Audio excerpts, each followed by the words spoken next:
Morning. Hi everyone. Sorry I'm a bit late. I had a plan this morning. And the plan was polish up the NA preview article, do fix all some of the formatting and stuff, add the images, blah blah blah. Then be on nice and early for the stream. And then my internet was a bit fritzy. My router wouldn't connect for like 20 minutes, and then it all got a little bit tight. But we're there. We're there. Morning Hover, morning Lemon, morning Human Readable. Classic Virgin, I know. Morning Jabba. Hey 2J Starry. How's OWTV going? Yeah, well, it's a lot in terms of a lot of different moving parts and keeping on top of everything. But I think it's going well. I think people are liking the content. Hey Druggus, hey Seppu, hey Strayera. So I think it's all going well. I think we're all set up for the ticking and coverage this morning. Morning Finn. Wait, Polix, are you still here? You've watched every single interview? Yeah, some of the interviews are class. We've got so much on the horizon. Let me get the calendar up. So we've got the NA highlights are coming out. Dust your shelves. I know, Coleman, I know. It's that time again. We've got the NA highlights coming out later. A debut for an editor you guys haven't seen before, Divinity. Maybe you know him. If you're around the NA scene, maybe you do. But yeah, strap yourself in for that one, because I really like this one. This one's really cool. That one will be coming out late this afternoon, and then we've got 4 interviews coming out across the afternoon into the evening. A bit more NA favoured times because of some of the teams. The EMEA preview is up now. The NA preview is going up later today as well. So it's actually a huge day of content. And then we've got EMEA highlights tomorrow from Rowan. And we've got the rest of the interviews coming out on Saturday and Sunday, depending on which teams are playing on those respective games. And in terms of actual Overwatch, we're actually in for a treat today as well. If I press this button, you can see everything. Let me go to Korea. We have the so of course, Finn, the Korea preview is out now as well, because this is the last week of the regular season in Korea, which means these games are all super important because top 4 go straight through to playoffs. So currently Falcon, Zeta, Crazy Raccoon, T1, obviously way very much in contention for that if they can put in maybe a better performance that we've seen so far from this stage. And then 5th, 6th, 7th, and 8th, they all go to the last chance qualifier. That'll be happening in a couple of weeks. And those 4 teams are going to fight it out for the 2 remaining spots in playoffs. The 9th place team, dead. We just kill them at the earliest possible opportunity. Thank you, Makunucci6. Thank you for the 3 months Prime. So, Mer Gaming and Cheeseburger, they play on Sunday. And obviously they have a game beforehand, right? You know, if we go down, Cheeseburger could beat Falcons. Mer Gaming could beat Crazy Raccoon, right? But, come on. They're not going to do it. Which means this Cheeseburger Mer game on Sunday is going to be life or death. We're going to kill a team on Sunday.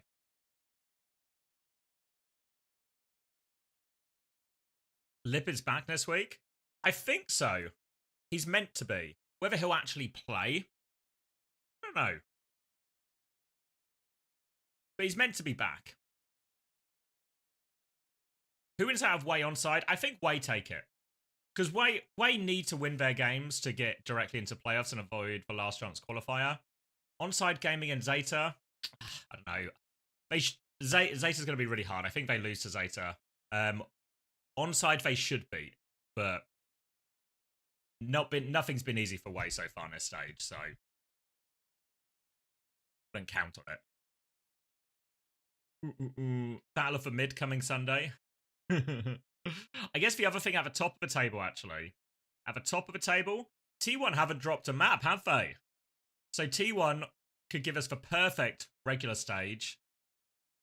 All they need to do is beat Zeta in this game that's coming up right now and beat Falcons on Sunday. So not the easiest way to close out a perfect regular stage, for sure. But, I don't know, T1 are red hot right now.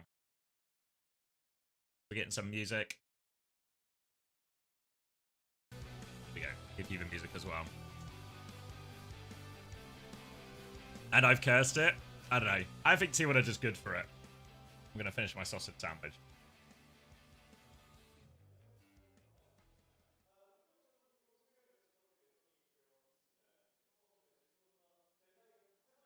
Hey, Sharma. Yeah, a bit late this morning, but we're here now. That's all that matters.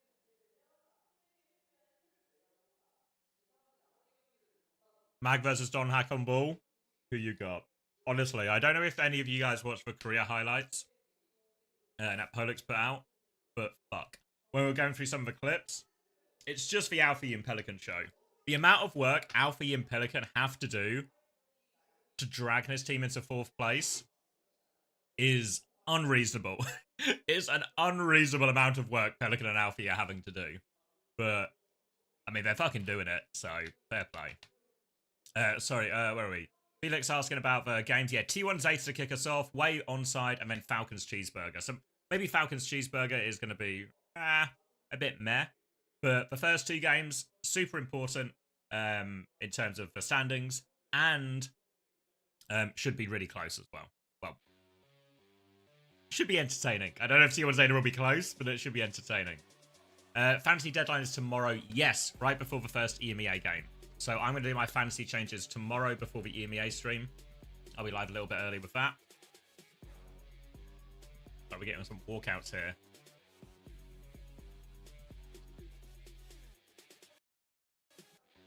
Ooh, Max is here as well. Let's talk to Max. Morning. Morning. How has the week treated you? How's the rain going? I've been absolutely exhausted every day, but every time I question whether it's worth it or not, I open the Twitch/earnings/revenue page and I decide that it is actually okay. Yeah. It's actually so funny. I had a conversation with my mom where it's like I told mom about like how much I'd been streaming. And she's like, Max, that's not okay. Like, that's not okay. Like, that's really not okay. And I'm like, and then I told her how much I'd earned, and she's like, okay, don't worry about it. Crack on, son. Crack on. She's like, no, she's genuinely like, that's not okay for your health, Max. Like, don't do that. And then I'll tell her how much I earned, and immediately she instantly forgets that my health concern might exist. It's like unbelievable. Like, Morning, Gala. Yeah, it's the same. If ever like people question like, isn't that a lot to do in a weekend? I was like, yeah, but look at this host weekend. I go, okay, yeah, all right. I'd do the same, and yeah, for that, yeah, I'd do the same. It's you this weekend as well, isn't it?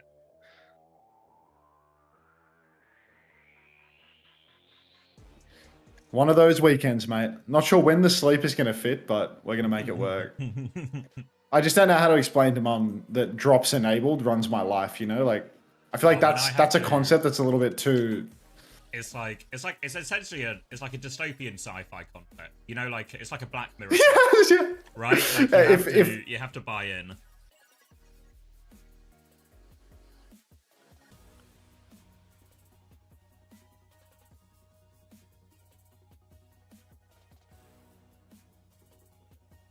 This is endorsement farming right here. Did you see the you know, Egg? Speaking to Eggs, yeah, of course. Please don't dox him. My mic level's very low. Does it sound alright for you, Max, or does it sound... Let me have a look. You sound fine. Okay. Double check, but I think I'm okay. What was I going to say? Oh yeah, speaking to Ego Slayer. And he was telling me how, before the big game, obviously they had last weekend against Vision, Crocs was slamming quick play so he could get endorsement level 3. So that he could type so he could talk? Yeah. I love that. This guy's a hero. That's so awesome. Priorities and all that. Yeah, no, it's actually so class from Crocs. Shame the admins weren't as enthusiastic, but what can you do, eh? Yeah, I mean, didn't they...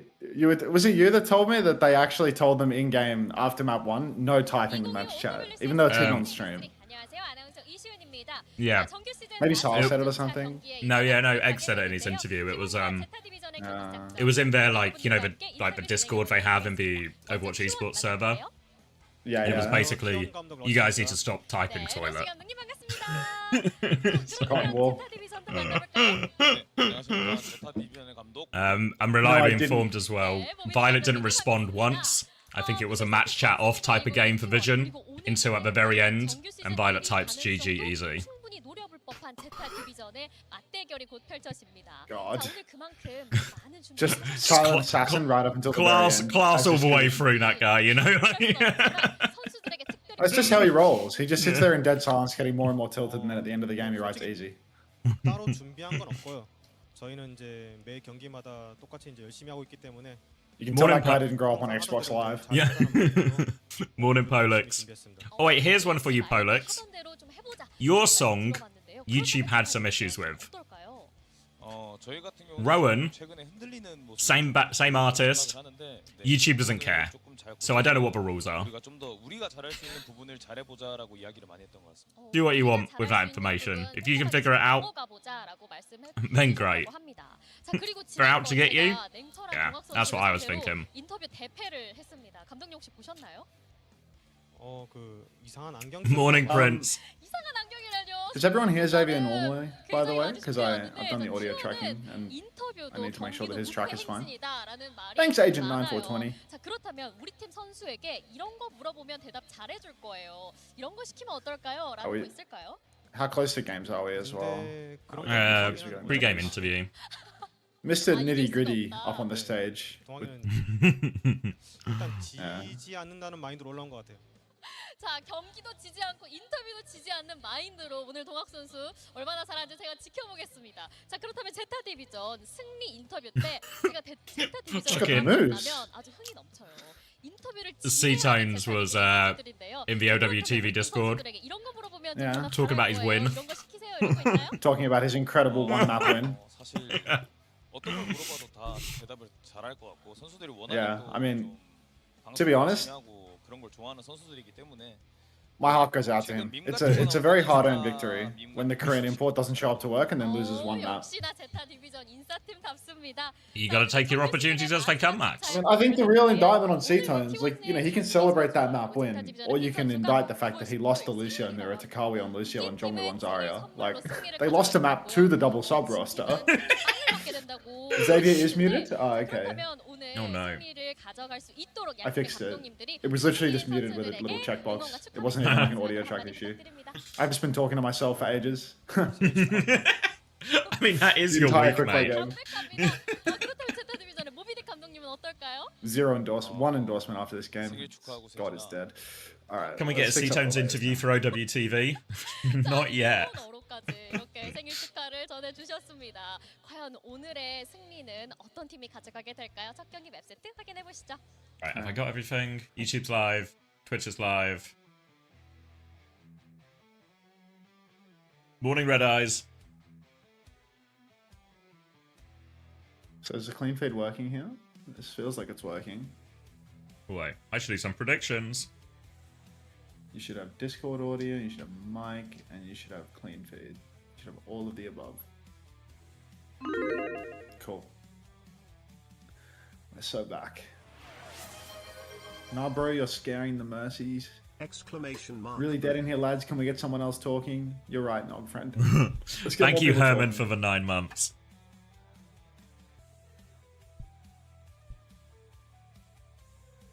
Is that Twitch chat Sammy in the YouTube chat now? Chat room pivot. Good morning from the UK. I will find you. Thanks, 7M. I'm sorry, is their name I will find you? No, it's from 7M. They're just saying, I will find you. Ah. Good games. I doubt these games will be better than what we witnessed in Pacific and Japan this week, to be honest. It looks like both teams' tanks have actually turned up for the game, which does seem Oh my like God, a good did you- omen. Exclamation mark. Yeah, that's always a good sign. What do you expect of these games? I expect this game to be a massive underwhelming disappointment where T1 3-0s or 3-1s. I expect the second game, Onside versus Wei, to be really close and really good. And then I expect the third game to just be greasy. Greasy. Thank you, C, for the 9 I think months it's a as well. cheeseburger game. It's Falcons v Cheeseburger, isn't it? So it's like, Yeah. we'll have the slimmest of hopes in a close first round, followed by it being completely over for the burger.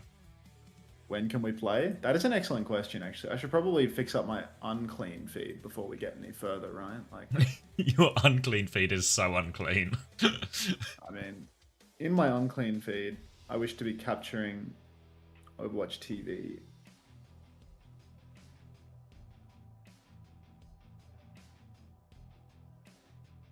Perfect. You didn't check just which works. matches are playing today? If only there was a site that had a streamlined way to view upcoming matches, tournaments, and behind-the-scenes interviews with the pros who play. Well, you're in luck, Daedric Prince. There's a website just like that. Try typing this into your browser. OWTV.gg. What would that do? It'll take you to a website called OWTV.gg, and then you'll have a website where you can have a streamlined way to view the upcoming matches, tournaments, and behind-the-scenes interviews with the pros who play, and even some highlights from all the action. I'm Overwatch Esports, and I've been homeless for a long time. Would this, like, help me in any capacity? It would literally give you a roof over your head, a home for you and the whole Overwatch Esports family. No fucking way. A home for Overwatch Esports, and the family associated with it. I'll be looking into Exactly. this. Target emoji. 9, 8, 7. Oh wait, hold on. 7, 6, 5, 4, 3, 2. Just works. It just works. Yes. Never in doubt. All right, T1 on the hunt for a perfect stage. Zeta gonna have another go at seeing if they can just See Zeta break. ban nothing, by the way. Controversial. Yeah. Has Rascal lost his job yet? Has that already happened? I know Yaki lost his job, but it feels like there are shades of Yaki in this ban. The absence of a ban is an interesting one indeed. I might have to reach out to Craig for clarification on this. Magazine has already been hacked up and already shot comically low in the backline. Dark, in the meantime, has rolled through the enemy team 3 times, has a 10 billion health overshield, goes for the slam, dodges the hack by line of sighting on the pillar. Magazine's about to roll back in for his next turn though, so keep eyes on that, Savvy. Big slam from Mag, but he is so low as a result, and they're going to get the punish through Pelican there. Vigi claims for final blow, and with that tank advantage, Zeta Division, they're kind of committed, so they've got no choice but to go, but they are awfully low. Another slam round the corner, big pressure onto Alpha Yi. They're trying to duck inside. They did get the cap initially, Zeta Division, so there's reason to try and hang on and survive, but they're so low. Zest teams up with that one, and they will be able to close it out. Yeah, it's going to be an easy finisher for T1. I suppose no surprises here. Zeta Division did steal away a few percentage points of the cap. But, I mean, if you look up to the old charge, you can see the disastrous story that is brewing. Zeta Division, they're very far away from many of their ultimates. Little Blissey, only 40% of the beat drop at the moment. Magazine starts rolling in on the left-hand side. But in a moment's notice, Magazine will be hacked up, and there's a minefield just around the corner. Bowler shot's already online for Proud as well. So anywhere Zeta goes here, they're facing so much pressure. Look, Mag twice has been blocked on his approach. Bolts land on Blissey and Alfie, just so much pressure. Trying to set up on the left-hand side now, Mag, but Donghak is keeping the rest of Zeta Division pinned in this room. Hack out from Zest to try and clear a little bit of space. Kitsune Rush will come out from Finn. Minefield on top of that one to limit it. Alfie is looking for the backline but can't close the distance. Slam comes through from Donghak now, but doesn't actually connect on that one. They try and chase him away a little bit. He is low HP, but they're still hanging on to point now, and Donghak can go back to harassing them. And Zeta Division, they just can't get out of this room. Styles, thank you very much for the 7 months. Welcome back. Appreciate that, mate. Oh, it's 8 months, actually, not 7. Proud over on the right-hand side. He used the bowler last fight, but now there's an EMP online for Zest. So Zeta Division, they probably want to play slow, see if they can get their beat online. I didn't even clock Finn's Kitsune Rush, to be honest. They've been trapped in the room for so long. Now Zest TP's up onto the high ground, manages to mid-air land the EMP on Alpha Yi, and he just disappears in all the puff of smoke. Manual hack on a Magazine behind. This guy's really struggling to find his way into the fight, constantly being hacked out by Zest. Really high uptime on the Sombra. And with Finn going down, with 80% on the clock, it's already last fight territory, and Zeta Division don't even have half their ults yet. They're on the hunt for Mag as well, and he is getting bullied in the backline now. He's going to try and slam his way out, but there is nowhere to go for Mag. And the rest of Zeta Division, they are stealing the cap while this happens, and Pelican has the EMP as they go for the recontest. Manual hack first onto Donghak, trying to bait more people in. Kitsune Rush from Vigilante. Pelican now EMP round the corner, gets 2. Skewed's beat doesn't save Vigilante, but Bliss has a later beat now as well. Alfie still has the blade after this as well. Eyes on the backline, eyes on the Freya, dashes into it, loses in midair though. Proud has slipped away. He's okay, and Alfie's going to get punished for it. Disaster with the ultimate. Zeta did get the flip during all of that, and they do have the minefield, so they're still in it for now. Yeah, they're still in it for the moment, but they aren't so down on players. Magazine again on the flank. He's already taken a bunch of damage. Proud swings to try and follow up. Gets poked very low, but will survive. Minefield is now out on the point for Mag, and Donk's been booped on the edge of the map. He needs to roll back on. Bowler shot comes out, doesn't connect the kill, but Finn is already taken down by Donk in the wings. So one-man advantage for T1 at a bare minimum. Alfie under so much pressure, he's not even going to go down to the slam. Proud's already got his number. Donk's back on the point. The flip is about to come through, and there's going to be a minefield on the objective. Blissy! No escape for Bliss. Matt can get one more touch, but he is hat, chase, minefield on the point, and T1 looking good for this first round. There we go. Yeah. I've gotten a clarification from Craig. Zeta Division, they were late, so they have been penalized by having their ban removed for map 1. So when I said... show up to work. Yeah, when I said, like, well, at least both tanks were here on time, that wasn't actually true. Yeah, it was just a bold-faced lie, was it not? Pacific really setting the meta here in terms of not turning up to work. Yeah. Oh, there's that choppy audio that we know and love. It's alright, I think it's endearing in a lot of ways when the replay audio sounds like somebody is, you know, going through a wormhole in the movie Interstellar. Maybe they are. It's entirely possible. If they are, it's actually quite impressive that they still got the replays ready. That's dedication to the craft. Culture they've got over there. Yeah. Magazine over to the Winston now, trying to counteract Zest on the Sombra. On this map in particular, there's insane space for the Wrecking Ball, but perhaps there's not so many mega health packs close to the point for a wheel to snatch up. So I'm not sure how valuable the Sombra is going to be now that Magazine has moved over to the Monkey. Magazine, not to be outshone, will just be booped off the map by Skewed immediately. So that's a one jump, one die situation for Magazine, who has had absolutely zero value thus far in the series. Now they can start taking over point as a result of that. Easy first cap for T1, and nothing really happened in that. Big attention, I think, here on Alfie. He really struggled to have any sort of impact on that Ruins, just sort of exploited by the Sombra anytime he tried to close the distance. Need more from what has really been their star player so far in this. He's going to get hacked up again, and he's going nowhere. No room at all for him to play. And no room whatsoever. You can see Dark rolling on through, booping around. He has managed to boop everyone on Zeta Division, gets him way closer to that minefield than he otherwise would be. But Zeta, I mean, they just have to wait for a bit of setup. They cannot find that engagement from behind, and they always need to press through Dark, who's once again rolling out from the high ground, pressuring Pelican midair. He shot Pelican very low. Unbelievable mechanics on this guy. Does not miss a beat. Now Proud over on the right-hand side starts to pressure Blissy, and where's the opening for Zeta? They're trying to come through on his side, but Skewed's there to pocket him out of it. Hat comes through onto Pelican as they go forward. They will be safe for that. Skewed is harassing. Might need to be careful about that one. Just get out of dodge, but Proud swings the other way instead, and Pelican's going to fall. Now Bliss is all alone. Off the map. See you later. Another one for Skewed. And this is, I mean, it's all too easy for T1 right now. I mean, Zeta Division, it feels like they're not fighting back at all. It's just a huge difference in the caliber of play. Everywhere Zeta Division rotate, T1 have 3 different angles to engage. Skewed's wall riding in, drawing aggro. Proud is swinging from the flank. Dark is constantly pressuring out Pelican and Alpha E. Pelican's made the move over to the Sombra now, but it's 71%, Zab. Minefield comes out in main, instantly forces Finn's TP and Suzu. Bowlers out, actually will go wide, but Finn will be chased out on this one. He's so low, he does go down to Proud in the end. 5v4 situation, it's last fight as well, but Proud is traded 4v4. Blissy doesn't even get the beat off though, goes down as his beat charges up. And I mean, Zeta, now they need to play for a touch. It's all on Pelly to go hide. Yeah, they do have ults coming back if they can get the touch Zeta Division. Beat and Blade. Primal still on its way, but Skewed has that beat to match, and if Zest gets this EMP, his touch is going to be so difficult. Alfie gets the first touch now, the rest of them coming back, but there's the EMP, hits them. Bliss gets the beat off, saves everyone. Later beat from Skewed now, but a chance for Zeta Division, but Blade is out this time, trying to cut through Proud. Goes into the well, gets out of the well, takes Proud with him. Opening pick now for Zeta Division, a chance for more. Donghak nearly has another minefield though if T1 want to keep this one going. They're going to give the flip, actually. Pelican dies. Oh, dirty blade from Alfie, but Pelican has fallen. They need him for the scrap. Dark's thrown down another minefield. Magazine is trapped in a pinball field of mines, and you can already see Zeta Division, they're under so much pressure. Magazine, he's got that Primal Rage in the pocket though, so he might be able to pull that one. Alfie has gone down as well. No DPS, and no Blissy as well. Proud just doing it all off screen. Now it's all on Magazine to clutch. Can we get eyes on the Premier Winston? He rips out the hands, he starts juggling. He does take Skewed, an unreal juggle to open it up. Now he's he starts juggling onto Vigilante, but he needs more than one. He might get it too. He's forced the TP out of the Sombra. Zest is incredibly low. Pelican's doing EMP. juice damage, and he's got an EMP. Still Zeta Division are in It's control. big. Massive EMP on the back line.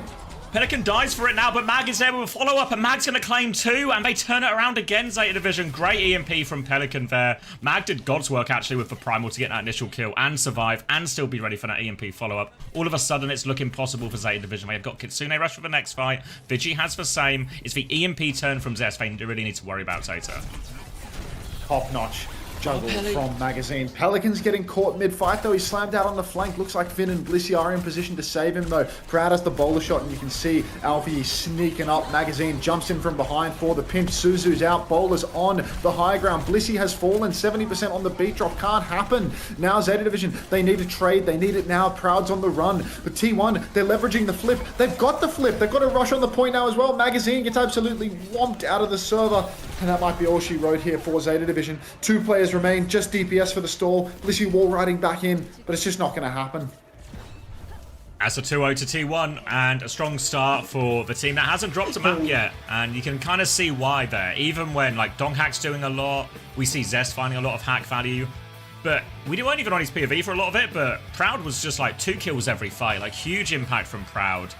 We've not seen as much hit scan in Korea, but obviously Ilios, Freya, the perfect map for that character. And Proud was getting through so much work there. And considering Zeta Division's comp, like, you know, Genji Sombra, Genji Echo, in many ways is designed just to punish Proud for trying to exist on that hero. They didn't get close to him very often at all. Yeah. Oh, just all smiles on the Zeta Division side as well. Or rather on the T1 side, you can see Mr. Nitty Gritty himself rolling out in the back, thinking, it's actually quite difficult for me to be draft capped if the enemy team doesn't even show up to the draft.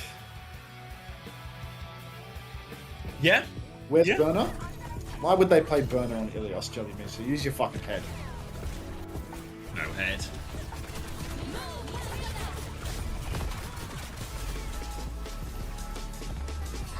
Was actually, I know like it was versus no ban, but Tracer ban actually, you could really feel like Alfie couldn't play the game. Yeah, I mean, they have to play Sombra Genji. They have to play like Echo, which Donna can camp out. It's just tough, really. Yeah. And Proud, like, I think if one of Sombra or Tracer is banned out, one of those two, then Freya's playable on this map, you know? And Proud's just doing so much work. What's that one? Setu? It's atrocious.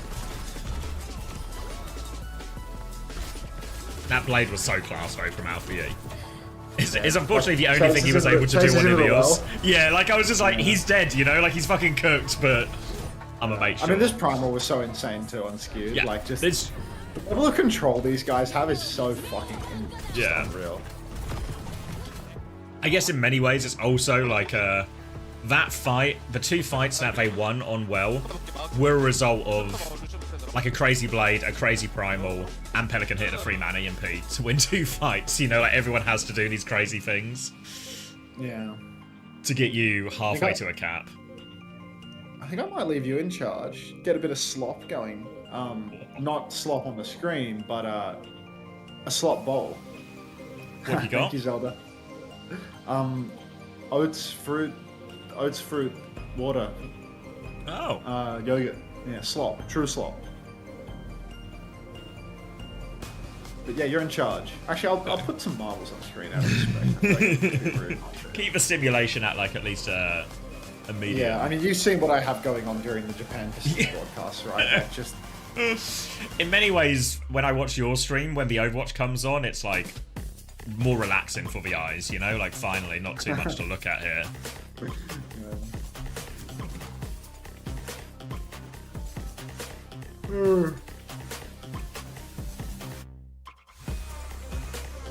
Oops.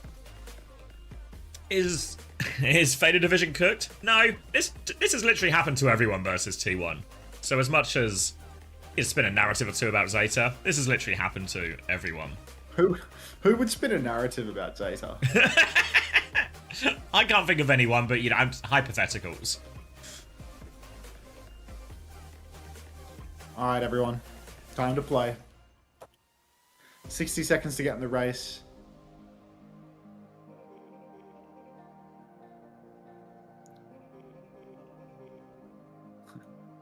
Josh the Bag 97 with a Biden picture. You're in charge, Xavier.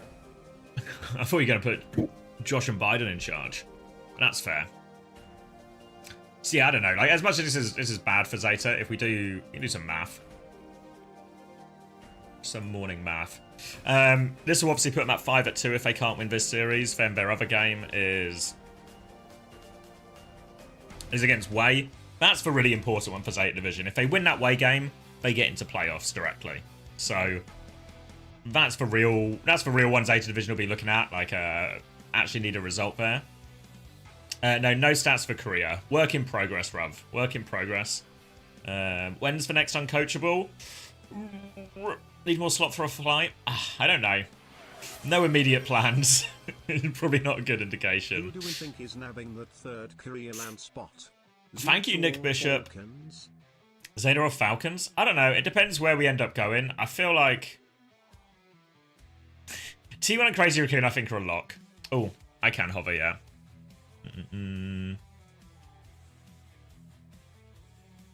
I think T1 and Crazy Raccoon are a lock, and that's the easy bit. Then Way, I think, are also out of it. I think they'll still, go to playoffs. They'll probably have to go through last chance qualify, all of that. But I don't think they're threatening these teams. Falcons, Zeta, I don't know. I feel like it's just going to be Falcons. I just can't.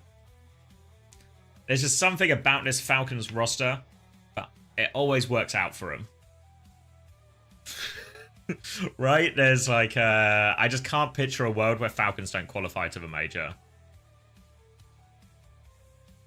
Even though, because remember in stage 2, and it felt like, wow, the Falcons this time are truly cooked. And then they won the LCQ and they won the major. So, I don't know.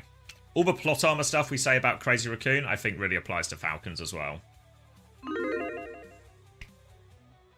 I'm a Falcons fan, but I'm starting to think they're an industry plant. So yeah, I think it'll be maybe like we've still got a while to go till we get to that. We're gonna do an LCQ, then we're gonna do the actual regional playoffs, then we're gonna have like the international thing as well. So there's still plenty of time for patches to change or like metas to shift, etc., etc. But I think Falcons will ramp up in time and they'll beat Zeta in the crucial moment. I don't know what to make of Zeta Division. I mean, Zeta Division so far in this stage, their success has really piggybacked off the fact that Alfie and Pelican are probably the best DPS duo in this meta. And whenever I watch these games, whether we see them live or when I go through the clips for some of the highlights videos, fuck me, it's just it's quite literally a highlight reel. Like this week, for example, when Polix was putting together a Korea highlights video, we could have just made an Alpha Yi video from the 2 games he played. There was enough stuff. Now, it could have just been an Alpha Yi video, and it would have been really good as well. But I know, right, Polix? Like, and it was only 2 games. Like, it's not even like, yeah. Kings Row next. Try to send us to Ilios again. Please, no more Ilios. DC onside taking it for distance. Yeah, I think it's got dogfight written all over it. That onside game. Release the Alpha Yi cut. I mean, just Alpha Yi and Pelican are insane.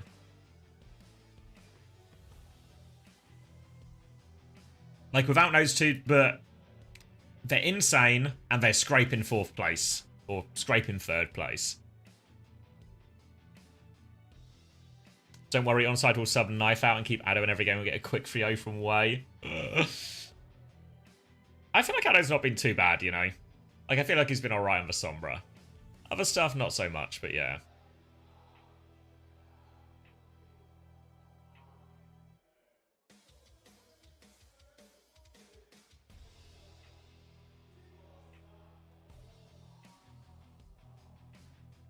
Scraping 4th from above. Yeah, so, I don't know. I kind of like, honestly, this stage, because Alfie and Pelican are just doing so much, it's really warmed me to Zeta Division. Hey, Nice. I saw your message, by the way, Nice. I need to read through it properly, but initial impression is it all looks good. What's this guy shouting about? Is it game time? Oh, well, they're sitting down. Bernie in as well, going to King's Row. Oh, Burner's in. Jeez. There's Jelly Mises. Someone says, I miss homosexual, but his name is literally Pink, so I don't know if he's typed, but he's here. He's in the wings. Just say W Pink Paw and snap your fingers and he'll spawn in. Don't worry. Oh, wait, should we do a sync check? We should, yeah. 43, 42, 41. Just works, man. 40. Like, just offer it. Beautiful. Yeah. Okay. Why do I need to apologize to Jelly Misu? You can't make me. What did you say? It would be insincere. I said to her, use your fucking brain when she said, where's Burner? Oh, yeah. Oh, yeah. Yeah. Yeah. IQ Mighty, thanks for the 12 months. Welcome back.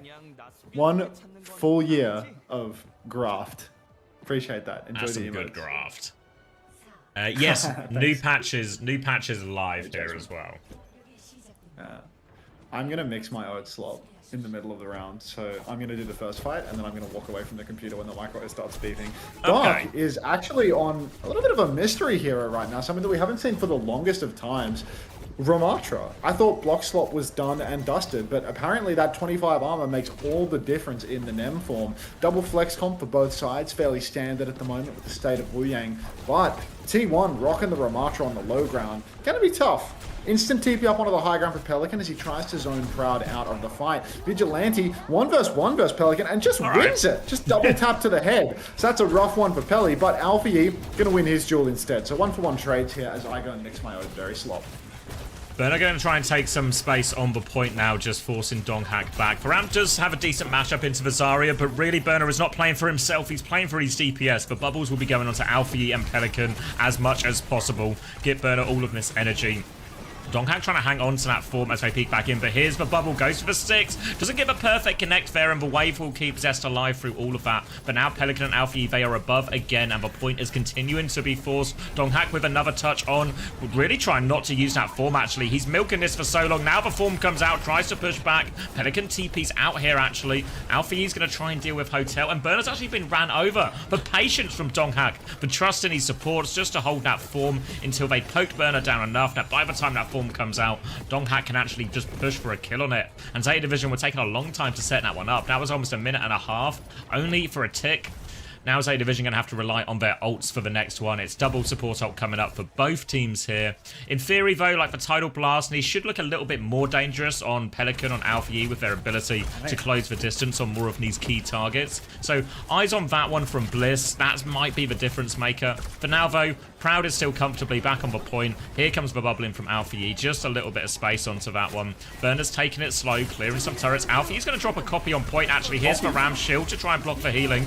Now, the big slow in the background, goes for it, punches onto the backline, forces for Suzu, gets the annihilation, but can't pop it in time. But Burner has found a kill. But Burner's found all the kills, actually. Tidal Blast over the top from Alfie helped set that one up. They kind of did throw everything at that Zeta Division, but they will secure the first point. Oh, praise the Lord. Order has been restored to OWCS Korea. Burner wins his maps and Magazine loses his. Perfect, perfect. Skewed now with a Tidal Blast. T1, I mean, now they're going to be stuck on the Ramatra for the second point. Admittedly, there are worse heroes to be stuck on. A nice flat section of the map where you have a real opportunity to run down backliners, control the chokes with your shield and your Nem form. TP onto the flank for Zest. You can see Pelly sneaking in the wings. He's looking, but they're not going to fool them. So Proud does manage to mark that flank out, and Pelican's just going to have to hide for a while. Symbol comes up onto the point now, and there's a deep push taking place for T1, mixing the Yoga in now. There you go. Nice little disengage from Zeta Division there. Alfie gets out in on the right hand side, everyone else gets out main, and that'll be a symbol out for free. So more than happy with that Zeta Division. Now They have the Grav still. They nearly have the Blossom.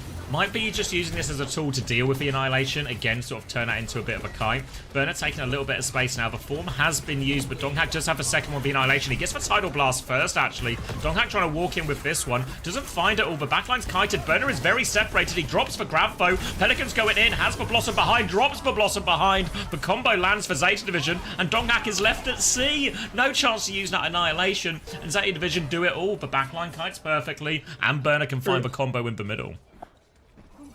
Burner finds the combo, and now we're just rolling through right to the end of second point. One fight remains. T1 have a huge bank for this next turn if they can just play slow a little bit for Proud's bowler shot as well. But Zeta Division, they can match these ult pound for pound. And I'd say that the double support ultimate could be really crucial here, because Pelly can TP into the backline with that Tidal Blast, or even Burner can push deep and really muscle right past Dark. It's so hard to survive on the Ramattra, even with the Annihilation available. So, really, Overwatch Leaf, thank you very much for the gift sub to Sorry. Thank you very much. Welcome to the Proud Social Friends Club. Sorry, thank you very much for Leaf. Instant copy force out of Alpha Yi, though. Thought it kind of looked like Zeta Division wanted to kite, but instead they are going to drop the copy. Rush forced in by Vigilante, so 1-for-1 trade. This time around, Alpha Yi will get the Annihilation off, and he's running down Vigi. Catches the kill. In main, Pelly's found skewed. No supports remaining for T1. And we're going straight to third point, Xavier.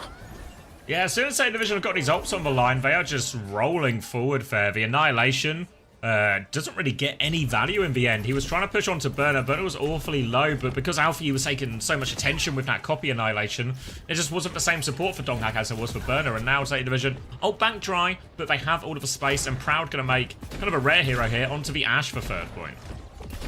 No way. Ashe in the current year. See the vision, you know? Ashe up on these high grounds, very, very strong, can mark out the Echo with ease. Zest's going to catch Alpha Yi with the polyform. Now, Proud is pressing forward. He's up on the high ground, beaming away. I'm not even looking at the screen. I'm literally just looking at my oats and hoping that this is right. Anyway, Zeta Division, now we've got a Grav, a Reaper Blossom around the corner, but T1, I mean, they have to play slow for quite some time. I think that the Tidal Blast alone isn't enough to get them over the line here, so they might need to charge up a bit of a larger bank before they can actually win a solid fight. Yeah, Zest onto the Tracer will provide a much better target for these Tidal Blasts more consistently as well. Looks like Zest is trying to get through left-hand side now. Runs into Alpha Yi, gets him awfully low. Can't quite finish. Suzu from Finn will keep Alpha Yi alive. And Zest with no recall now will slow it down. But here's the Tidal Blast. Looking for the backline. Knows there's no Suzu, but the defensive bubble is good. Stun still goes through. But Zesty can't find the kill. And now Burner is fully charged. He is pushing forward. Here's the grab. Zeta Division have all the ultimates earlier. They are ready to go. Grab's available, and Burner's pushing deep. He has the angle to connect on the backline, but he opts not to use it. Do you know why? Because he's a fucking genius, and he knows that they're getting free card push, and he doesn't want to be baited into double overlaying his ultimates. Tidal Blast in the backline onto Pelican. The Pelican's going to receive the bubble and the Tidal Blast. Now he's running them down. He hits the stun and the shot on Proud. TP's backline for more. Drops the spin. Xavier ejaculates, and we get 4 kills for Zeta Division. T1, no trades. They got to trade an Alpha Yi. So enjoyable watching this Zeta Division team when Pelican and Alpha Yi are both in the lineup. And now Burner still has this grab for the retake. The touch is going to be so hard. T1 nearly have 3 ultimates online though, so if they can find kills with these, they will be able to stagger back in. Initial pressure comes onto Burner behind the point, but he has that grab ready to go. He goes down without using it, actually. They just died to the Kitsune rush. And that was an underwhelming in the end. The retake was really easy for T1. I think it was a massive trade that came out onto Alpha Yi above all else. You've got to give props to Zest where it's due. He finds that 1 versus 5 trade, and it makes it so much easier for T1 to get back into the fight. Now Zeta Division, I mean, they've got the grab, they've got the copy, but they have burned perhaps their best turn. I think T1's support comp is a little bit dicey for the third point on the defense because Lucia, Kiri, I mean, Proud is going to have a hard time staying alive. He's got the Bob, but he needs a lot of pocket, a lot of resources, and that means that on the flank, Zest doesn't have anyone side fighting with him. Hard push up onto the high ground. Alfie hits the stickies, gets the bubble, just finds the kill in the neutral. No pocket can save you from that unless Finn is ready to Suzu that. Alfie's dropped the copy now, he's going backline, pops the annihilation, he's punching out poor little Skewed. Skewed is also low, Pelican finishes the kill. Burner's dropped the grab, God only knows where. Dark's trying his best to block, but block slop is done, mate. Bob out onto the cart. Potential for a T1 clutch here as Burner pushes deep, but actually goes down to the Bob back shots. 10 seconds on the clock. Maybe T1 have shifted their priority at this stage to getting OT, but somebody has to touch the cart for both sides. Yeah, Donghack's back on D.Va as well. So is Bernard. They're rushing back to the point, but Pelicans for one anchoring it. He needs a lot of help. Kitsune rush from Finn to keep pushing in. Bliss is getting very, very close in that B actually, but they need to stay on point. Pelican will survive. Finn and Bliss there getting the pocket done, but earlier Kitsune rush makes all the difference, so they don't even need the beat in the end. They will get the full cap. I couldn't agree more, mate. It's good slop today. Lock Just with your right. slop. I'm just...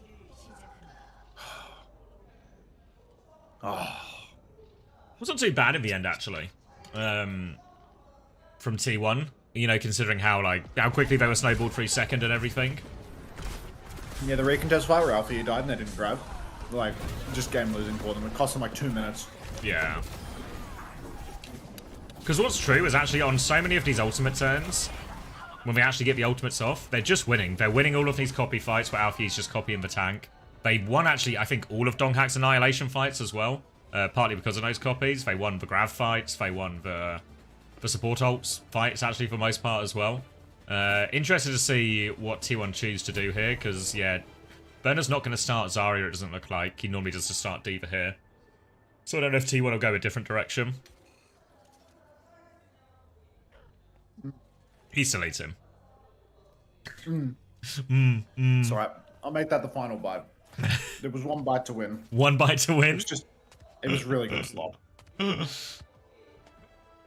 Alright. Widow at a spawn from Zest. Gonna have a little look, see what he can see, but shouldn't be anything going for this one, and T1 will get to make their decisions once they see that Bernard is on D.Va. Obviously, a lot of teams would go Zarya in this situation when they see the D.Va, but not really something Donghack is known for. In fact, he's going to match for D.Va, so I guess also something he's not known for. This is an odd choice, I think, from T1. Yeah, I think this one for T1's just all a little bit too difficult, in all honesty. I feel like D.Va v D.Va versus Burner, that's really Burner's playground. That's what he thrives in, plays best. And Donghack, I mean, I'm not going to say that he's bad at D.Va. He's definitely better than Magazine at it, but he's going to have to put on a clinic in order to make it work. Finn is just going to get caught out on the flank. I don't know what that death was. Did he TP to that location, or did he just go down with all his cooldowns there, just caught with his pants down? I'm not sure. It just kind of happened to be in front of all of T1, and it's going to be an outrageously easy first point for Zeta Division. Oh, sorry, for T1. Yeah, what's going on? Yeah. What happened? I don't know, just a very strange first point. Like no recontest. Like it's just over. Yeah, okay. Were there more trades after Finn's death? No, everyone just kind of got out. I felt like. Why did they not even try to recontest? Like such a bizarre cap. Finn just goes down in the neutral to like a 5-man push, and then they don't even try to tap. Oh, Alfie. Oh yeah, Alfie went down as well. Okay. Won't have the wool pulled over our eyes. Pelican in the wings, just poking away. They're trying to hold for the choke now, but I mean, God, T1 they've got to be happy with that one. I think this choke's a little bit awkward for Proud. Easy to mark out with the sim, easy to poke those chokes as well. Every time Proud swings up top, if he's not flanking, it's going to be really hard for him to actually get a safe angle. But Zeta Division, I mean, they're conceding heaps of space right now. They should be able to win a lot of this front line with Pelican on the sim as well. They just need to make sure Alfie is in a position to pressure Nat Freya so Proud can't take over. But Donghack taking the initial space in the Mega Room. Now Burner's going to try and respond. Suzu has been forced out onto Skewed now. Both Divas attempting to harass the backline. But Proud is kept fairly contained right now. Now he's going to try and use his opportunity to swing through around the corner. Can swing as well. And it's a TP backwards from Zeta Division, who are only going backwards at the moment. Yeah, I mean, there's just no fight taking place. This is so bizarre. Zeta Division are just rolling over and taking it. They've given an entire fight's worth of push with no deaths. What on earth is going on right now? They're completely lost. Kitsune rushes mirrored in main now. No support ultimates to layer in. It's going to be who gets the kill in this rush scrap. Bomb comes out in the air from Dark. It's a Poco bomb that finds nothing. No kill off the remake, but now the symbol is online for Pelican. He can drop that at a moment's notice, and you fucking hope he would, given we're now at the end of second point with only one fight being taken on the entire map. On the flank, we've got Zest creeping up. That is being marked out diligently by Pelican and co. Peli's going to TP back, presumably in the spirit of conceding even more space. Beat push comes through for Skewed. Simwell comes up to counter. Peli's playing on the wall, playing his life. Burner eats up that bowler shot from Proud. So Zeta Division, I mean, they're surviving all of these ultimate layers. But at what cost? Yeah, and T1 really went deep with the beat there. It looked like Vigi wasn't going to be able to get out, but does manage to get the Matrix at the end there. And now T1 can go for another push, but no ultimate, so it's a Tidal Blast from Alpha Yi all over this Lucio. Suzu is good. Pulse Bomb afterwards is wide from Alpha Yi. A rare miss, and T1 survive another wave of ultimates. T1 has survived that wave, but there is another one coming. The bomb is available for Burner as well. T1, they've got nothing in the bank. They spent everything on their initial push. Still, Zeta Division. I mean, now they're all the way at the back of second point. They're boxed into a corner. Donk pushes deep. Pelican's trying to counter dive that a little bit, but Burner's taking a beating in main. Might just force the bomb right out of him. He tries to edge it off the point. The Vigilante, not his first rodeo. He's going to Suzu that. Donk has fallen in the back line. Vigi was so close to killing the remaking Burner on cart there, mind you. But Zeta Division are going to hold on. The tank trade should be enough to just keep him steady for the next 20 seconds. Yeah, ends up being a diva difference there. Burner gets into mech back on 1 HP, and Donkhack does not, so Zeta Division are able to stabilize, and all of a sudden it looks quite reasonable for Zeta Division on what has been a pretty bizarre King's Row defense, all things considered. Now it'll be a Kitsune Rush trade in this next fight. Again, the divas can do a lot to neutralize the opposing team's Kitsune Rush, so difficult to find kills through all of this. Zeta Division as well. They have no reason to start the fight. They can just hold this corner, match it when Vigi chooses to swing. Finn back of main right now, just waiting for his turn, waiting for the engagement from T1. Tracer duel taking place off screen right now. That was Alpha E, pushes quite deep, gets his cooldowns forced, and now Burner, he's overcommitted. It's going to be a case of Burner perhaps losing suit in the backline if they don't crash out. Finn drops the Kitsune Rush in main. Oh my days! Finn not only takes down Proud, but also drops the 180, drops the shoulder, and takes down Vigi as well. He even forces the recall out of Zest. Finn is absolutely dominating here on the Kiriko. And after all that criticism that I was levying at Zeta Division, for how they gave up so much space on first, didn't go for the recontest, gave all of these fights on second, they're now in a position where their ult economy is not in shambles. And there's only 2 minutes left on the clock, only a minute 30 in fact. Yeah, it was a nice Kitsune Rush in the end. They swing sort of back towards main. Proud was trying to take that angle, but it just became easy pickings for Zeta Division as they swarmed that one. Now they have the Tidal Blast and the Symbol. They do have a beat push again, T1, so they can go awfully deep with this next one. Throw in a Bowler, throw in a Pulse, see what happens. It's going to be a Bolt to force them back. Bliss actually dies, 92% to that Tidal Blast. Pelican might have to use his Symbol quicker than he wants, and suddenly T1 have an opening. That's an egregious feed there from Blissy, because now the beat push is on, the Symbol is up, but it's going to be so hard to live through it. Wall, but only one support, just not going to happen. Down goes Pelly, Finn soon to follow, and Zeta Division, that rock-solid hold, those angles they were playing for at the back end of third, where they were baiting their front line, baiting Alpha E and Burner up on the high ground, it just falls to bits because Blissy overextends ever so slightly and gets bolted out by Proud pre-fight. Hate to see it. And now Pelican, he's off the sim, he's over to the Echo, but T1, they've done this fight on the cheap. Look, they've got 3 ultimates for the front line now. Yeah, lots of opportunities now for T1 to throw these in. Bliss just have that Tidal Blast now, and as we get deeper and deeper towards the end of King's Row, spawns will favour the defenders here. So as long as Pelican and Alpha, you can keep finding trades, finding value with these Tidal Blasts with their ultimates when they get them, it can just hold them into it. Remember, they did complete the map Zeta Division, so any hold will do. Tidal Blast from Bliss, that's probably going to be the next one. Probably going Alpha E's way, I imagine, in this scenario. Up on the high ground, I mean, you can see Proud already has quite a good angle, needs to be contested soon. Tidal Blast actually comes out onto Alpha. He's blinking backline. The Suzu catches everybody though, so it's just too early with that ultimate, not able to snap ankles. X-Ray, thank you for the 1 cent, Os. Zest now back in main, no recall, has to take it slow. Burner's pushed quite deep, but he won't lose his suit for it. You can see more space conceded, but 180 eat from Burner, catches the bowler shot from Proud. Zest is on the flank right now, though. He's looking for a pulse bomb angle, can't quite get it done. Wu Yang bending it around corners to make sure that nobody can push. Kitsune rushes out on the card. No, Finn's about to be able to mirror that, but not yet, and Bliss is dead again. Bomb is out now on point. They need some time out of this one. They need to get Burner back into mech. He will be back into mech. Donkhack has dropped the bomb in spawn. Burner tries to deep-peek, but Proud is going to do all the damage. He's just taking over right now. Burner is out of mech, and all of a sudden it is wide open for T1. Pelican is hiding, though. He's 10% from the copy, but Donkhack is all up in him. He does get the copy. Can he get the touch? Alfie's got the first touch. Pelican's coming to help now as well. If he can get to bomb, Zeta Division can really bleed back into it. They've lost Bliss. There's a beat over the top. No bomb for Pelican here. He's going to be forced out of all of that. Goes for a desperate trade, but Donkhack is playing cleanup. Back on Doom is Burner looking for something, but they see 9. I think they would lose in that fight anyway, but there was maybe an option. There was more time to come off that clock, I think. It's okay. I think Zeta Division have attackers advantage. Oh no, T1 have attackers. No, Zeta have attackers advantage. So it's all going to be fine. It's all going to be totally fine. Just a non-issue for Zeta Division. Burner's still going to win his map. Although I wouldn't mind a 3-0. Ataraxiax says winnable. Who are you rooting for right now, Atarax? Who is it winnable for? I mean, if you're just rooting vaguely that you want to see a winner, you're in luck. Yeah, I mean, it's actually drawable as well, which would be the only way to lose as someone hoping for a win. You're rooting for Zeta, you feel bad for them? Nah. I think I'm growing in sympathy for Zeta Division. Mainly just for Pelican and Alpha Yi. 그래도 하시모토하고 얽힌 건 다행이야. 그럼 구조 임무는 어때요? Alright, so Zeta Division going to start on the attack. Not a huge difference here. 1 minute versus 1 minute 30. King's Row first, always one of the more attackable as well. Zeta Division, when they get to it, will be hoping their defense doesn't look like their previous defense. But for now, just got to get something on the board here if you're a Zeta. Give yourself something to defend when it gets over to your turn. You feel for a few more seconds? Yeah. Burner is going to see the ball and start on Zarya is Reaper and Echo again. It's going to be ball... Proud has deleted Alpha Yi. Outrageous. Proud is on one today. And maybe has been on one for years at this point. Going to be a quick reset for Zeta Division. Valuable time off the clock. And Zeta Division will have to go again. Obviously, the nature of Zeta Division's comp is they need a few bubble turns and they need a chance to build up that energy. So actually, they're just going to swap the comp. They're going to go Diva and Tracer, a bit more of a direct approach now. Slam onto the rotation will be cleared. Everyone gets through safely into Hotel. Now I wonder if they need to close the distance to Proud. That's the key bit they need to get into.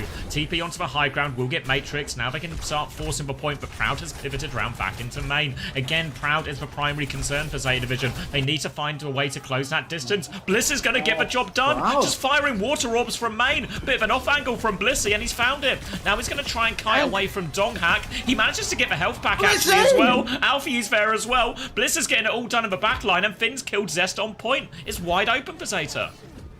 Blissy's absolutely snapped Donghack's ankles. He shifts early, gets away from the slam. Guardian Wave to steal the Mega Health Pack. And that's the first point done and dusted. It's absolutely winnable for Zeta Division at this stage. Thanks for the additional cent, X-Ray, Os, and 2J Starry. Thanks for the 2 cents. Appreciate that. But Alpha Yi now. Trying to hunt out Donghack from behind, but it's so difficult to actually catch him, to connect on these kills. You can see now he's rolling in, he's going for the slam though. A real opportunity, a rare Donghack moment where he's not necessarily feeding, but he's not getting a whole lot done either. He is drawing a lot of members of Zeta Division back though. Pelican's had his Wraith Force now. He's the primary target, and Zest's just going to kill him here. Zeta caught, trying to clear behind, and now they are completely surrounded. Donghack and Zest are trying to come in from the back. Zeta Division, they're just trying to go forward. There's a bowler out the top. Burner will continue to anchor the point. They've lost Finn. Tidal Blast out as well. Pulse Bomb there, trying to get the ball kill. Needs to get the kill, has to reload. Can't get the kill. How has Donghack got away? And they see 9 during all of this as well as Burner falls. And Alpha Yi. Oh, he's got no ankles. He can't keep getting away with it. This Donghack guy is genuinely immortal. Even if his ankles get ever so slightly snapped, it's not like he's dying. It's not like he's feeding. He's just like dragging 3 players back again and again and again and again. Yeah. I don't know. It doesn't... He's got plot armor. His plot armor is way too fucking thick for him to die in these situations. 1.5 minutes on the clock for T1 to match Zeta Division's push. This is 2 solid fights here. If it's an overtime cap and people get backspawned, I suppose it's 1 dodgy fight. But ultimately, Zeta Division, they can manage, but their defense was absolute horse cock right up until the end of second point. So a little bit concerned for them, even though it is incredibly winnable for them, even though they have capped out the first, gotten it past the choke, gotten it through some of the most difficult space on the map. I still am not overwhelmed. I am not filled with confidence right now. Thank you, Heli, who does point out now, with the ammo perk, would have killed Donghack there because he would have got the ammo back from the melee, so there's always a situation for it. Looks like Zeta Division will be starting on the Kiriko and the Wu Yang and the Diva again. Pelican on the Sim, probably going to be very much in charge of the Hotel as we commonly see the Sims play here. T1, at least for now, lining up a more spammy version of the comp with Donghack and Proud, and again it's going to be kind of actually just going straight over to the Diva. So if you remember last time, this first point defense was from Zeta Division was just Finn dying before anything happened, Alfie getting caught on the way out, and we didn't really get a chance to see what Zeta Division's first hold should look like. But now, no immediate deaths, and Zeta can actually start properly. Already now you can see Proud up on the high ground, just looking for his angle, but T1, they need to contend with the fact that Zeta Division, they've got a little car wash up on the high ground. Pelican though, taking all the damage in the world, he gets the TP down, the TP starts to heal him, maybe saves the day, but God, already hell in herself for little Pelly as he's trying to get talked up now on the TP, starting to bully T1 back. This is a good pick for the overtime. Sim with perks, completely different. Isometric, thanks for the 5 months, welcome back. Makes it really difficult for D.Va as well. You can see Donghak, as long as Pelican survives that initial shift, can just hold that position. Now they're trying to get their Lucio Tracer in bottom left here, T1. They've got space for Proud, and Zest and Scoot are trying to push that advantage while Donghak forces point. Burner's going to drop a match for now. Alpha Yi, tough test for him as he's outnumbered on that side here, but Pelican's harassing, trying to buy a little bit of space and attention. 1 tick gone already. Burner will drop, but half HP. They're slowing it down, but it's getting close to Kitsune rushes, but this point is going slowly but surely in T1's direction. Zeta Division right now, I mean, they need this recontest, but they're probably waiting for Finn's Kitsune rush right now. He's just in the back of main charging it up, and he has a lead on Vigilante as well. So if he drops it right now, they could muscle forward with the rush. They could go faster, but it looks like they're just going to continue to play patient. Blissy's under pressure in the back. TP and Suzu forced. Now the rush is on. Vigilante can match the rush in just a moment. But you can see Zest being poked out from behind. He's about half HP. Very, very close. Kitsune rush is mirrored. Later tempo for Vigi. Skewed is 95 on the beat, but he's incredibly low. Pulse is out to Alpha. He catches nothing. Bowler shot on the high ground also misses. But T1, they're pressuring the cap right now. This is absolute last fight. If the cap goes through, it's not the end of the world because they can still win the next turn. Zeta Division, they're so close to the blast, the wall, the bomb, but Skewed has a beat. He's wall riding in. It's anyone's game still, Xavier. Zeta Division behind here. We're going to see the Tidal Blast come out. B comes out from Skewed, catches everyone. Alfie looks for the stun, does get it onto Skewed, but the overhealth saves him. Pelican with a symbol. It's a bit shallow, honestly, but he's still trying to kill Proud. Proud is low. Burner is on the chase. They need to kill Proud. Burner connects on that one. They have the symbol still to fight with as well. Bomb out from Burner as well. Donghak continues to anchor the point. Burner is back in mech. They need to finish these kills. They're right there. They need to finish the kills. T1 are able to take a reset. Zest is low. Full beam for Pelican. They need to get Donghak out of mech. They will. Now they need to kill the baby, pushing forward for more. Full beam Pelican on the point, full pocket, and Zeta Division, the first team to take a map off T1, all stage long. They just need a couple more kills. The backline's out, the pulse bomb's there. Pelican will finish it, and Zeta have done it. Oh my days. Such incredible discipline right there. To not rush that fight. Zeta Division. To not take the fight. To get off point, to give it up, and to play all of these angles. They're playing the attacker's first point spawn in order to have better angles for the fight. Absolutely incredible play from the whole Zeta Division roster there. Such good discipline. Really nice layering of their ultimates. Even when the symbol was a little bit shallow, they still win the fight with an outrageous respawn advantage. Yeah, when he dropped that symbol, I was like, oh, Pelly, we could just go on point with this one, surely, you know? Like, let's go. But it all works out. As soon as Pelican is alive in that mid-fight and there's no more ults or anything, it really, really works out. Kicker fan, thank you very much for the prime. Welcome to the Parasocial Friends Club. Clocked that during the round, but, you know, this is why I've watched the cast. And that's a crazy result. Again, like, to reiterate, T1's first dropped map. And they've already played Crazy Raccoon.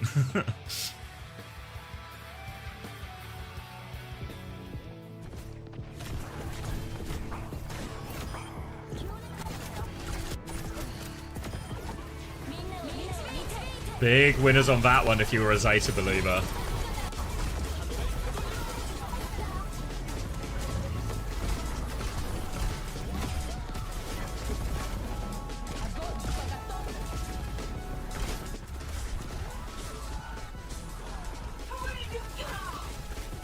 Alright, let me put up these preds for map 3, and then I'm gonna go grab a drink.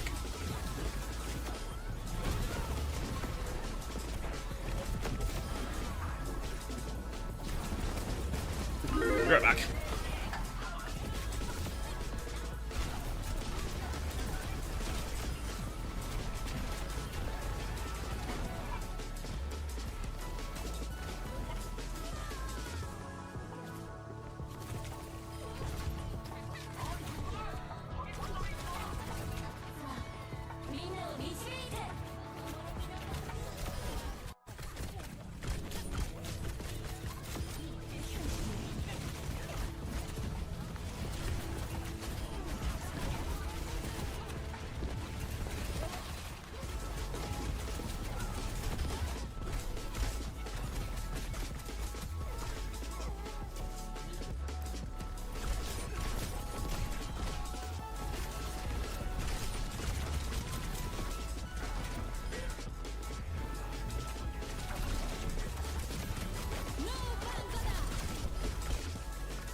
Oh, that nice choppy audio for the highlights.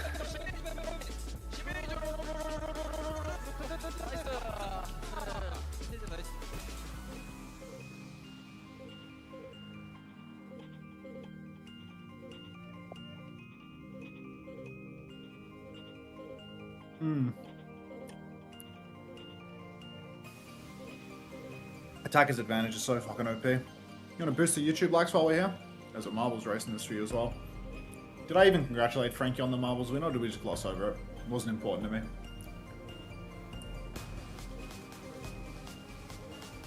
Sixty seconds.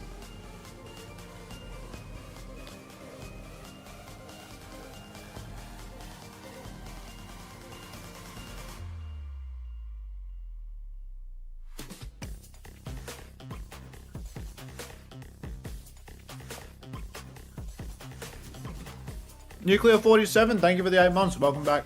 Appreciate it.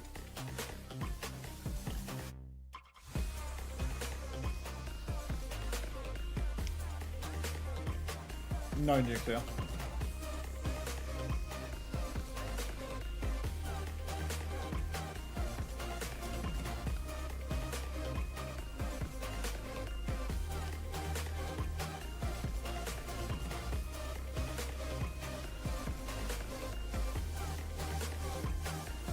WDG music, or the music they play on the North America broadcast, the microsecond a map ends.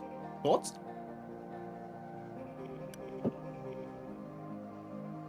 Let's just do a little post-game review for what it looks like when the game ends. On the Korea broadcast, the America one. Because I feel like there's something like really abrupt. I think there's like hero shots or something. Like, is this the fight or is this a highlight already? I feel like they do. I know they don't cut to a team one screen so quickly, but like, what do they actually do? Do they let it go through to hero shots and like team victory? Like they name them in game and let them name the game screen show it? What do they actually show? So they let the... Oh, they actually do just cut straight to player comes as well.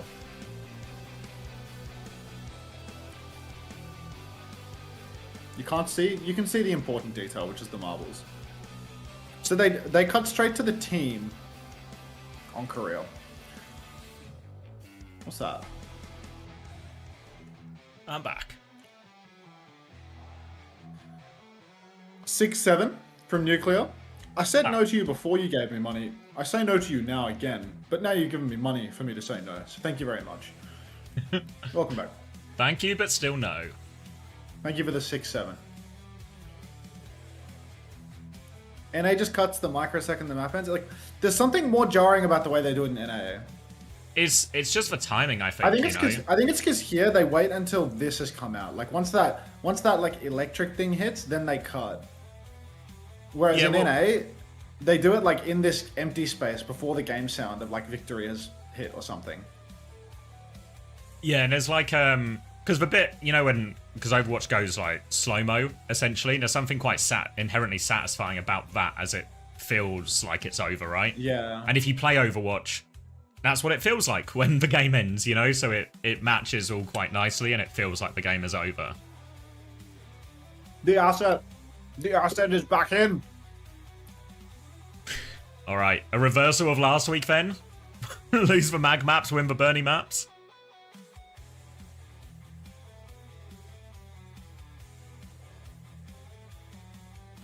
Is this T1's first map loss? It is, yeah. First map loss of the stage. Oh, even gods can bleed. And sometimes the person making you bleed is a roster with Mag on it. Obviously, it's not Mag doing it. He was on the bench, but... He softened them up, you know? Exactly. By the time Burner arrived with the knife, they were ready to get cut. Yeah. They'd already essentially unscrewed the lid of the jar.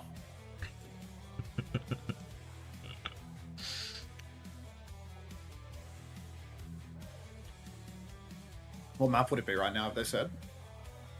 I didn't see. Oh, thank you, Bacon Pancake, for the 16 months. 3:3. Suravasa. So, for anyone not aware, currently Atlas is unavailable in... I don't know if it's the same in Pacific and Japan, but it's unavailable in EMEA, North America, Korea, and everywhere due to the ongoing bugs. So if you want to play Flashpoint, you have to go to Suravasa. I think it's literally disabled in the game because they put a hole in the floor of the map. Yeah.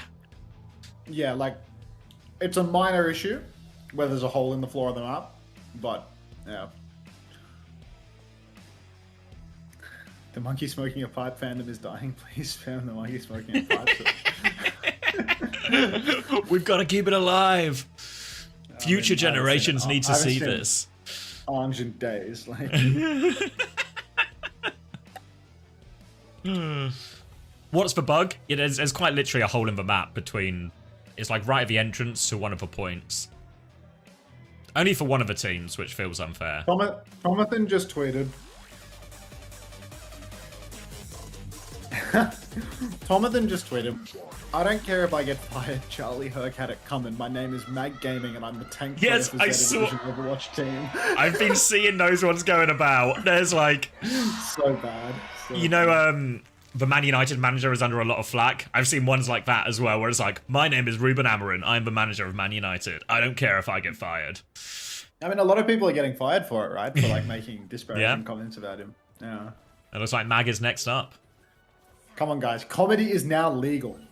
They've legalized... No way they've legalized comedy. Oh, Nuclear, you won the race. Nice. Alright, Suravasa, and it is Mag, Donghak in a ball mirror, and Pelican is on the buffed Torb. Alpha, you're going to be on the Sim. Zest also on the Sim. Proud on the Freya here. So in his first point especially, this long sight line where the teams take the opposite sides, this will favour Proud. It's really on Zeta Division to potentially make that first move, close the distance, and not allow Proud to just keep poking from across the point.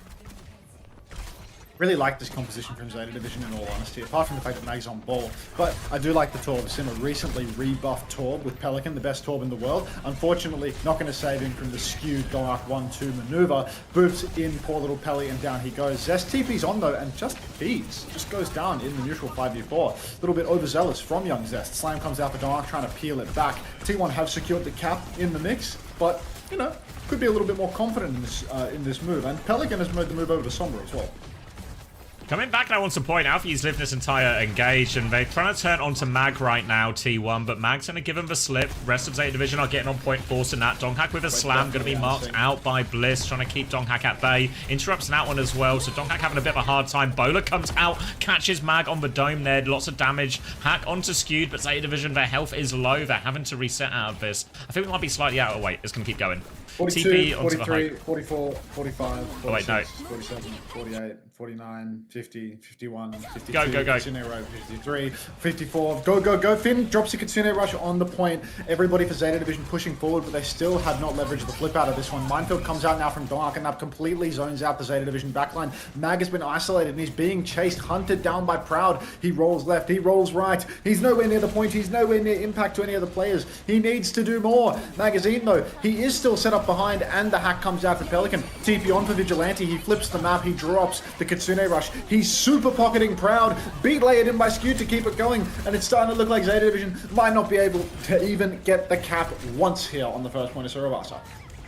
No, Bliss dropped the beat first, but it didn't catch Alpha Yi. He was the person who needed the beat most, and T1 will capitalize on that. They take him down, and that'll be first point cleanly for T1 as we move over onto point B. Alpha Yi does have the sim walled advantage for a little bit, as we're going to see Proud also go over onto the Sombra here as well. So trying to put these balls in a difficult position. We'll see if either of them choose to make the switch onto Winston when they get the opportunity. But for now, slight sim wall advantage as Zeta Division get the first their first position on point.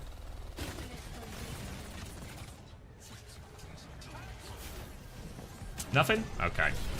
Mag, rolling through, swings onto Donghak now, trying to come back around. It's booped back onto point. They have forced for TP out of Proud here, so they have to reset a little bit here, T1. Won't be able to contest before the flip. Donghak's a little bit late. The sim wall comes out, so Alpha, you can just match that one. EMP over the top from Pelican, going to cancel out that wall and kill Donghak and kill Skewed. Great EMP there from Pelican, and the earlier swap onto Sombra, the early EMP makes all the difference, obviously, in that wall trade. fantastic moves there from Pelican, taking down the sim wall immediately. I mean, we've seen double swaps actually come through here, where now Alfie is back over to the sim. Zest is on the Tracer. Am I losing my mind right now? Did they just both swap, or? Yeah. No, Alfie was on the sim the whole time. Oh, okay. All right. Did he swap on and off in spawn or something? Why is he 1% on ult? Useful one. Anyway, slam out for Donk, but Pelican has gone down immediately. He wasn't even caught up in that slam, but I guess he was just caught on the way out the door. Donk finds him, finds the kill. Kitsune rushes down on the point for Finn, but Donk is actually under a lot of pressure. He needs help, and he needs it yesterday. He rolls over to the point. He takes the mini health pack. Headshot splashing out for Vigilante. Now the Kitsune rushes out on the objective. This should secure them the flip here. Magazine on the run. He's virused up. He's taken all the damage in the world. He's dead. Oh, God. When did I turn that coffee pot on? I wonder if this coffee's burned. Looking for more kills now. Donkhack's going to come through with a slam. They're trying to survive this. Bliss is going to drop the B. Actually, they kill Skew 10% short of his one. Zeta wanted to turn this right here, right now. They only need 11% more on the cabin. EMP to try and turn it. Pelican walks in. It's a 1-for-1 trade only out of that EMP. And Proud might wish he had that one back, because this is all going awry for T1. They're on point trying to stall. Zest has found a trade. Pulse Bomb is good. Zest has found 2 trades. Maybe T1 are not out of it yet. Donkhack and Zest going to get it all done between them. Slam comes through and T1 are right back on point. Zest has clutched it out. Zest, unbelievable clutch there to keep T1 in this, even though Blissey had a nice judgment to drop the beaten spawn, find some trades for them. Still falls over for him, and now you look over to next turn, Simwall on the point for last. If Zeta Division can get to the objective, they're going to be in a good position. They've completely broken Dark's ankles. B comes out for Skewed, though. They're pushing right into this one. Alfie tries to kite out. Dies before he can actually get the Simwall online. Magazine has mines on the point now, but what to do about this? Finn and Alfie are both dead. Yeah, it just felt like a big miss timing from Zeta Division there. We were on Mag's POV. Like, by the time Zeta Division had moved towards point and Donkhack had got a big roll through and damage, Mag just wasn't there yet. So it all comes a little bit late from Mag, and T1 will make it 2-0 on Saravasa. We'll head over to point D. We'll be pretty even in terms of when the teams will get there as well. So an initial vie for position, DPS ult advantage for Zeta Division as well. Symbol and Molten Core all available. The Molten Core obviously will match up quite nicely Internet Mines, but always treacherous walking up here with that coast and with the balls in play. Well, Phobos, thank you very much for the 8 months. Welcome back. Also quite enjoy that quote. All right, Zest immediately going to find Finn pre-fight. Help of Dongak, of course, but good grief, Finn. Been caught out a couple of times this series. Can't keep happening. Pelican on the sim, on the Torb, up on the high ground. He's going to disappear in a little puff of smoke as well. And it ain't looking too crash hot for Zeta Division right now. They've lost the cap. It's cost 0 ultimates for T1. Next turn is going to be brutal. By the time Alfie gets this sim wall online, Proud's going to have an EMP to counter it out. Going to be so difficult for Zeta Division, and they have to make their stand here. They're trying to rotate through. Simwall comes through really early with that TP. They do manage to get mostly away from it. Pelican's going to try and clear a lot of space now on point as they come forward. Minefield on point from Donghag. Pelican dies with the Molten Core. Kitsune Rush there for Finn. 1-for-1 trade only, though. Still trying to battle away on this, but Vigilante nearly has the Kitsune Rush ready to go as well. Zeta Division, they're waiting for this beat. Bliss is 99. He has it now. Pelican is rolling out. B comes out, catches everyone as well. They kill Vigi with it. Now they can push forward. Proud still doesn't have the EMP, so if they can stabilize around Alfie, they can start to clean this point. But he's trying to use the sim TPs just to keep himself alive. Donkhat comes through for one more touch, separates Bliss a little bit as well, and T1 really aren't giving this up. Pelican is back now. He's taken care of 2 and doesn't even need the Molten Core. Zeta Division stay alive on Saravasa. I think now it's just so difficult for Zeta Division, not because the next fight is impossible, but just because if they lose one singular fight, they are cooked for the map. They are completely done.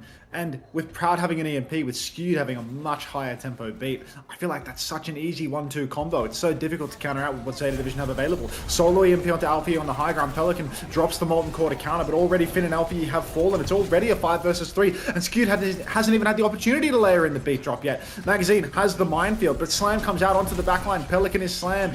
Blissey trying to peel desperately. Dark on the run. Minefield out for Magazine, and T1, even though they've made a 5 versus 3, they actually haven't leveraged the flip yet. So this feels very winnable for Zeta Division if they can just keep playing slow. Pelican booped off the map, sent sky high by Skewed, who is now getting drilled by a Torb turret. But 5v4 situation, less than 10 seconds to touch for Zeta. They must touch. Looking for a pulse from the back. Zest underneath Mag. Suzu'd away and Recall. They all get away from that, but Finn does die. Skewed with another crucial kill. Proud's going to kill Alfie as he goes for the touch. Mag can't make it in time. And it's a quick Saravasa for T1. Oh, heavens. So what burner map do we pick? Great question, Capitology. Can we boost Capitology sub badge in the chat, please? Another mag lose.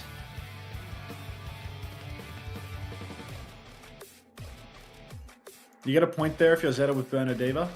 Yeah, whatever you say.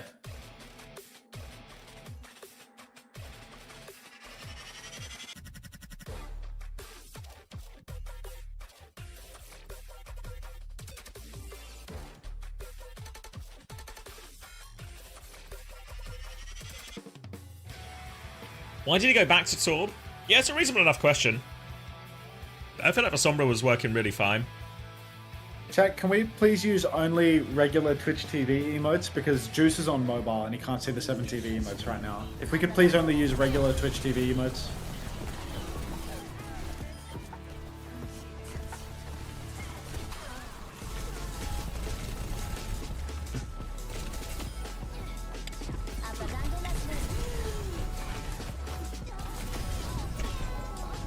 And this clutch was insane from Zest.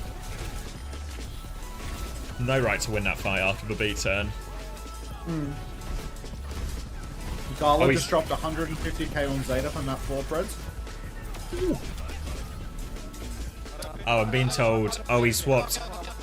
He swapped when Zest went Tracer.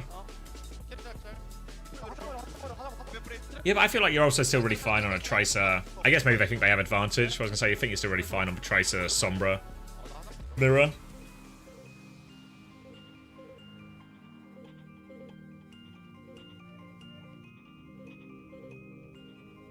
Hi, Aunt, I hope you're doing good. I'm alright. Abasi.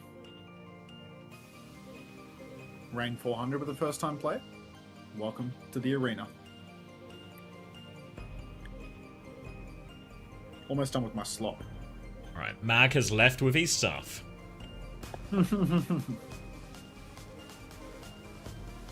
I need a mag map vibe. Oh, could you imagine if they forced T1 all the way just to go to a Mag Map 5? I mean, it's like, it's just the reverse of what happened last week, right? Last week, they lost every burner map, they won every mad map. The difference is they were first on-site gaming. Burner can take down the previously unbeaten T1. But what if on-site gaming come out? I mean, King's Row is just such a good map for off-tank players, you know? Attack is actually so human on off-tank.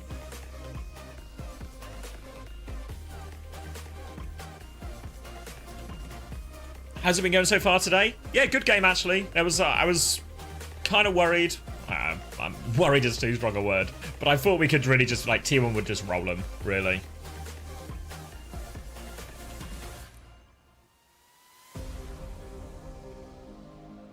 Any Jasmine gameplay? I can sort Preds as well. No, literally no sign of Jasmine. Where is Jasmine? Which has surely stunned the world that Jasmine has not come in for Donghack at any point. Who is Jasmine?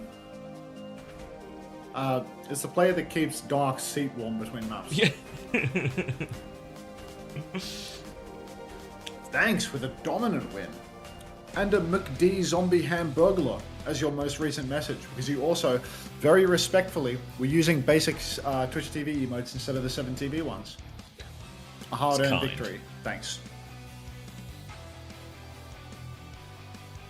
Circuit Jasmine versus Burner Sig Mirror for all the marbles.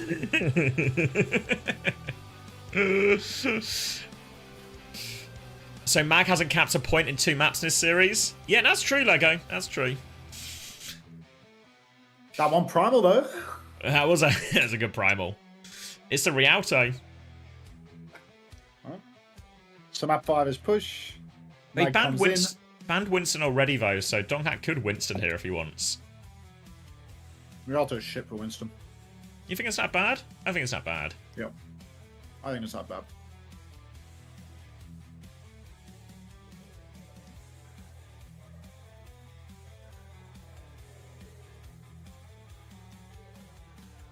What happened with the map 1 Zeta ban? Zeta were late, so they didn't get to ban.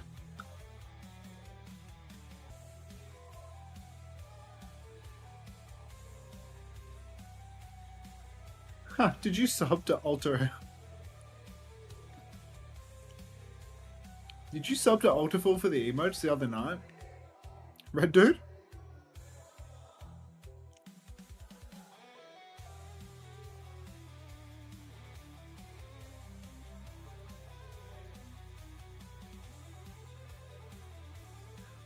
Yeah, burner is in. Who would have thought? Late on LAN? Yeah, it's actually more likely you're going to be late on LAN than in online.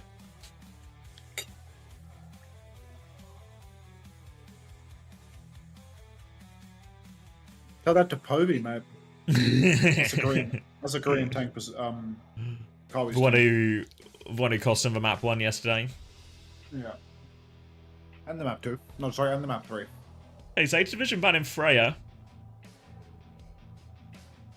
Have T1 banned Diva yet? I presume not, right? Yeah, has it all. Yeah. So yeah, Diva ban comes in. Sven, yeah, is 8th Division probably going to play Hazard? This is good nitty gritty, to be honest. Because now, when it goes to map 5, they can actually, on push, they can keep Burner in, and they can't ban Diva anymore anyway. Yeah. It's good nitty gritty from Zeta. Fuck you. God, we haven't had a knockout suit in a long time. Oh, thank you, Nice, for the gifted tier 1 to Druggus. Cheers, Nice. Welcome, Druggus.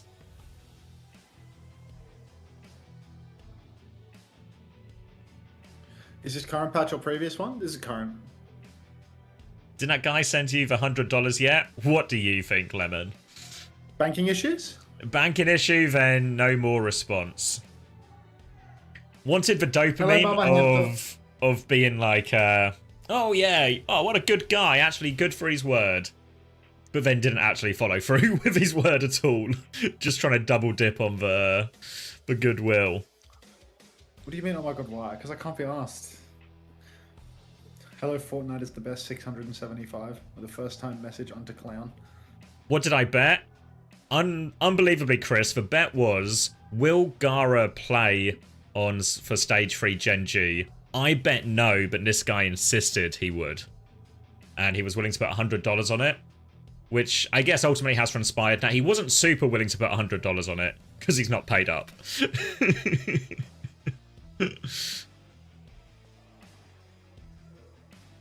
But he messaged the other day, Chrissy, to be like, oh, can I have your PayPal? And I was like, yeah. Oh my god, he's actually going to do it. Sent him my PayPal, and then all of a sudden there were banking issues.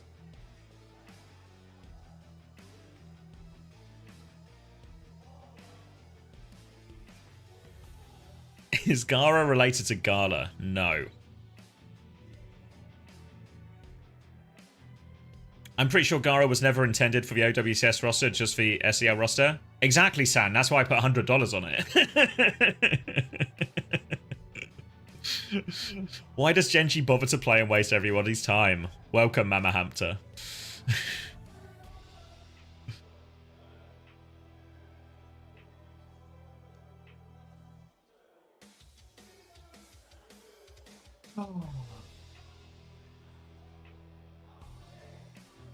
Why have I not done another Marbles race? You think it's Finn's birthday today? There was a sign saying happy birthday. Birthday boy Finn. It was. It was on Twitter. Oh. He's so young. He's just a baby. Little baby Finn. Little 13-year-old Finn. Full of life, full of innocence, ready for the world. It's Jasmine's birthday too? Do you think they give him a birthday map? A map 5 birthday map?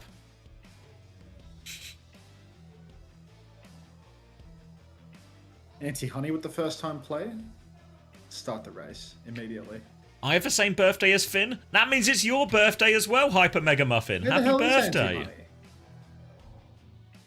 Oh, they didn't actually join the race. Oh no, they're in first place. I'm just not showing all the names. I'm a fool. There you go. Let's get some happy birthdays going for Mega Muffin. Got him. I believe in the beginner's luck here.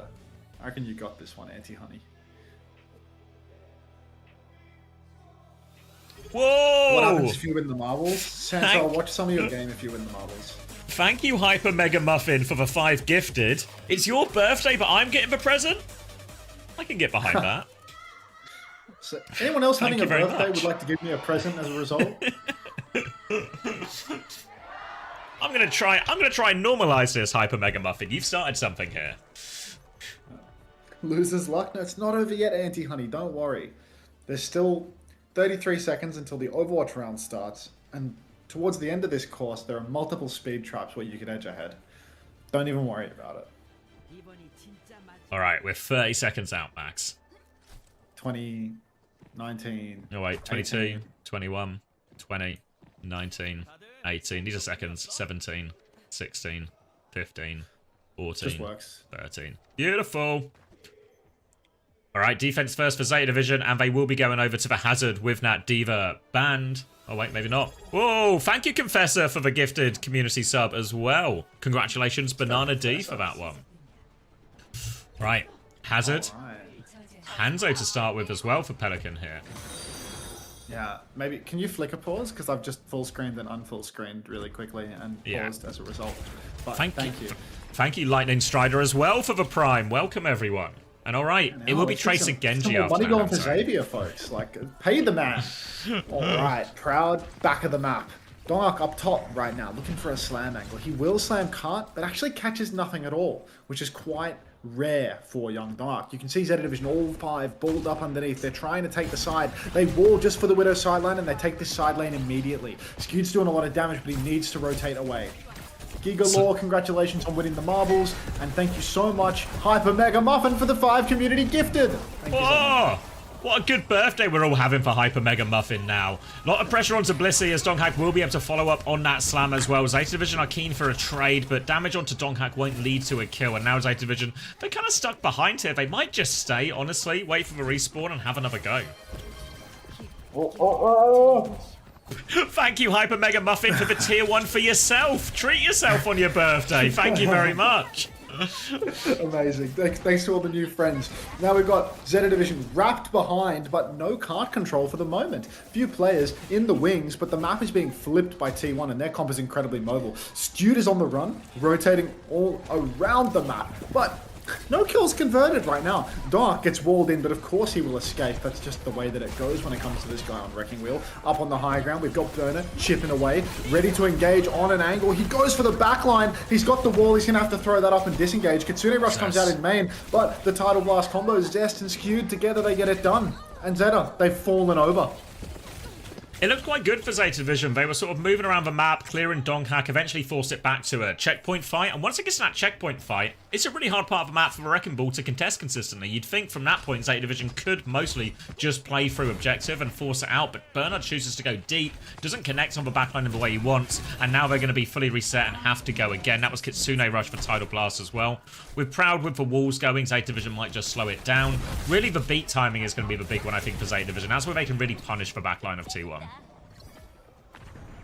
Jeez, I mean, I do think, you know, T1, as much as their backline might be a little bit vulnerable right now, Zeta Division, they're in the thick of it, because this is not looking good for them after already 2.5 minutes being drained. Slamming the choke is huge damage for Dark. It's a shooting gallery for Proud, but unfortunately, he was not trained well in sniper. All barrel, no fish. Exactly, just so much barrel, terrible barrel to fish ratio. Slam on the high ground right now.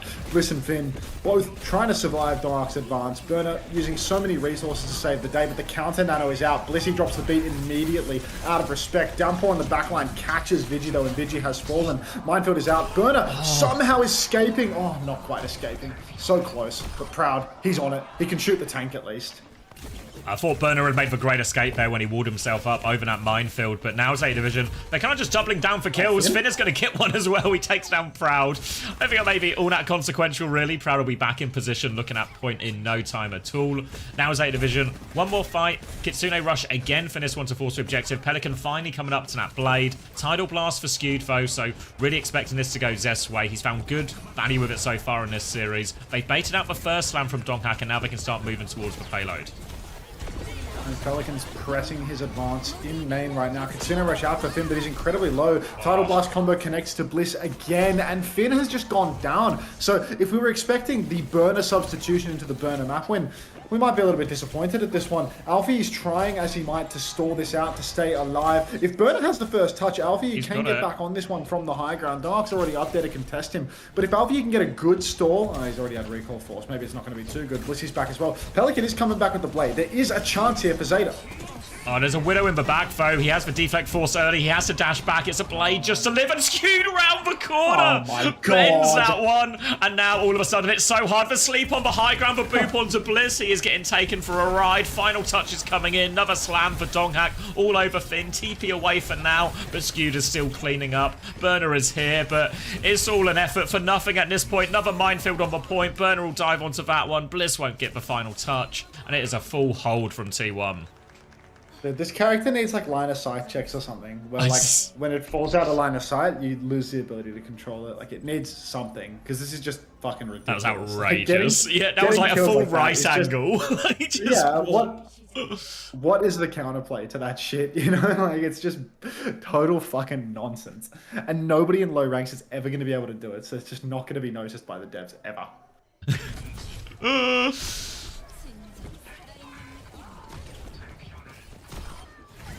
Alright, and all of a sudden, T1 look in complete control.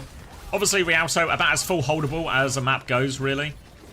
Main problem you saw is the same problem a lot of teams run into Rialto. Once the backline, the defensive team's backline is playing on that bridge, really hard to actually close the distance on them. Worth noting that that yellow box is actually in a little bit of an awkward position here. It's not right under the bridge here, so Data Division are actually going to have to, they're going to have to hold a little bit further forward than you normally would when defending this first point. Once we get to that part, at least. Yeah, I mean, now they've got a bit of a poke-heavy comp. We've got Pelican. Is this not a bit strange? I know Alfie is really good at the Pharah, but, like, Pelican's pretty damn good at Pharah, too. And Pelican's definitely, like, quite significantly worse at Tracer than Alfie is. So I'm quite surprised to see this particular DPS combination coming out from Zeta. Just because I would have thought that if you reverse the roles, maybe they're a little bit... the total skill is higher. The sum of their parts comes out a little bit on top. Alfie poking away on Pharah right now. This first choke is good for Hazard and Pharah both. You have really safe space where it's difficult to be contested by the hit scan. But you can see the Sombra Tracer swaps come out from T1. Dark on the Wrecking Ball as well. He's going to be able to fly up into the skybox and be able to shoot Alfie right out of the air. So there's no free lunch here. Oh, blocks the hack, and Proud forced to TP back on the run already, but no kill converted. Yeah, good denial from Pelican, slows down T1 in terms of what they want to do, but here comes all of that damage to try and open it up again. Alfie is trying to respond, one rocket onto Zest, Donghack creates for space, and Zest is now successfully in behind. And this is part one of the setup for T1, but Zeta Division, they're wasting no time, they want to push the backline. They're going forward only, they're chasing this all the way around the corner, they've lost Finn on the chase as well. They're trying to get these kills. Burner on Skewed, but only manages to get Vigi. Alfie is going to get traded as well. Pelican does eventually kill the backline there, but the payload's moving all the while, and these trades aren't great for Zeta.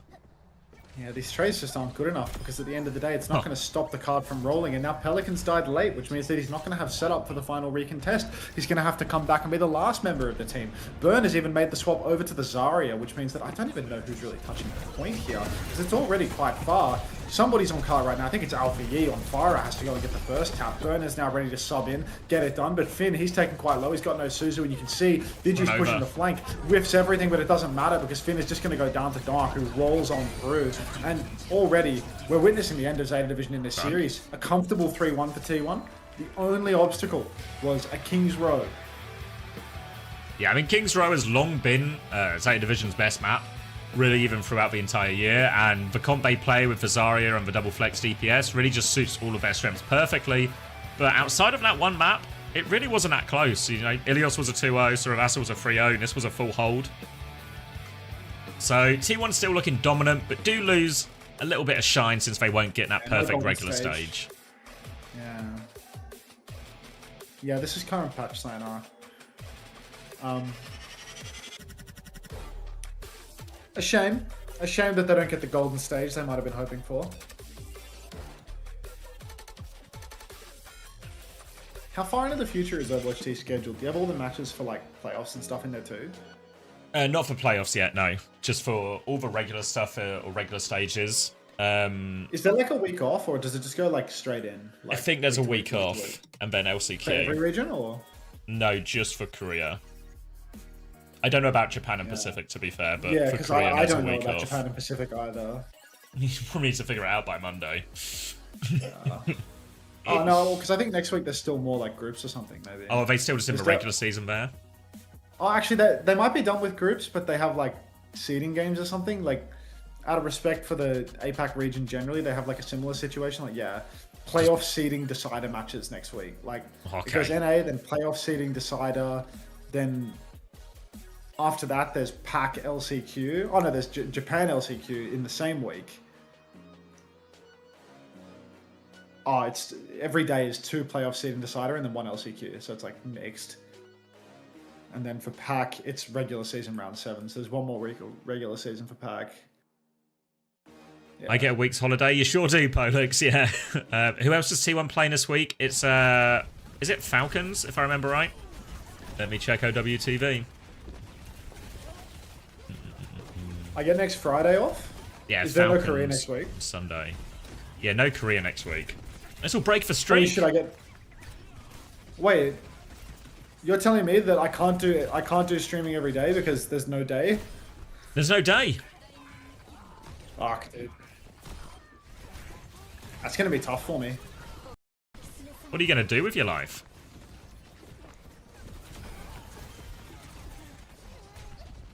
No comment.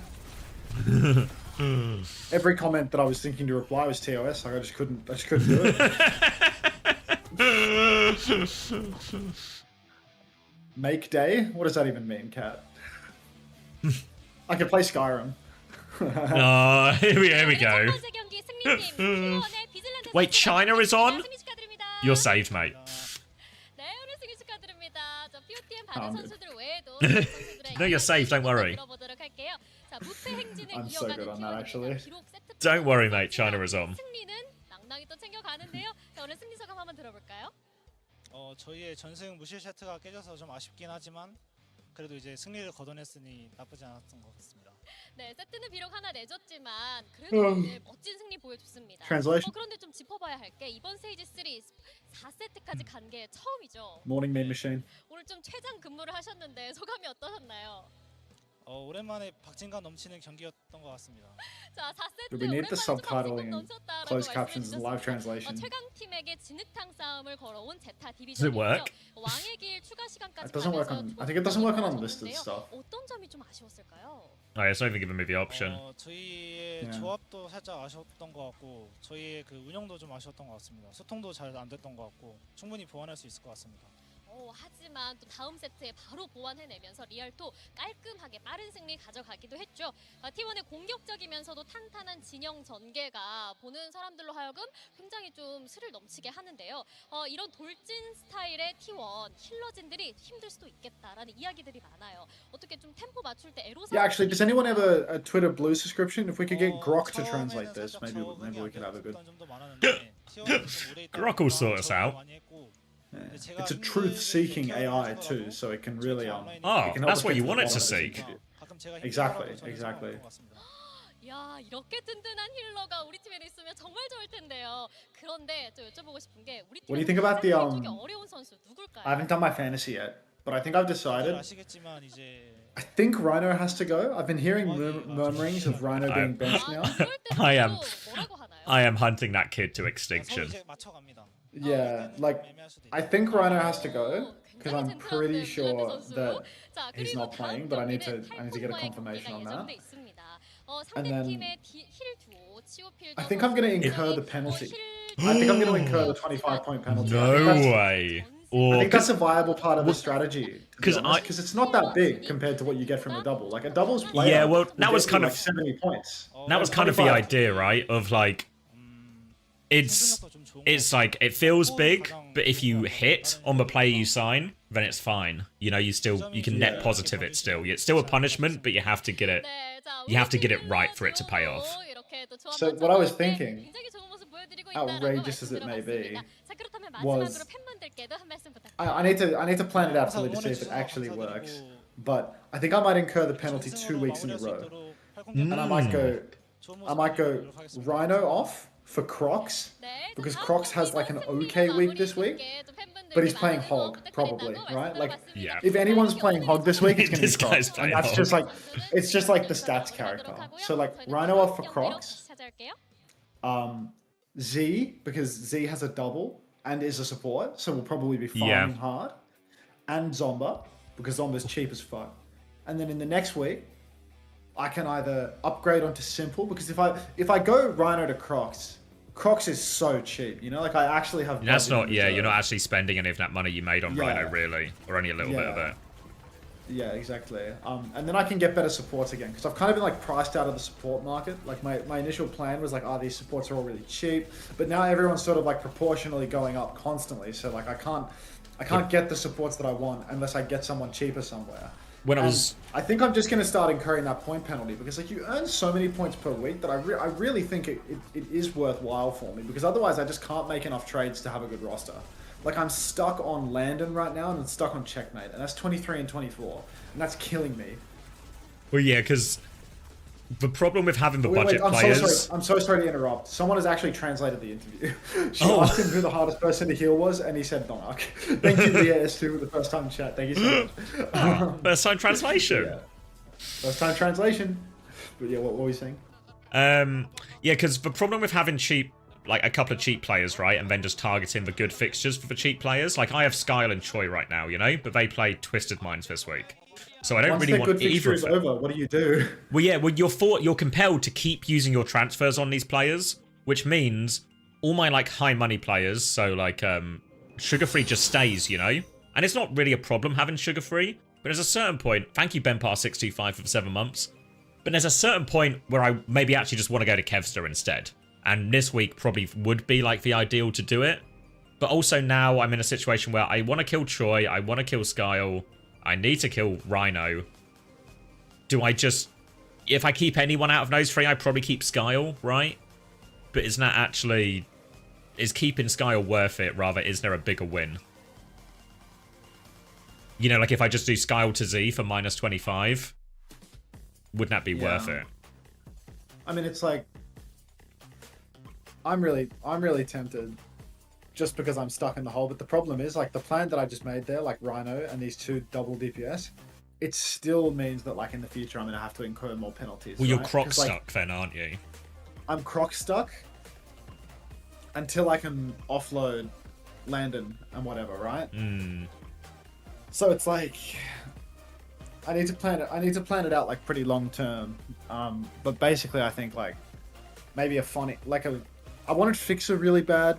Like I really wanted Fixer Vega because they're like good supports for the end of days. Yeah. But I'll probably never be able to get Kev Jwu with that, right? Yeah, I think any VP or Team Liquid player is like premium because you can get them now and then you never have to worry about them, right? And if you have a couple of VP and Team Liquid players soon, then all of a sudden you can just like rotate your cheap players around the good fixtures a little bit, and it doesn't feel you don't have to incur penalties. I've not actually done the literal math on does that actually work out as I think it will.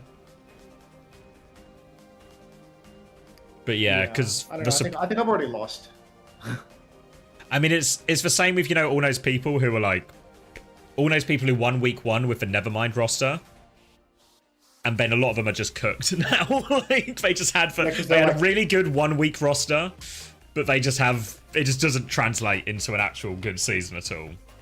Yeah, I think I've had like a really good 2 week roster, but because of the price changes and because Rhino, like, everything would be fine if Rhino could stay forever, you know? Like, if Rhino was continually playing, then I would never have a problem because I can free up my budget elsewhere. But because Rhino is my core player, I'm fucked, you know? Whereas people that have Hawk as a core player, they don't have that issue. Yeah, like Hawk has a tough game this week, trade... and then he's just good for it for probably the rest of the stage, really. Yeah. I mean, my only thinking there was like, Hawk is a good earner, but maybe, just maybe, it's worthwhile for me to, instead of trying to capitalize on the Sakura double, try and free up my budget now. So go like Landon into someone cheaper now, and try and like incur penalties to get like an infected on my roster. You know what I mean?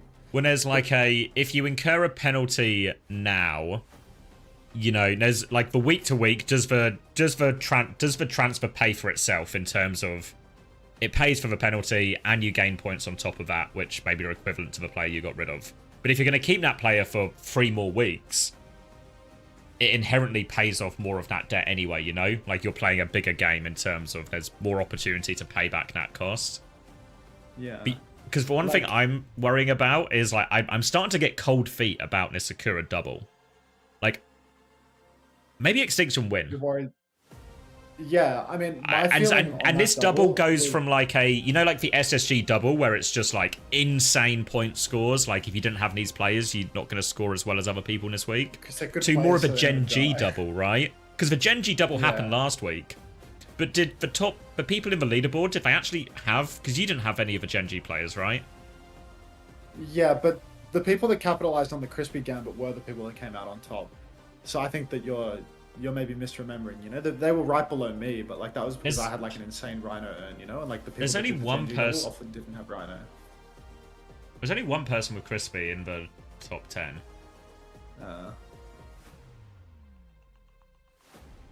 I don't know, like Goofy Jokster's gonna win.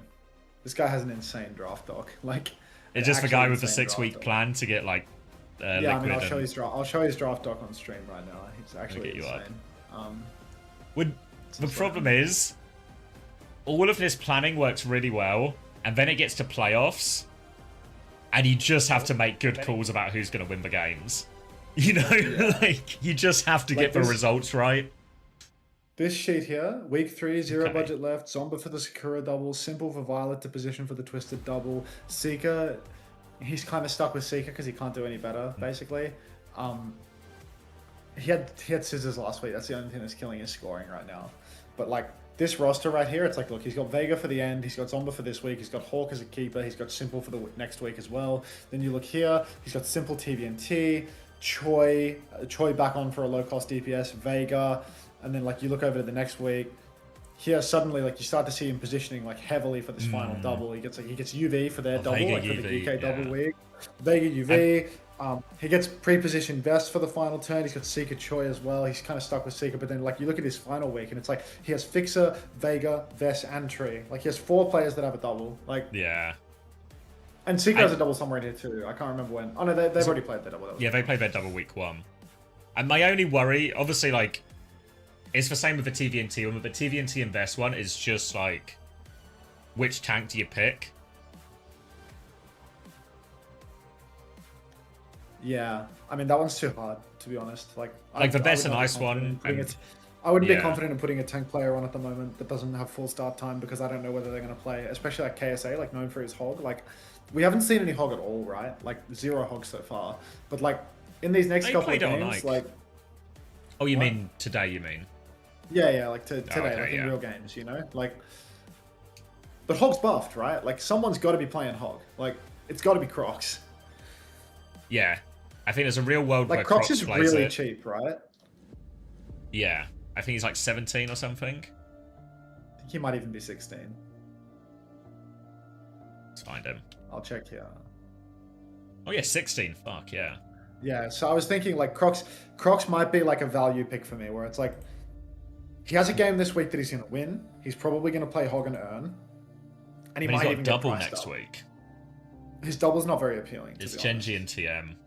Yeah. It's like a 1-for-1 and like TM, like they have a good hit scan player. Like that's going to fuck him, you know? Like yeah, TM is like not the same as I just don't trust Crocs to keep him on for that fixture to be honest. No, I agree. But I do wonder, like, whether, like, I look at the leaderboard right now. It's like, in 2 weeks, I have 400 points. 25 points, how much does that separate me from... So if Like, you took the a minus 25-point 25 now, penalty- that would put you like A 25-point 18th, penalty 19th. would still put me at 16th, you know? Like, Yeah. or better than... No, yeah, 16th. Yeah, it would make me 17th. So a 25-point penalty would make me 17th. But then, like, if that penalty is preventing me from losing, well, just getting 0 points, right? It's worthwhile. But using 3 trades to wind up with Crocs, who I then want to offload in the next week, feels fucking stupid, no? Say again. Using all of those points to wind up with Crocs, who I then need to offload in the following week. And feels who are you really going to dumb, offload because him then to, right? It's another penalty. Look at the size of this cunt's shirt. Show us the Ozempic Max. You can't fucking hide it. Fuck off, Zach. which uses the newly I'm just developed skinny. fast TN panel and upgraded diaphragm technology. This monitor has inherited the XLX monitor stand design. It has I don't know. incorporated industrial grade I gotta get rid of bearings these and height expensive adjustment bastards. mechanism, allowing easier and Do I smoother take a penalty and drop Kellex for Landon? No, I think adjustments. The new I think that monitor wouldn't be series worth it. continue to evolve, Because I think Landon's still going Yeah, to score like- slightly better. players can perform And or like, Incurring the or, penalty in games. to get rid of an expensive player. Like, I kind of considered that, you know? Like like what free if up instead money. of getting rid of... What if instead of getting rid of Violet for Z, I get rid of Landon for Z? And then it's like, I have so much money to spend that I can actually change my tank again, you know? You can just Like, get Hawk or something, maybe even, or Infected. Exactly, exactly.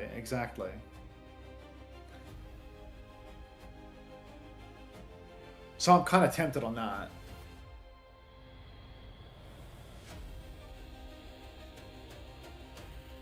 Yeah, I'm trying to think what I want to do for tank this week. 89.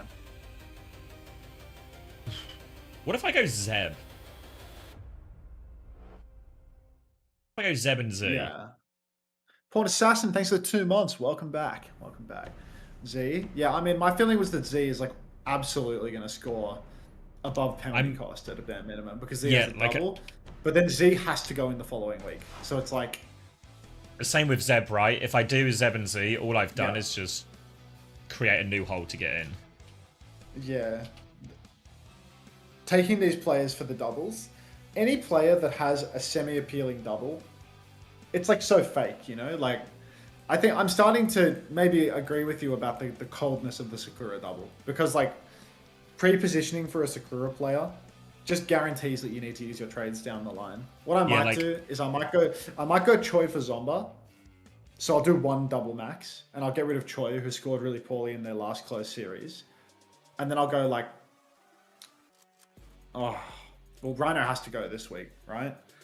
Rhino but the Rhino one's really caused like... I mean, I could go crazy and go Croc, Sugar-Free Kevs to Vega Z. But I have such a Crocs-based... Like, my week 4 is fucked. You know? Like... Yeah. Because it's I mean, too budget. What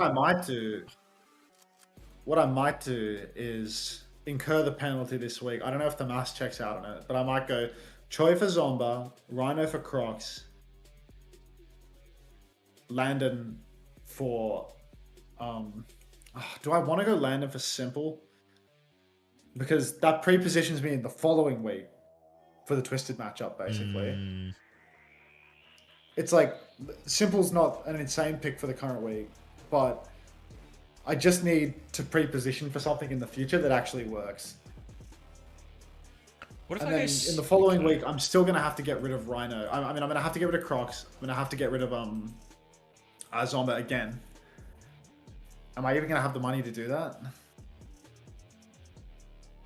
If I go... I take the minus 25, I go Crocs, Psycho Z, I have 4 in the bank, and then for week 4, I would hypothetically get rid of Crocs, get rid of Z, get Infected.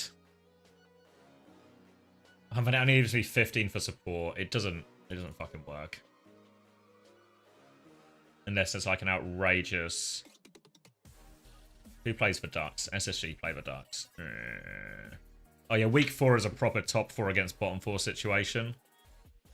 Frothy Philly. There's no way I... For week 4, Frothy Philly tapping against SSG can't be the solution. Fox will have to get 35 plus points to be worth it if Rhino doesn't play. Doesn't he just have to get more than 25? Well, it's 25 to break even.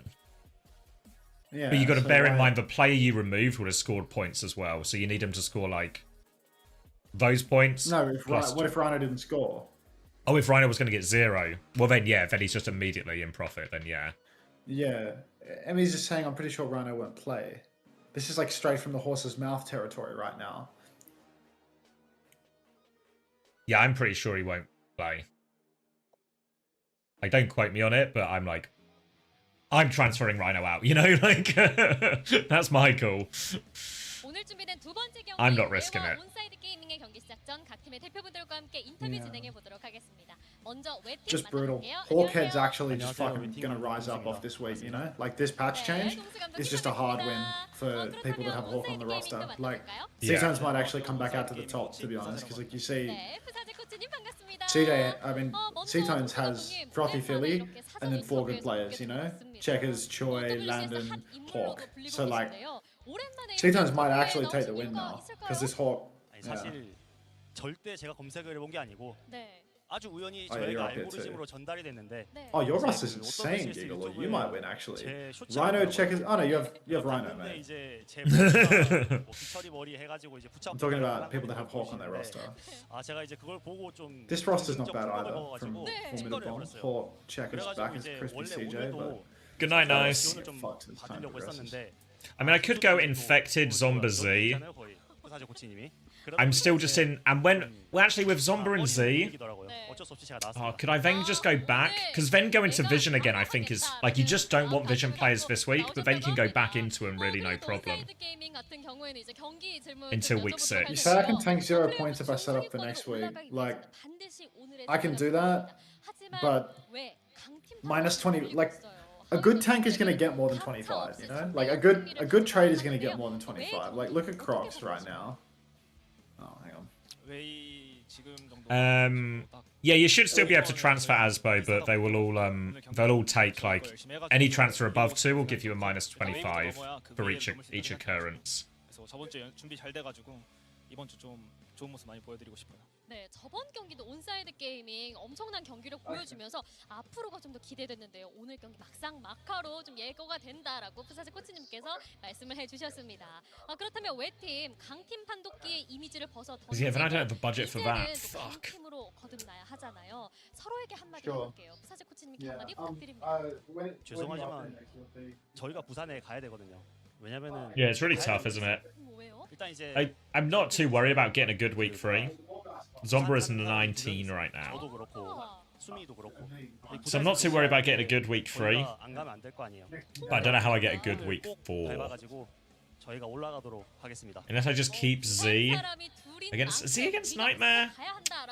It kind of depends. The problem with Z against Nightmare is depending if Sakura just smash both of these games, then fuck it. 또 제가 선수 시절 때 마지막 Yeah, 우승했던 yes, 게 Aspo, yeah. 부산이거든요. 같은 대회장으로 알고 있어가지고 이번에는 제가 코치로 가가지고 한번 좋은 성적 내보고 싶어서 간절합니다 부산. 부산은 네 나와버리다. Really love the most recent highlight video on OWCS. Yeah, Polix smashed it. Polix really smashed it. We've got the NA one coming out later today, which is like a Divinity debut as editor, but Divinity's is really fun. Like, I think you guys will like it. 그렇다면 간절하게 승리를 같이 바라고 계실 팬분께도 마지막으로 한 말씀 부탁드립니다. 우선 이제 I got free monies in fantasy. Yeah, like Rhino went up. I think a lot of people gained money. 많이 내리더라고요. Yeah, eventually the fantasy site will just be on OWTV itself.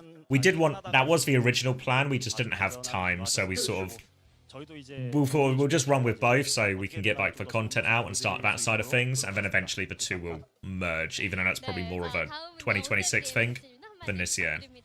일단 제가 비 오는데 나오는 걸 굉장히 싫어하는데 이렇게 비 오는데 저희 How come Crocs over Zeb? It's a good point actually. If I'm going to bother with Crocs, I might as well just get Zeb. It just depends how how much I believe in Sakura, I guess. The highlights are on OWTV. Let me if I go to the homepage, if I send you the link, this one. I'll drop you the link if you want to go there. If you hit our YouTube channel as well, there's highlights from all the previous weeks as well. So if you want something to watch between games or something just you just like watching Overwatch, which you might well do if you found your way here. Yeah, check out the highlights. They're all really cool actually. Lots of all the best plays. Some really cool stuff the editors have put together.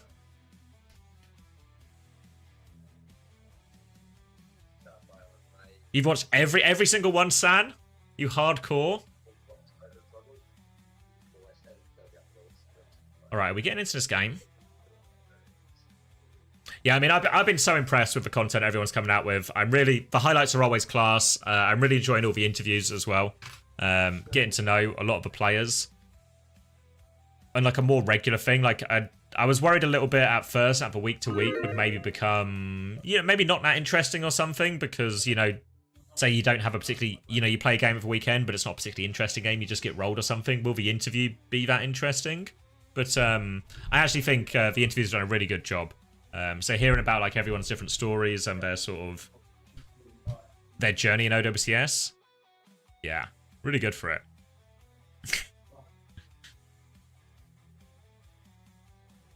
Yeah, I feel like I know, like, coming into it, like, I think there's just certain players now where I'm really, like, you guys haven't seen it yet, but the Jonte interview is going to come out later today, and, like, Jonte, PDK, players who I've sort of seen play a little bit but had no connection to, like, I watched their interview, and now I'm rooting for them, you know? I want them to do well.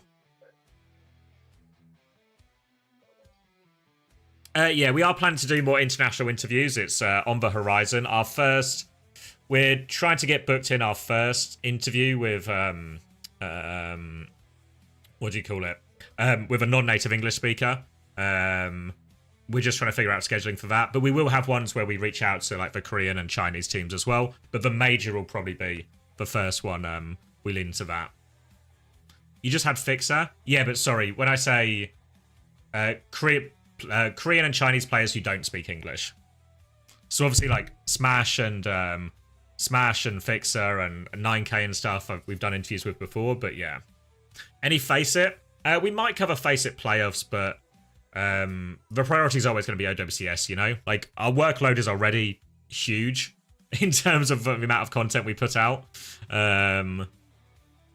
So, yeah, so Face It is just, it's really at the bottom, like the bottom of that priority list.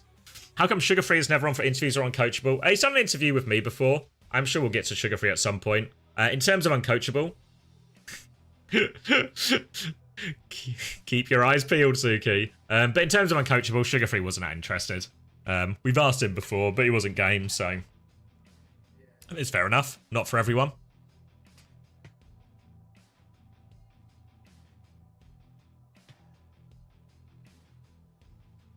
KSA's been farming Hog in Saudi E-League. KSA will play Hog Trust. Fuck. It feels so risky to invest in the TM tanks though, because you just never know when it's going to be like a little TV&T swing. Maybe KSA is the truth, and then KSA for the double next week, or maybe honestly, Abdul, you've turned my head a little bit with that suggestion actually. Hold on, let me just rename this previous VOD. T1 versus A Division. And now we're locking in, because it's going to be Way and Onside Gaming. So in this one I think is actually positioned to be a pretty big battle. If Way want any hope of getting directly into playoffs during the end of this regular season by finishing top 4, they need to win this game. Look who it is. 25, 24. Wait, 25, 24, 23, 22, 21, 20, 19, 18. Yeah, works. Crocs! The Korean Crocs, as they call him. Milgaru on the Hog for this first one. Tracer Sombra combined with that. Kellen, I think, anticipating the Hog, but not anticipating that hook, as he is pulled in and down to half HP and immediately onside have to take a back step. Oh, absolutely horrifying to see Kellen on the Orisa for all of the marbles now. Starting to become a Way believer already just on the basis of that. Onside Gaming right now, they're all backstepping. Kellen is going to spin the hook off. That's water off a duck's back for the young man. But Milgaru, body on the point. First flip goes the way of Way as Onside Gaming really struggling to ever get a reset. Knife finds Lisumin in the neutral though, so despite the health disadvantage, Onside Gaming now have a pick. Open a trade that out immediately though. Milgaru is still lurking with his next hook timing as well, and there's a TP right in front of him, but he'll be able to clear that one. And Kilo, just opposite side of a point, will just get all the damage done. Thank you, Goofy Jokester. I did indeed like your document. I'm sure you're going to win. Thank you, OS Kagan, as well for the prime. And alright, the Hog doesn't get it done there. They just play for Kilo's angle, and Onside Gaming are able to leverage that point back from them. I mean, now. We can see up on the high ground, Kellen, really good when they're in control. He can mark the Hog's cross. You can see Knife's got a little TP to get everyone back and forth. The former Team Liquid Sim specialist coming in on his signature hero of all things. What are you? You're highlighting a Google Maps link, Panda? What is that? Milgaru inside right now. You can see onside have already made rotations away. Aid drops the TP, but it's quite shallow. Knife's going to go down in the neutral though. Great boop from Opener, forces a few players out of the fight, and that's going to give a huge health advantage to onside up top. But Kilo's taking a beating on the side from Sonjin. Slide over to the side, Opener finds the first kill, but Kellen, after the surge, is going to go down. One-man advantage for Wei right now. Oh, Hook is good. Kilo, though, Tidal Blast to save his life, but now he's getting taken for a ride by this whole Hog. The rest of onside pushed into a room. They're going to get the flip off this now, Wei, but there is a chance to retake onside gaming with this overclock as soon as Kellen is here. And here he is with the Hook. Milgaru's on the flank. Crucial kill. Opener's going to try and respond, but grow up, Opener. You can't fight a Hog. And Milgaru, the difference maker here. Now Kellen being ever so slightly staggered out, and onside gaming, I mean, Knife has found key picks in the neutral. He got a couple of snipes onto Lee Soo-min, but he's still only 70% now, 80% of that symbol. He actually hasn't been juicing all that much damage. We're all the way through the round at this point. Ults are fairly even for the next turn. Beat for Lee Soo-min's going to be absolutely crucial. No Tidal Blast available for either side. Coast retake is a little scary, but they flip right over to the point. They're ready to rip the clock when the time comes, but only Kellen on the point right now. So many members of Onside Gaming are actually hiding underneath that it's Kellen very slowly edging out that cap. Hook comes through, catches nothing. Counter beat is good from Dopey Opie, and Milgaru might just be falling over here. He can't heal through that.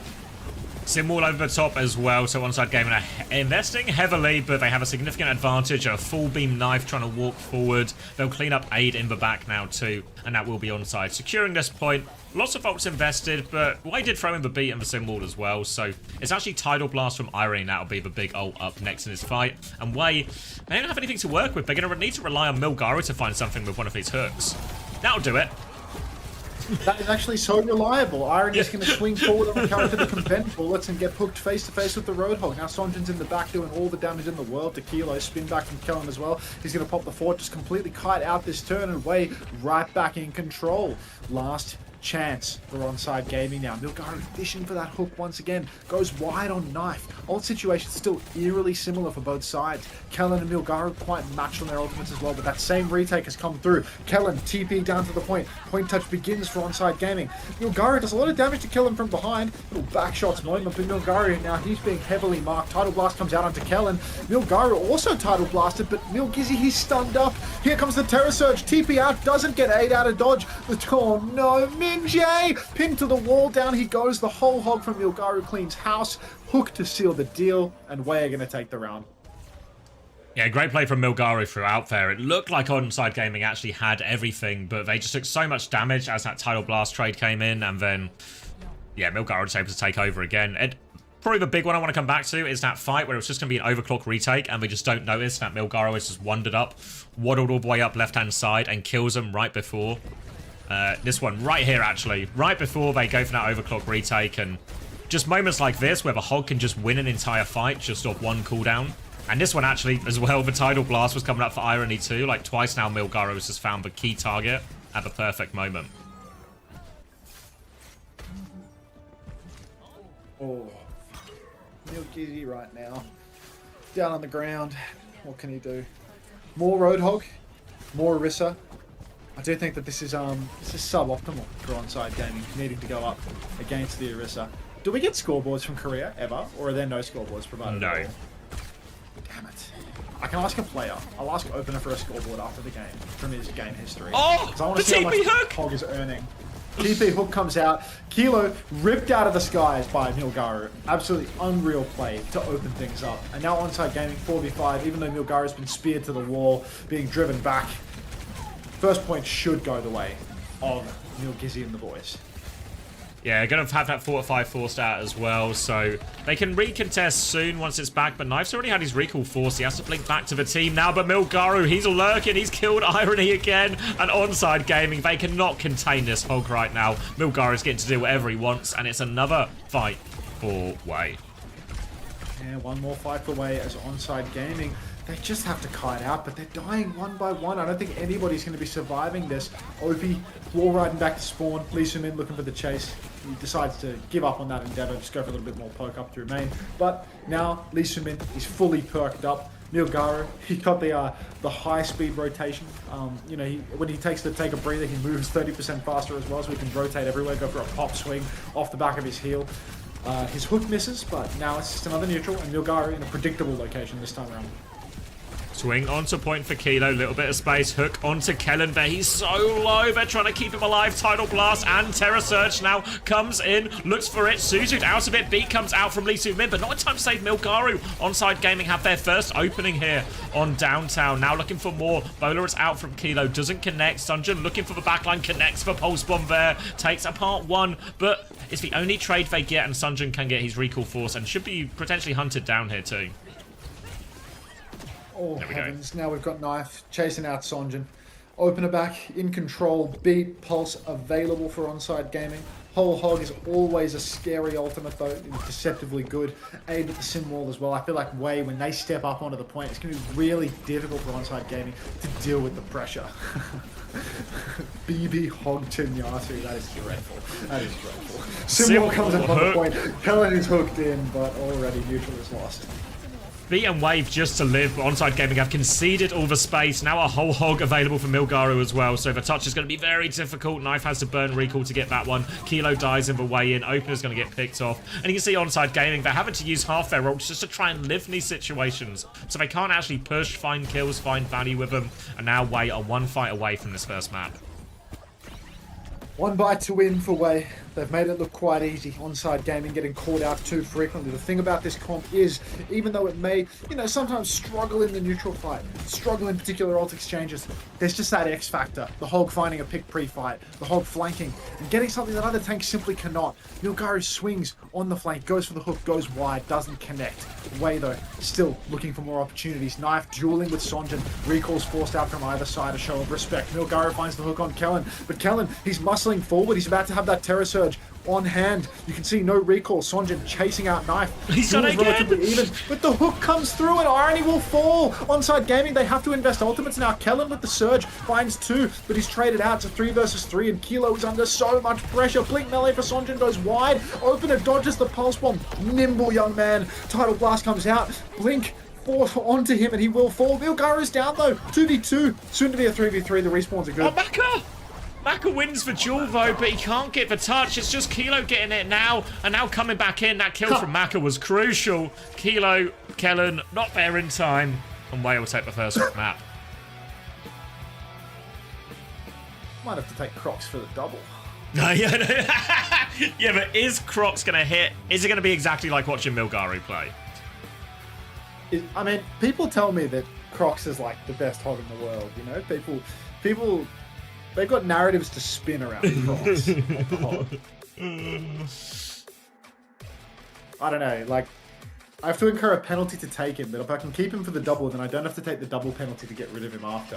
And if he sees a price increase in 2 weeks up from 16, then I really profit, and it really positions me in a way where it's like, I'm not completely fucked, you know what I mean? Like, yeah, it's so scary to rely on the price. Be like, I can get myself out of this as long as the stock just goes up a little bit, you know? Like, Look, at the end of the day, man, like, I'm going to put all of my marbles on a Frenchman and hope for the best. Like, I need a scoreboard. I need scoreboards at the end of this. Yeah, I don't know how much healing is for Hog healing, like in an average game. I mean, who played Hog last week in EMEA? It was Crocs, right? It was Hawk. KSA played it. Hawk played it for most of that list, but not all of it. Maybe like 3.5 out of 5 points. KSA Hawk played it for all of Eichenwald. KSA played it for an entire Eichenwald. Yeah, but it was a full hold Eichenwald, so like... Let's see how many points he got. Hold on, I'm gonna grab a drink while you do. Oh, you do the math. I'll do my research. Be sure to do your own research, everybody. Matches. Results.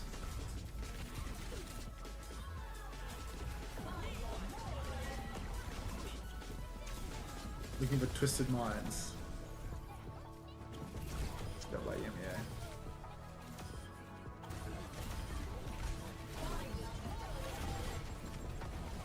Map 2.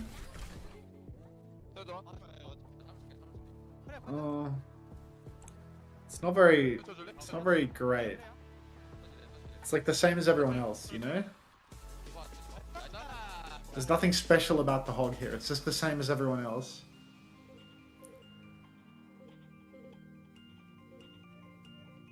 It is a full hold though.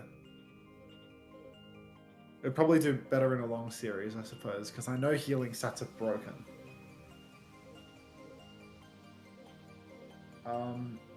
Who else played Hog? Hawk played Hog, but Hawk played like Hog and Winston and a bunch of other shit on the map from memory. Like,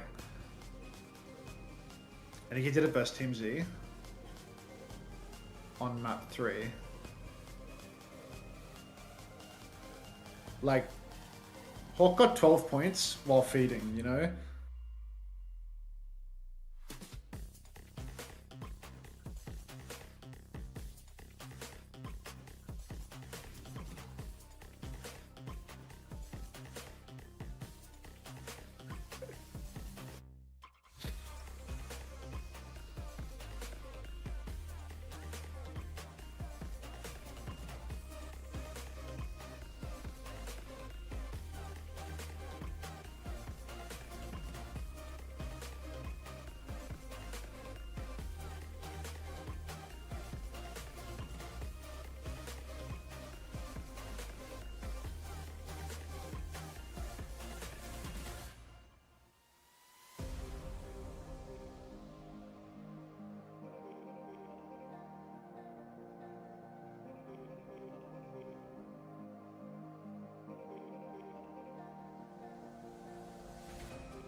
Okay. I think I'm taking the Hog Gambit. I think I'm taking the Hog Gambit.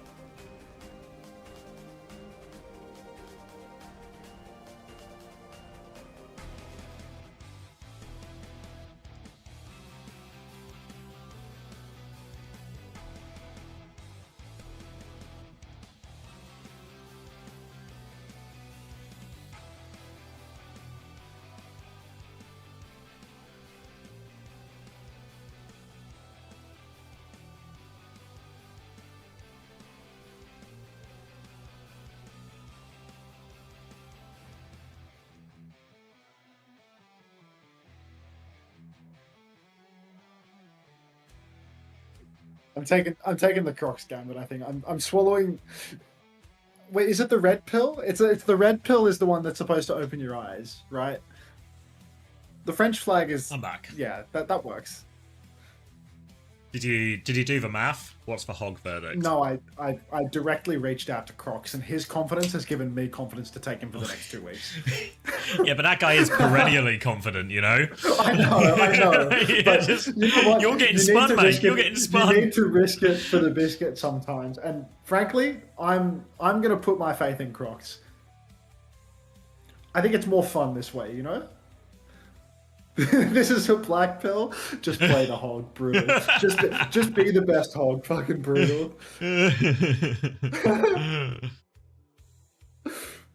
All right, so I'm taking the penalty this week. I'm taking Crocs, bare minimum. I'm taking Zomba. What else? Z? Is Crocs the guy who averages more chat bans per season than wins? Yes, he is. I mean, technically you're right, sure, but this is the first time in all my years, in my 28 years on this earth, this is the first time that I've put my faith in a Frenchman to get me over the line. But surely they won't let me down this time. Okay. Oh. Oh, they will? I know. When I was talking about the fantasy yesterday in the OWTV Discord, and I was like, I'm getting really cold on this Sakura double, you know. And then Natsuki responds and was like, what are you talking about? We're definitely winning both games. And I was like, what? That's what everyone says before their games, though. Like, I think Crocs is criminally undervalued. Yeah, but they're also expected to lose every game except for the quick one this week.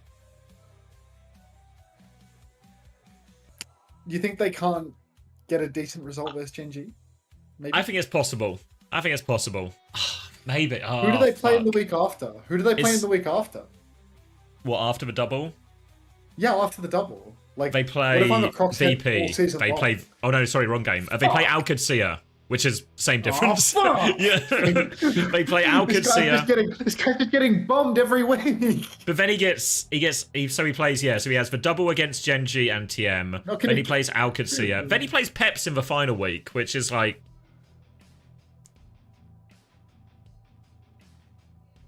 Fuck, dude. Alcadcia, Twisted, like, he's got a hard fixture in the coming weeks. Yeah. Don't know, does his confidence inspire you that he can take down Twisted Minds?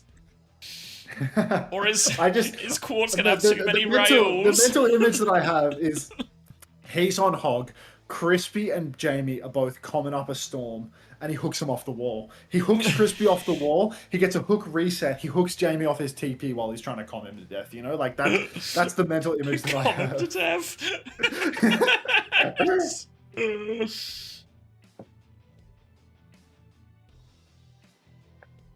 I'm doing the 2-week Crocs Gambit.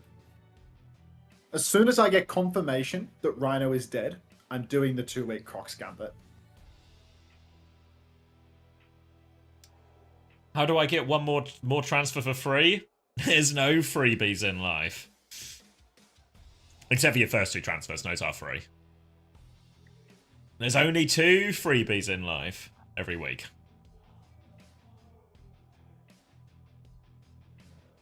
Nothing is free. Except a Crocs double into Twisted Minds.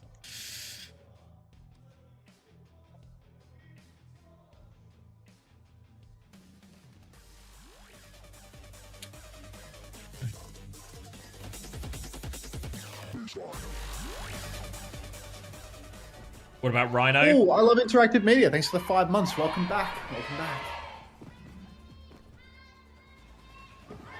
Can you promise to put Rhino's price up by 2 again next week? Yeah, it feels like it's gonna be that's gonna be a real pray to God. All my plans hinge on it. Oh no, Westy. Oh no.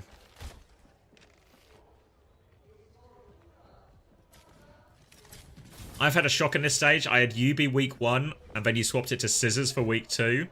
Oh. Shit. Nilgara with another fat hog performance. I mean, what I'm witnessing right here is definitely convincing me. You know, like, the Crocs Gambit is so fucking on right now. Like, oh, he's getting hog pilled. He's getting so hog pilled. I'm actually swallowing the hog pill whole right now. No hog ban as well. Like, he's got that hog all the way in there. Right now, Kilo on the Hanzo. We've seen him do a lot on this, and actually Milgaro's getting fried. Thank God we didn't all swallow the hog pill. It's a 1-for-1 trade only, though, and attack's actually really low as Lee Sumin's going to TP out, and Maka can finish off that kill from across. There's still trades going back and forth. Irony is stuck in here as well. I think surely no escape for Irony here. He's going to try and battle his way out. He's forced Lee Sumin to DP. He's got the Mega as well. He's making a go of it, but completely outnumbered and will go down late in the end. And this has brought enough time for Milgaro to get back. yeah, I mean, look, Milgizzy, he's back into it, and he's ready to prove the Gambit correct. Even though that opening turn wasn't so great. Kilo's going to catch Lee Sumin early on, though, and that's not great for Wei. Going to need some real clutch coming out from Milgizzy to get over the line now. You can see Zarya pushing on the flank, pressuring oh god. AIDS hit his head, attack's been hooked in, but he will be pocketed right out of this one. Dungeon stuck. Up on the high ground. Yeah, Kilo's got someone completely stuck behind. And this feels almost unclutchable now for Wei. They're stuck too far behind. Milgaro's trying to cross out in the open, but who's touching here? They get the hog on just about in time. Sunjin actually kills it in the back. Now the hook for Bubbles, perfect from Attack, though, keeps him alive, but Attack is now out of Bubbles and has to take a back step. Knife is now the Symmetra to be stranded behind, and it's Milgaru on the hunt, trying to chase down this Zarya. Finds this Zarya, one more bubble, but the damage went through first. Healing comes through. Attack nearly has the grab as well. Bowler on top doesn't confirm the kill, actually. Tidal Blast onto Milgaru, looking for the hook for Bubble is good. They're pushing back right now. Grab available for Attack as he goes forward, looking for the backline, catches both of them, but the hook interrupts it. The hook saves and the symbol is out. Away. They deal with the grab. They push back in, and Milgaru, another clutch hook. 53, 52, 51, 50, 49, 48, 47, 46. Just 45. works. It just works as it always did for not 1 second of that. First 2 minutes of the round where we desynced. Aid on Freya, just out in the open right now. He's 30% away from a bowler shot. Lee Sumin's holding the opposite side right now. They need to clear him or he is going to be a menace. Shift up onto the high ground for Attack and he does clear Lee Sumin out. But you can see Milgaru is looking for a hook. Finds nothing, no targets in that hotel pot. TP comes through and everybody flips up to the high ground. They flipped the map, but they're actually off the point right now. Whole Hog's been forced out of Milgaru early. He has to start healing himself desperately as he Whole Hogs. He's sleeping up on the high ground as well, but Dopey Opie's lost. Dead in the middle of point with the symbol up, with beat in the back pocket. TP behind for Lee Sumin. Milgaru's hooked Kilo out though. Anti-heal splashes on him. Gizzy, he tries to take down Knife, but he can't get it done. Sonjin, touch the point! Knife clutches it out there. The anti just on time onto the hog means Knife can just take over on that sim. Crucial for Onside Gaming because they were struggling with this, even with the trades coming from Attack. So a different look now. It's actually asleep in the back line, but they can't connect the nade afterwards. I think maybe Suzi'd out of that. So Aid will be okay. Opener still has the beat. Presence of mind moment to keep hold of his beat now for second point. So they have a clear push timing. And if they can find a connection with the nade as they go, should set Attack up for success. Up on the high ground, you can see Aid. He's got an angle, but he will be bullied out immediately by Aid. He shifts top, flanking Neil Gizzy already. Another hero play on the cards. They've scouted him. They know his position. They push main, big push main. In fact, great judgment from Opener there. Too much from Milgaru, unfortunately. He's got a kill. He's traded Knife, but he will go down. This will be a fight lost quite easily. Taken by Onside Gaming there, and it's off the back of Opener's judgment. He sees the flanking hog, he knows there's a 4v5 there for the taking in main, and they just force the fight. Hey Cinnabar, morning. It's the downside of using just having the hog wander into a long flank, is it takes him a while to get into that position compared to using the TP to flip him into these ones. Now Onside Gaming, a dragon to force point, and Nano, another potential anti as well. And this time Wei are going to be anchored to point. Nano out into that hook. Nade comes out into Milgaru as well, but Attack, he's on the back line. He's killed Aid already. Now he's looking for more, but they've kind of TP'd and flipped forward, trying to boot the hog in. Attack's keen for a juicier target. Sees a low HP. Sunjin takes care of that one. Two-player advantage. TP comes through. Tidal Blast now onto Milgaru as well to try and turn it, but he's completely outnumbered. He's just going to get fried again. He's going to get the hook. He's going to try and trade Knife, but not today. And Onside Gaming get a quick second. I mean, Onside Gaming already 3 minutes to push this third point. Honestly, Wei, we might have a series on our hands here, Xavier. If we just keep attacking the server, this could be really back and forth. The whole gambit, I reckon it's still going to pay. I reckon even though Milgaru has just been like hopelessly trading, he's been pumping numbers. Like, with this heal resource boost, I'm full steam ahead on the Milgaru. Oh, you useless piece of shit. Crocs would never, to be fair. This is a main tank hog. Anyway, bowler shot comes out. Symbols mirrored on the objective as the card just keeps on rolling for Onside. They still have 2.5 minutes to get it over the line, but this could be the moment. Milgaru has abandoned ship, moved over to Zarya. Sonjin goes down, skylining in the open, and this could be a full cap with a huge time bank right now for Onside Gaming. Desperation Kitsune rush to try and buy a little bit of space. Challenge onto the high ground, but Milgaru interrupts that one. There's a self-destruct up there as well, but Aid can de-peek that, and the Zarya turnaround from Milgaru has allowed them to stabilize. Fully charged, and we'll be able to get the D-suit onto Attack now as well. And this has made the swap, but I expect we'll see Attack back onto Zarya when he respawns. Oh, heavens. Attack, make the swap, square up in the mirror. You're good for that. There it is, straight to Zarya. Milgaru is 60% of the way to a grab, but Wei, they're just that little bit too far away from all of these ultimates that they need to get them over here. I do feel like if onside, just play tempo, go for a fast push with the ultimates that they already have. It's going to be too difficult for Wei to actually respond. They still need to farm another 30% of that Tidal Blast, of that grab. Onside gaming, though, they're playing very conservatively, very slowly, and as a result, they're more than likely going to be faced with the grab, with the blast. TP up onto the high ground, comes out now, catches nothing. The Dragon zones the back corner. Nano Boost is out now. You can see Attack is pushing for kills, but he's just a little bit too far away from his targets. He might be able to catch Sonjin here. He's stuck at the invisible wall. Tidal Blast is now available. Beat out for Dopey. Opie dash into the backline for Sonjin, but he doesn't catch anything. He's slept up as well. Opie catches Sonjin. Bowler shot comes out, kills nothing. An Attack on the payload. Raid Boss is going to push it over the line with time to spare. More than a minute on the clock. Nice push in the end from Onside Gaming to finish that as we get a pause as well as the round ends. They really just threw everything to Attack. They TP him onto the high ground to clear Aid out of that position. Then they throw the Nano on him to keep him alive. Then they drop the beat to keep him alive. You saw really just Attack walking into 4 people, taking loads of damage, but with all those ults to back him up, he can take all of that space. And Milgaru didn't have any ults of his own to look after him on point. He gets run over, and from there, they're able to close it out. So pretty good attack, all things considered, for Onside Gaming, and starting to be a familiar picture, really, isn't it? Like, Attack comes in for the Kings Road type maps, and suddenly Onside look really competitive with most teams. Oh, heavens. I don't know, I do feel like that map 1, that was just classic Kellen theory, you know? The way that Onside series typically go is Kellen plays a map, they lose, Attack plays a map, they win, back and forth, back and forth. So now having Attack in, I mean, it's no surprise really to see them winning an off-tank matchup. They were literally able to do this versus Bernard. If they can take it to Bernard, if they can take it to Zeta Division, it feels like it's no surprise whatsoever that they can take it to Milgaru on Roadhog and Zarya too, right? Wei has looked incredibly fallible, incredibly beatable all throughout this stage. I'm really not terribly surprised to see this.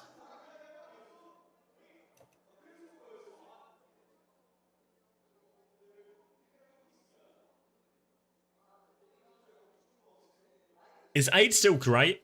He's had a pretty quiet stage, but he's also been stuck playing Tracer for large amounts of this regular season so far. So he's not looked particularly good on the Tracer, but I think now he's back on Freya. I think we'll get starting to see more from him again. All right, looks like we're coming into an unpause, or at least some highlights. This was the clutch from Knife in the end. Worth noting, this Ana pick was really the difference maker, right? I felt like that's when Milgaru's Hog just completely stopped being able to find value. This chat actually has a disease. Is it terminal?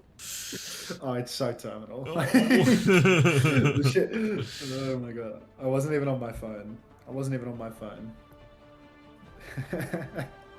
Can you all paste that in Xavier's chat too? That shit is too good. Like, he probably doesn't have any of the emotes. It probably just doesn't work. Let's see how many of these emotes I have.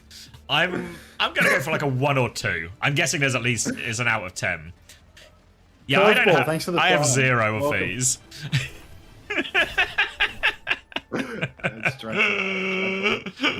Alright. Diva starter for Onside Gaming. I feel like, you know, first point Kings Row. It's just a typical situation where there's no such thing as a good defense comp. Attack's going to start on the Diva. He's going to get counterpicked by either a Roadhog or a Zarya. Yeah, Zarya I think is really on. Yeah, I mean, Zarya's on Hog. I feel like Hog has real potential in a Diva as well, to be fair.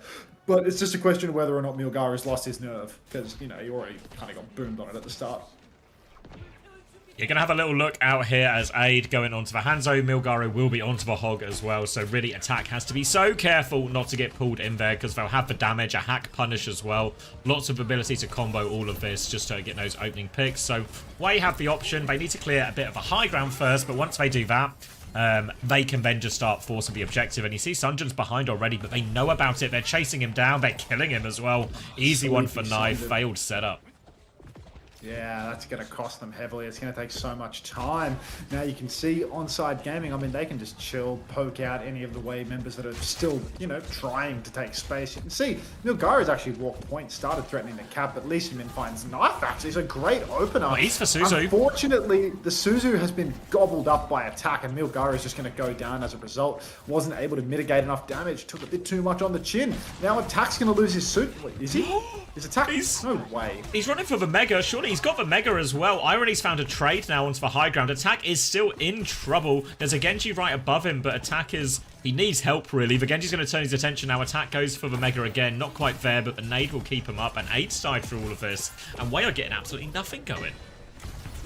Oh, poke from Knife in the hotel and Way. I mean, even when... What felt like being handed an opportunity... Oh, another pause. Come on. Come on now. Is this a piss pause? He's smashing glasses. Yeah. I picked up my jug and smacked the glass. But, why is everyone targeting Gaga Fat?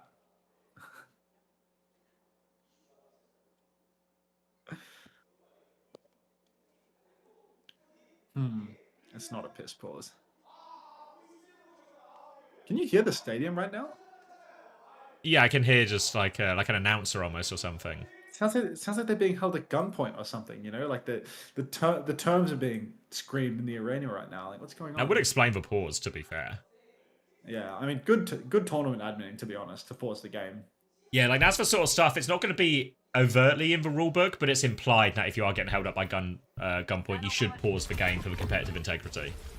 I mean, that's what, you know, separates a mid-tournament admin from an exceptional one. Understanding, you know, how to apply the rules in a broader situation to read between the lines. Kilo, low ground, Hanzo. Yeah, you can't teach it. You can't teach talent. But you know what? Trevor, he'd be good for it. He also told people not to type in match chat though, so you know, got to give what you take. Knife, hiding on the flank right now, pokes away a few times through the hotel. He's doing a lot of damage actually. He's even poked Sonjin rather low. Sonjin's going to have to dash up to the high ground just to stay alive. Nade in the backline is massive. Suzu off for Lee Min, but Aid is still antied. Deep push on the Milgara though, and he will fall over. Down goes brother number 1. Brother number 2 is nowhere to be seen, just watching in the wings. Sonjin behind, he's going to be poked out by Knife and Attack together. An onside gaming, this hold is rock solid for them. They should have stuck with the hog. Yeah, should have stuck with a hog. Eventually, you'll just get you get a bit of space for Aid on the Hanzo. Eventually, Aid will connect something, or Milgara will find a hook. There's a lot of individual elements there to provide you the openings. But now, all of a sudden, 1.5 minutes left, and it's looking a little bit tight for Way. Nowhere near this grab, obviously, because of all the swaps even. But they do have double support ult and a blade, so they can really turbocharge Sunjin in this next fight. Liverboy Hote, thank you very much for the 2 months. Hey, I misclicked. How do I refund, babe? I think there's a support page somewhere on the Twitch. You'll work it out, mate. Welcome back, even if it's a fleeting moment. All right, onside gaming now up on the high ground, just holding on to all the space they can. Sonjin has a blade. He dashes deep. He gets the bubble. Wall is out in response from Knife, but Aid is down already. Sonjin might just want to hold on to this blade, save it for next, because one of the 2 brothers is already dead. Sonjin, Lee Min fall over, and Way, they trade a dragon for a symbol, and that's all they get. Yeah, really happy with that in the end if you are onside gaming. Obviously, it costs you the symbol, but now you have the beat as an answer to this oncoming Tidal Blast or Blade Push from Way.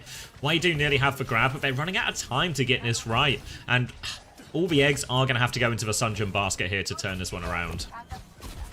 Yeah, Sonjin really does have to deliver well beyond reasonable expectation, in all honesty. I mean, the fact that Opener is sitting on a beat drop to counter out this blade, and it's just a dry blade for the moment anyway. Knife poked quite low early on, but the support pocket is good. You can see that back lane is being held by the Hanzo and the Ana. Irony is really well positioned with this top right angle. There's a TP to bail him out. Sonjin actually goes for the one-shot, forces the beat out. So Sonjin, he's delivering on the promise of carrying. Knife swings wide, actually goes down as well. So that's 2 now for Milgaru, and might not even need to use the blade because Sonjin has done so much work in the neutral, baited everything from onside. A Poco Bomb from Attack, 2v5, cried. Gets back into the mech, but Ada's marking this angle. Attack has to rush towards point as well, but what are we hoping for Attack? Presumably he's going to be swapping Zarya after this anyway and just squaring up in the mirror like he did at the end of 3rd point. But that's a bit of a disappointment for onside gaming. They had so much force just by a bubbled Genji coming in. Nah, they really wanted that beat to counter out a more meaningful ult. Can't wait for the mandatory 10-minute lecture on the bright lights theory to explain this loss. What are we talking about, Sufi? What are we talking about right now? What do bright lights have to do with this series? It's very dim in the room for this match. It's gloomy. Naked. Yeah, it's gloomy. Hazy. Knife over on the flank, poking away. He's got Aid up on the high ground, but Aid is just going to backstep, take his time, swings back through to main, gets behind his brother. Irony has a nano boost available, but Sonjin still has this blade in the pocket, and now the support ults aren't necessarily online to counter out the blade. Irony is a huge target. Opener and Kilo playing the flank together. If one receives a counter nano, the other might just go down. Opener catches a bolt. Blade is pulled by Sonjin, but it's a piss take situation, I'm afraid. So that's going to be a 1-for-0 trade. Dragon comes out of respect for Kilo. Milgaru kites back into it. So much respect right now. Kited out though, and now Wei can swing back in with the grab. Onside Gaming have stepped up. Don't want to solo grab the Zarya though because the counter nano is available. Sonjin is in behind, drawing the aggro of a million men. Where's the swing from Wei? There's no pressure in main, so they just all get to turn onto Sunjin for free. Now still trying to walk forward. Milgaru does have the grab, but they are getting pushed back here as well. Grav does come out. They're trying to turn it. Defensive nano is in play for attack. They turn it. Milgaru has been fried. And now attack, unbound from the gravity, will just fly forward. Able to get all of these cleanup kills as well. Big pressure onto Lee Soo-min. Soozes himself out. Doesn't actually get too many of the cleanup kills. Asleep there as well. A right click. And Maka will live for now, but they survive the Grav turn on side. And they've already survived the grab turn, and they're about to have their own grab turn on the cards. Support ultimates for Wei are a lot more difficult to deal with at grab as well. No beat drop to counter it out, of course. Only the Suzy Q and an incredible Guardian Wave is going to separate them from victory here. There's a TP in main that's been broken by Knife. Attack's actually quite committed and has the grab forced right out of him. Maka self-cast the Tidal Blast. Milgaru might just be fine inside this as well. And the grab finds no value whatsoever. Everybody for Onside Gaming is falling over. The anti in the backline doesn't even find a single trade. And Wei, they've clutched this one out. Real fortunate. Yeah, attack there caught completely out in the open there. Couldn't get back, drops the grab to try and turn the fight, but they don't have the follow-up for it. Now Onside Gaming have to play retake with a beat. Lee Soo-min can mirror the Kitsune rush there to try and hold their ground as well, but we're heading into overtime, so all about this support ult trade now. They still have to cross a lot of distance here Onside Gaming, which means an early bubble comes out, a TP and a beat to flip. Kitsune rush in the mix as well, trying to get that Freya out of the sky, but cannot. The later bubbles, and they run over attack now. They don't get on the point, the checkpoint's gone through, and they went for this desperate beat push, but they just had too much, Wei. Yeah, ultimately Wei just too comfortable with the ults. And now you can see a bit of a stagger onto Knife. Even though Knife is fully talked, they're trying to take their time with it. They're trying to play with their food just so that they can stagger him out a little bit more and make that final fight more awkward. Huge pick for Kilo though. Hanzo is a bit of a magician with the logs. He often finds these very fortunate kills. And there he swings up onto the high ground, rips off Aid's head. Now you can see Lee Soo-min trying to off angle. Storm arrows splashing away. But Kilo's pushing deep. He wants more. He wants staggers. Milgaru, no bubbles being poked out. Out in main, you can see Maka as well. But Kilo, he might have overstepped here. He's face to face with Sonjin. He will survive. Bowler's out in main. Nano onto attack. He's running it down now. Grab comes out from Milgaru. Attack, self-bubble. TP's out of the grab as well. Kilo finds Aid yet again. And onside, they're holding on here. Yeah, lots of bubbles being thrown Kilo's way, and Sonjin Blades! You have to be kidding me. They've actually traded attack through this, so they can still kind of fight. They're going for it. Tidal Blast onto Milgaru. Irony throws the sleep out, but no connection. Trapped in the corner, trying to get out of here. Milgaru gets that one, but he needs more help. Knife is full beam on top of his face. Opener comes up, gets two. Kilo is off the map, I guess, but it doesn't matter. The trades from Opener are good. Nice trades from Dopey Opie. Sim turrets all over the point. Aid's going to come in, touch, get absolutely obliterated by that car wash. He does survive, actually. Milgaru punches on, throws up the block, drops a Suzy Q as well from Lee Soo-min to keep him going. Another punch comes through. Not sure that there's any kills converted. Here's the beat push, though. Onside Gaming, they've got the ultimates that Wei do not, and they just run Wei over. 2-for-0 trades right now, and a C9 to close it out. Scoreline evened up 1-1. Series hands. It's got hands, it's got legs, and Kilo, again, just consistent value every time he goes onto this Hanzo pick, honestly. Big difference maker for him, but have to talk about attack, because he just can't lose a map at this point. His third map win in a row, and against tough opposition. Zeta Division 2, and then obviously the first one against Wei here today. So really looking up for attack, but you have to imagine that Wei are now going to send us right back into a Kellen map. And it's Milgaru and Aid who are the brothers on Wei. Two brothers, a desperate need to clutch. A Roadhog pick that, you know, initially had me sold. But as the map progressed, Getting harder and harder to buy. Milgara doesn't have the hog gene. Crocs, on the other hand, someone whose hog I've literally never seen, and I've only heard about through reputation and his own accounts. I believe in him. For a double where one of the matches is against Twisted. Like, I'm thinking about the Crispy Gambit, you know? Like, the Crispy Gambit paid. Crocs is cheaper than Crispy. He might solve my tank problem. He has a slam dunk this week and a potential 1-to-1 next week. I'm Crocsing it, okay? I know, it's a scary Crocsing. I'm taking the penalty this week. I'm taking the 25 penalty and I'm going in on Crocs. I'm really keen to get Infected in, because then Infected is just a lifer, you know? Yeah, well, if I wanted to get Infected in, then I wouldn't be able to capitalize on any of the doubles for the rest of the time. Oh, week 6 Liquid double. Yeah, week 6 Liquid double, which would involve keeping 2 players, like Choice A1 and Violet, that might just go negative this week versus, I think they play like Alcat or something, or they play someone higher. Twisted Minds they play this week. Yeah, like, I'm not a huge believer in Vision versus Twisted, to be honest. I feel like Twisted just has the edge in that. Maybe that's wrong. Like, maybe dropping Violet isn't right. I am considering, because obviously I want to get rid of... Ideal would be Skyle, Choi, and Rhino are all replaced for me. But I might just keep Skyle and only replace Choi. I mean, if I wanted to go really fucking crazy with it, like really fucking crazy, then the play would definitely be keep Violet, get rid of Landon for Z, get rid of Landon for Z, get Crocs, get rid of Choi for anyone human. Like Zomba or something. Zomba. And then hope that Violet doesn't absolutely massively underperform. Hope that Z performs well, take the penalty. And then I'm dropping... In the following week, I'm dropping Z and I'm dropping Zomba. And I'm picking up better support talent. But then I've freed up that Landon budget and I don't need to make that trade later. Because I'm a little worried about the fact that Landon's always earning for me. He's always consistent and doing well. But he's also just eating up my whole budget and preventing me from ever making a trade in the other roles, you know? Like, there's future penalties for me if I don't get rid of Landon this week. Yeah. Yes, this is on live. Whereas Violet is like a safe keep for a little while longer. Also, actually, the thing is, once Violet's bad or Vision's bad weeks are this week, week 3, and week 6. So if you keep them, you're actually fine to keep them for weeks 4 and 5 as well. Yeah, exactly. So I think that could be the move. Penalty points this week, keep Violet, even though they play Twisted, even though he's a fucking feeder in the hard games. Drop Landon for Z. Auntie, you kind of look like the 6'7" kid. Yeah, I need to get a haircut. There's actually a whole 7TV mode for that. No way. I mean, 6'8" in my chat. But yeah. How do you think Sakura will do? I don't know. I'm getting. The more I think about it, the colder I get on Sakura.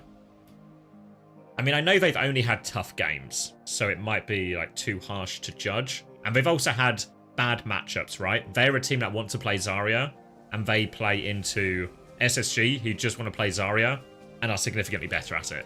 So they just get blown out in that mirror, right? But actually, versus some of these other teams who are playing, you know, like Extinction, who are playing a bit more ball, a bit more hazard, maybe they can just thrive. But I also worry that, like, PDK had a stinker last week.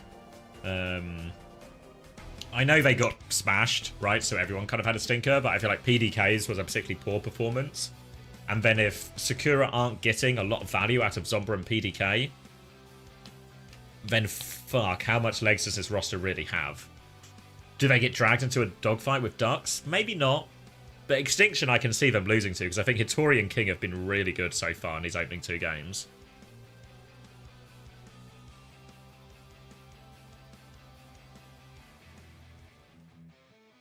Yeah, a lot of people are, I think, considering the penalty.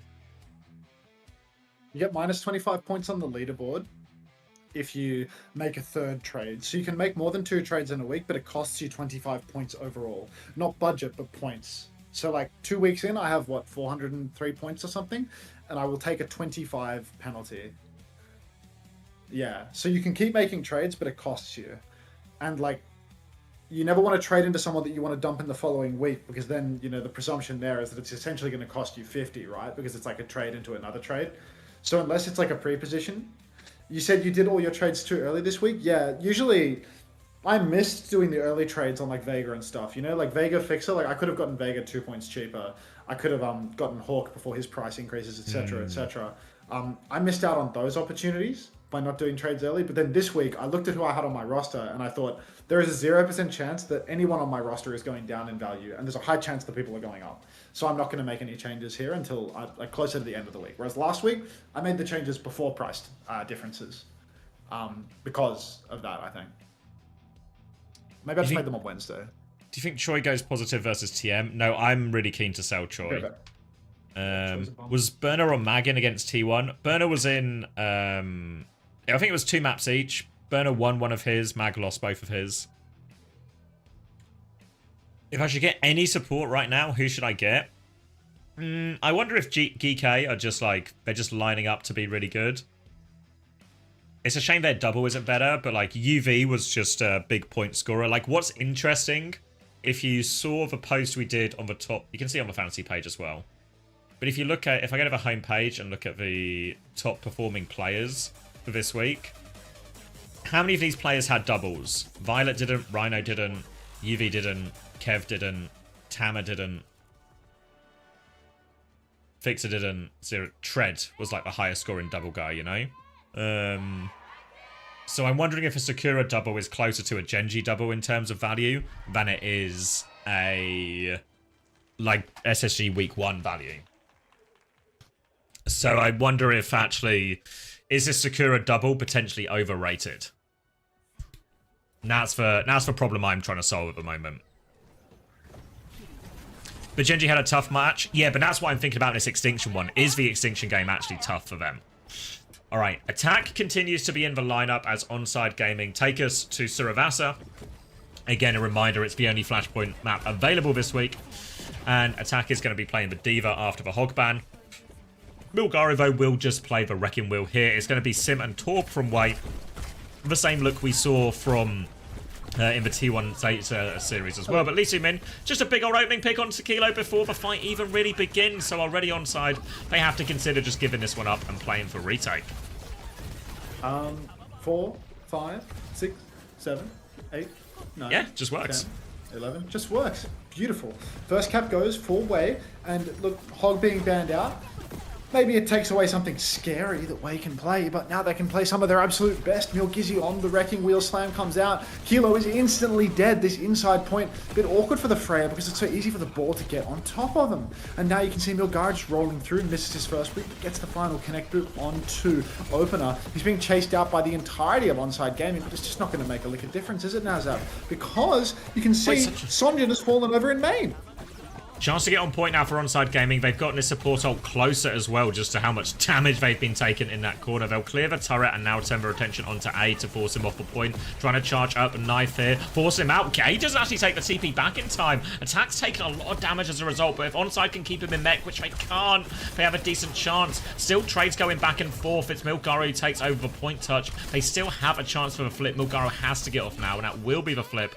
And Onside Gaming do a good job there. Big help from that opening pick. Yeah, huge value from that opening pick. Really opens the door for Onside Gaming, and now they're right back in it. Huge bank of ultimates on the cards. Attack should have his suit online by the time the fight actually begins. It's a little bit ropey for him right this second, but have faith, stay the course, everything's going to be fine. Lee Soo-min TPs over to the side of the point already, though. Slam comes out for Milgari, but Attack is now back in suit. Another pre-fight pick on Tequila, though. We can't keep having these for Onside. 5v4 situation already for Wei, as they've got a significant advantage now. No hit scan available. Still Onside are in control. This symbol has bought them an awful lot of time.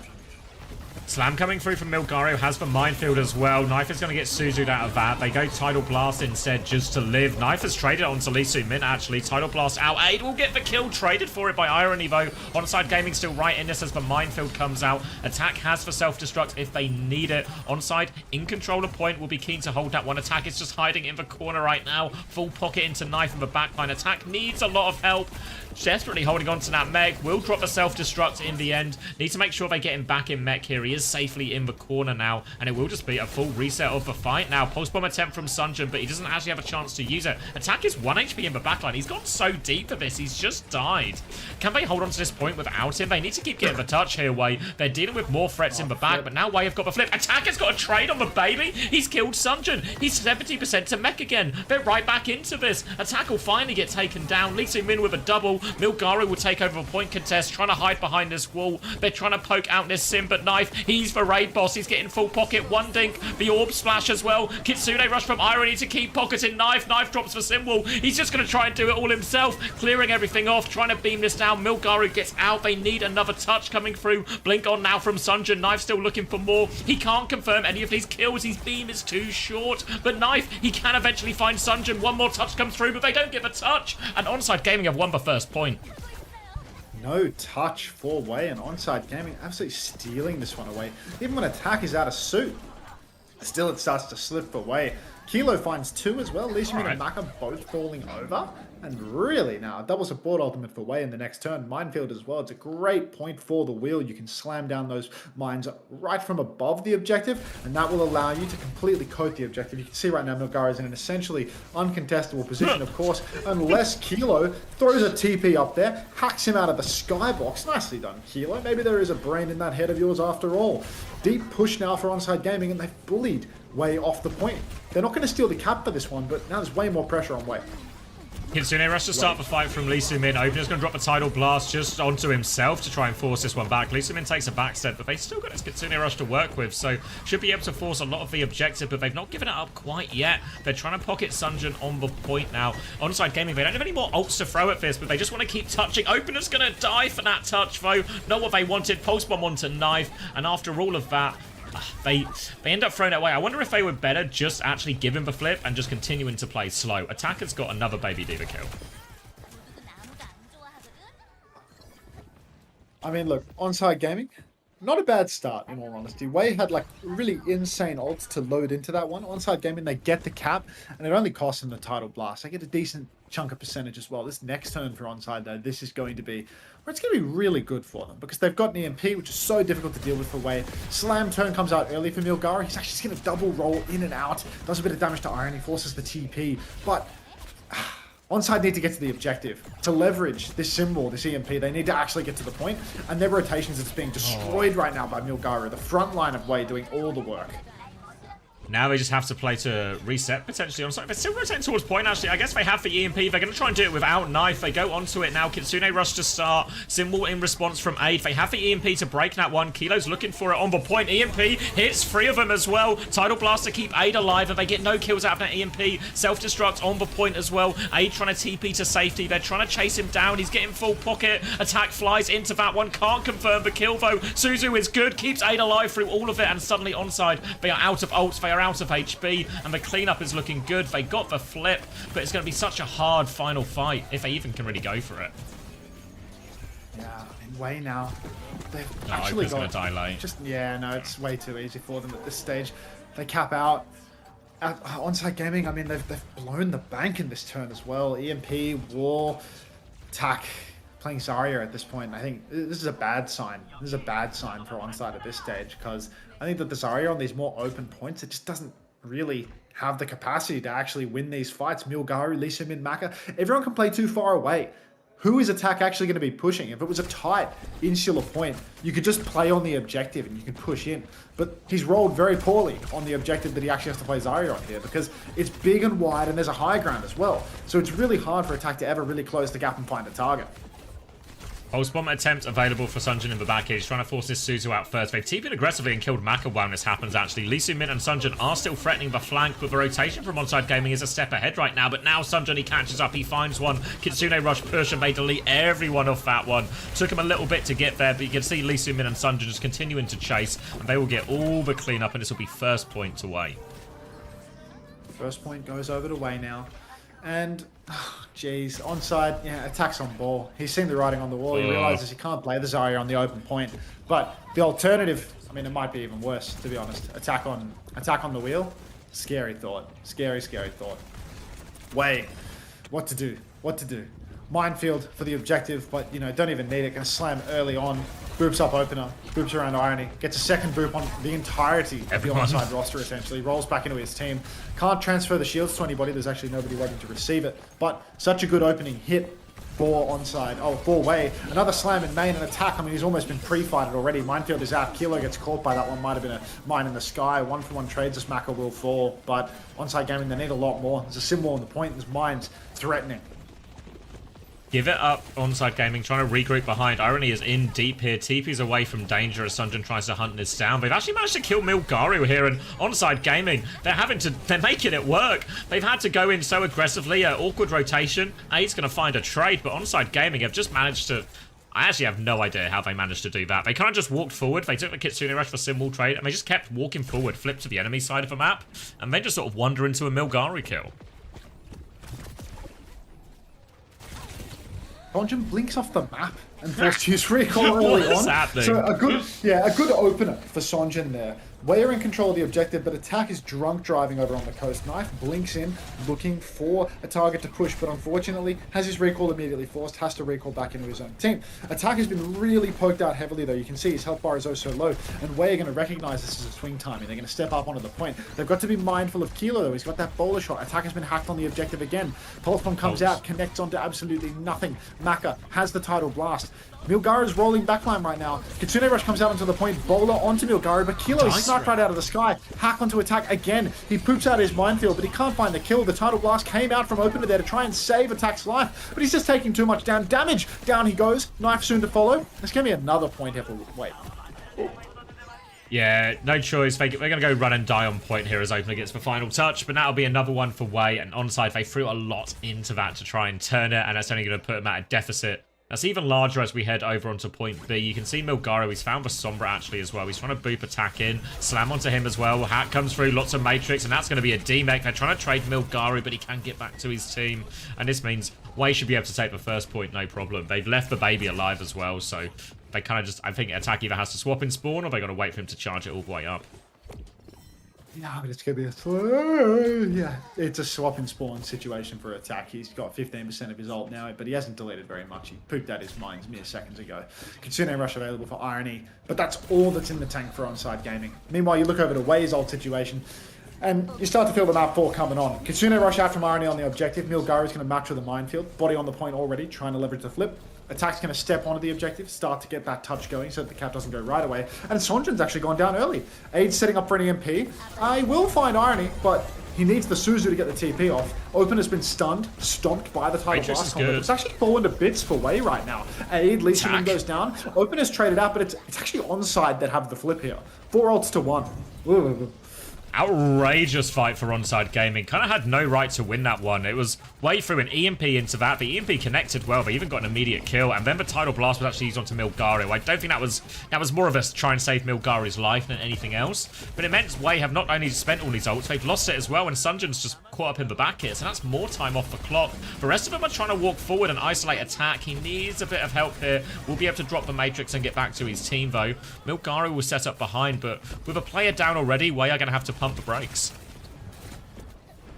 Wei really do need to slow this one down, and I mean, they've given away such a golden opportunity. Monkey smoking a pipe to you two, Bunnykins. Now, Knife, Pulse available, but just Pulse for Pulse, and Aid is dead again. Brother, what are we doing? Onside's bank is building to the point of being absolutely insurmountable now. Milgaru drunk driving in the backline. He will sneak away, he will get the Mega, but costly. They're running out of time. He's hacked up in spawn. He's gonna die. And that's just gonna be a free point for onside. Yeah, so I'm just going to leap onto the point. They have the Kitsune Rush if they really want to fight this, but it's going to be difficult. Lee Soo-min does really want to fight this, but there's an attack and knife on the backline. Deadly for him there. They're threatening the cap, but attack and knife have obliterated everyone else. They'll come back and clean up the point, and it is falling apart from Wei. Why would he Kitsune Rush that? Yeah, an interesting Kitsune Rush from Lee Soo-min. I suppose he saw something that we did not. The wool has been pulled over our eyes, but good God, that is an absolutely egregious toss. Now the scoreline is 2-2, and Onside Gaming, they've got 5 ultimates with which to capitalize. Slam comes out from Milgari. He catches Kilo out of stealth. Suzu from Irony will save Kilo from certain death. Tidal Blast now comes out onto Knife. He's blinking into the backline. He catches nothing at all. Oh, little Knife. Never a dull moment with this guy. Pulse comes out from Sonjin as well. Now Maka has the Tidal Blast if they want to go for the combo. EMP in the backline. Suzu to cleanse it. Saves the day. Onside Gaming, both DPS comically low. Tidal Blast from Maka. It's a self-cast. He's going for the backline right now. 2 for Lee Soo-min. The rush on the point from Irony. That's 4 ultimates for Onside Gaming to lose the fight. And attack dies off point. Disaster, an early flip, and just when it felt like Onside Gaming were back into it, tying us up 2-2, 5 ults in the bank, and 4 ultimates. And the only people getting kills are the way backline. Difficult situation for Onside Gaming now. EMP for Aid, Mines for Milgaru as well, and they will get harassed on this. You can see the early Guardian Wave is forced out already by Milgaru. He's got Mines for this next cross as well. They need to try and find a way to shut down Milgaru to enable these crosses or bait it out. They're trying to get the Tracer trade, but Sunjin has just handed it to Knife as well, and all of a sudden, it looks completely unwinnable for Onside Gaming. We're getting to last fight territory. Oh, attack's gonna get... comes out. I mean, attack loses his suit. Now he can't do anything aggressive with this bomb. Way you have all of these ultimates online. I mean, that 4-ult fight is just going to be the death of Onside Gaming unless they can spare a miracle here. Aid's setting up for the EMP right now. He's literally standing on top of his brother. It's like they're back in the womb at the moment. Now you can see one last chance to set up for this EMP. But attack has not spotted Aid. Aid is not even going to go for the EMP early on. He's going to manual hack the D.Va first. And Onside, 5 players alive are going to C9. Yuck. Oh. I mean, it had all the makings of a good map if we just erased that 0.5 from our minds. What a first 4 points we were treated to, though. Disaster ending for Onside Gaming, and Attack's win streak is finally ended. Yeah, that's a really rough one. That's like a confidence killer, I think, for Onside as well, the way you lose that 5th point. Yeah, it feels like they had heaps of opportunities to take that map. Heaps of unforced errors coming out from Wei, but just as many from Onside, I'm afraid. Troglodyte. Yeah, it's an important match for Wei as well. They're on that sort of cusp of making it directly into playoffs or having to go through the last chance qualifier. Need to win both their games, really, to give themselves a decent chance in that playoffs. And this one, I think, should actually be the easier of the two. I think they've got maybe... Is it Crazy Raccoon they've got later or something? I'll do a fact check. Can we get a feelings check? Just to counterbalance the facts. Yeah, Zeta Hawks division. on the Checkmate Vega Z? That's an insane roster. Wait, we what can was afford it? that course comment? Checkmate Vega Hawks Z. on the Checkmate. Yeah. Hawks on the Checkmate Vega Z. Course comment must have bought Vega at like a low price or something. Had him already, yeah. It's like impossible to have that roster otherwise, I think. If you had Hawk and Vega at the start, then you're actually really set at this point. Yeah. Yeah. It's like S tier roster, but you know the problem that this person is going to run into is that having Hawk, Checkers, Vega, like they're going to have Z and Zomba next week. You know, like after the double's over. And, like, then you can just go back to Vision potentially too. Yeah, I think Vision is like. Is Vision just like underpriced? Potentially, yeah. Because I think like the idea that like you know you can ping pong between Vision, which is like and Sakura, seemingly like quite comfortably 4th place, and Sakura, which is more like 6th, feels wrong. Yeah, well, I think they've got the same sort of like, you know, the Nightmare buff essentially, or Nightmare from Stage 2, you know, where they're actually performing like a cut above a lot of the other opposition. So all of a sudden, a lot of the games that might have felt like they would have been closer to 50-50 really aren't 50-50 at all, you know? Like, for example, Vision against Genji and Vision against Pep suddenly don't really feel like 50-50 games after what we saw from the Genji Vision game already. Ismay says, is Infected, Karmez, Psycho, Vega, and Violet good? I show finance. I show finance.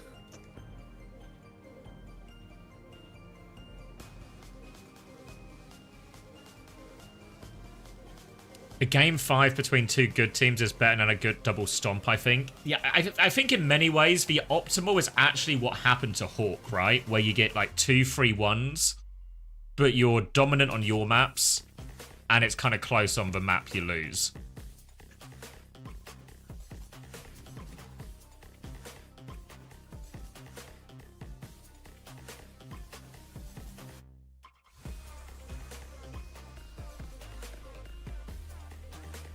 Speed invest? Thank you, Eris.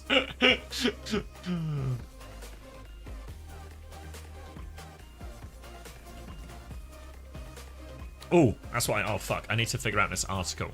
Hold on, chat. I'm sending you back to my face for a second.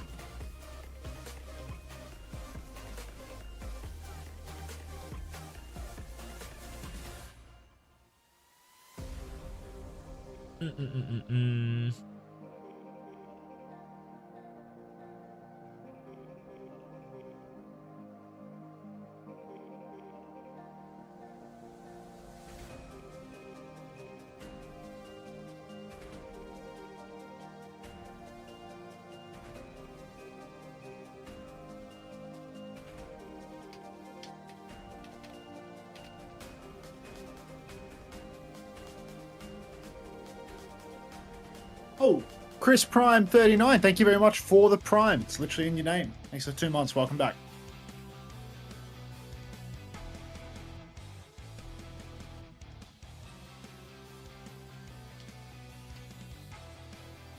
Wait, Vanska, so are you listening to me right now?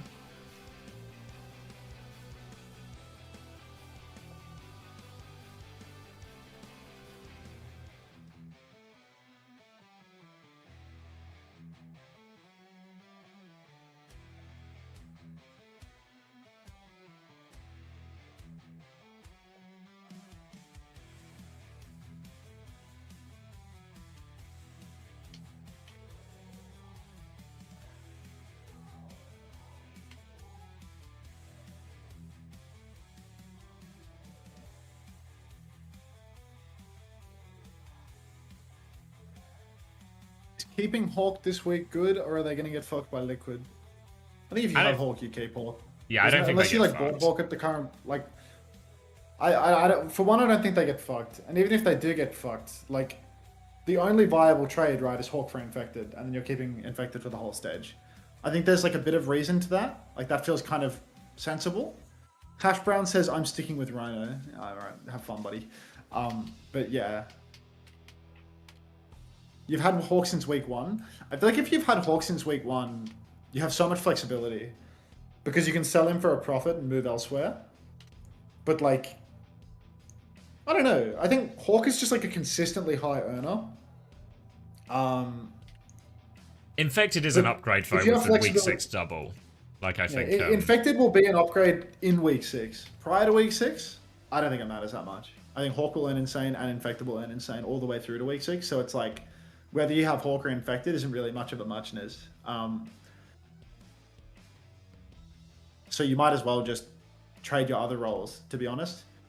If you want to trade tank roll, or boost my clean feed. If you want to trade tank roll to get doubles, then go for it.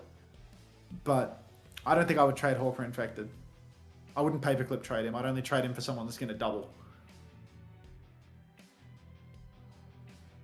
And all the doubles from here on out are kind of weird, right? Because it's like, in North America, I don't know if you want Cuffer for a double because he looks like he's got a fucking drinking problem when he plays Wrecking Ball. And both of the top EMEA teams, or all 3 of the top EMEA teams, have 2 tanks, right? Like, that makes it really difficult to make a good judgment around any of the EMEA tanks for a double. Like, if they have 2 tanks and they're alternating in and out and you don't know who's playing, like, it makes it really difficult to put one of those guys on your roster, you know? Like, I was thinking this as well. It's like, more from a pricing point, but I was like, in a weird way, like, Vess and Ice are both almost overpriced, but not if they play every game, you know? Like, it's so Like, they're not worth it for a player who's only going to get, like, potentially two maps. It's like the same as the Scissors one, you know? Like, Scissors was kind of underpriced, but because he only played, like, 2 out of 3 maps or whatever it was, or 2 out of 4 maps, it's not actually a big returner.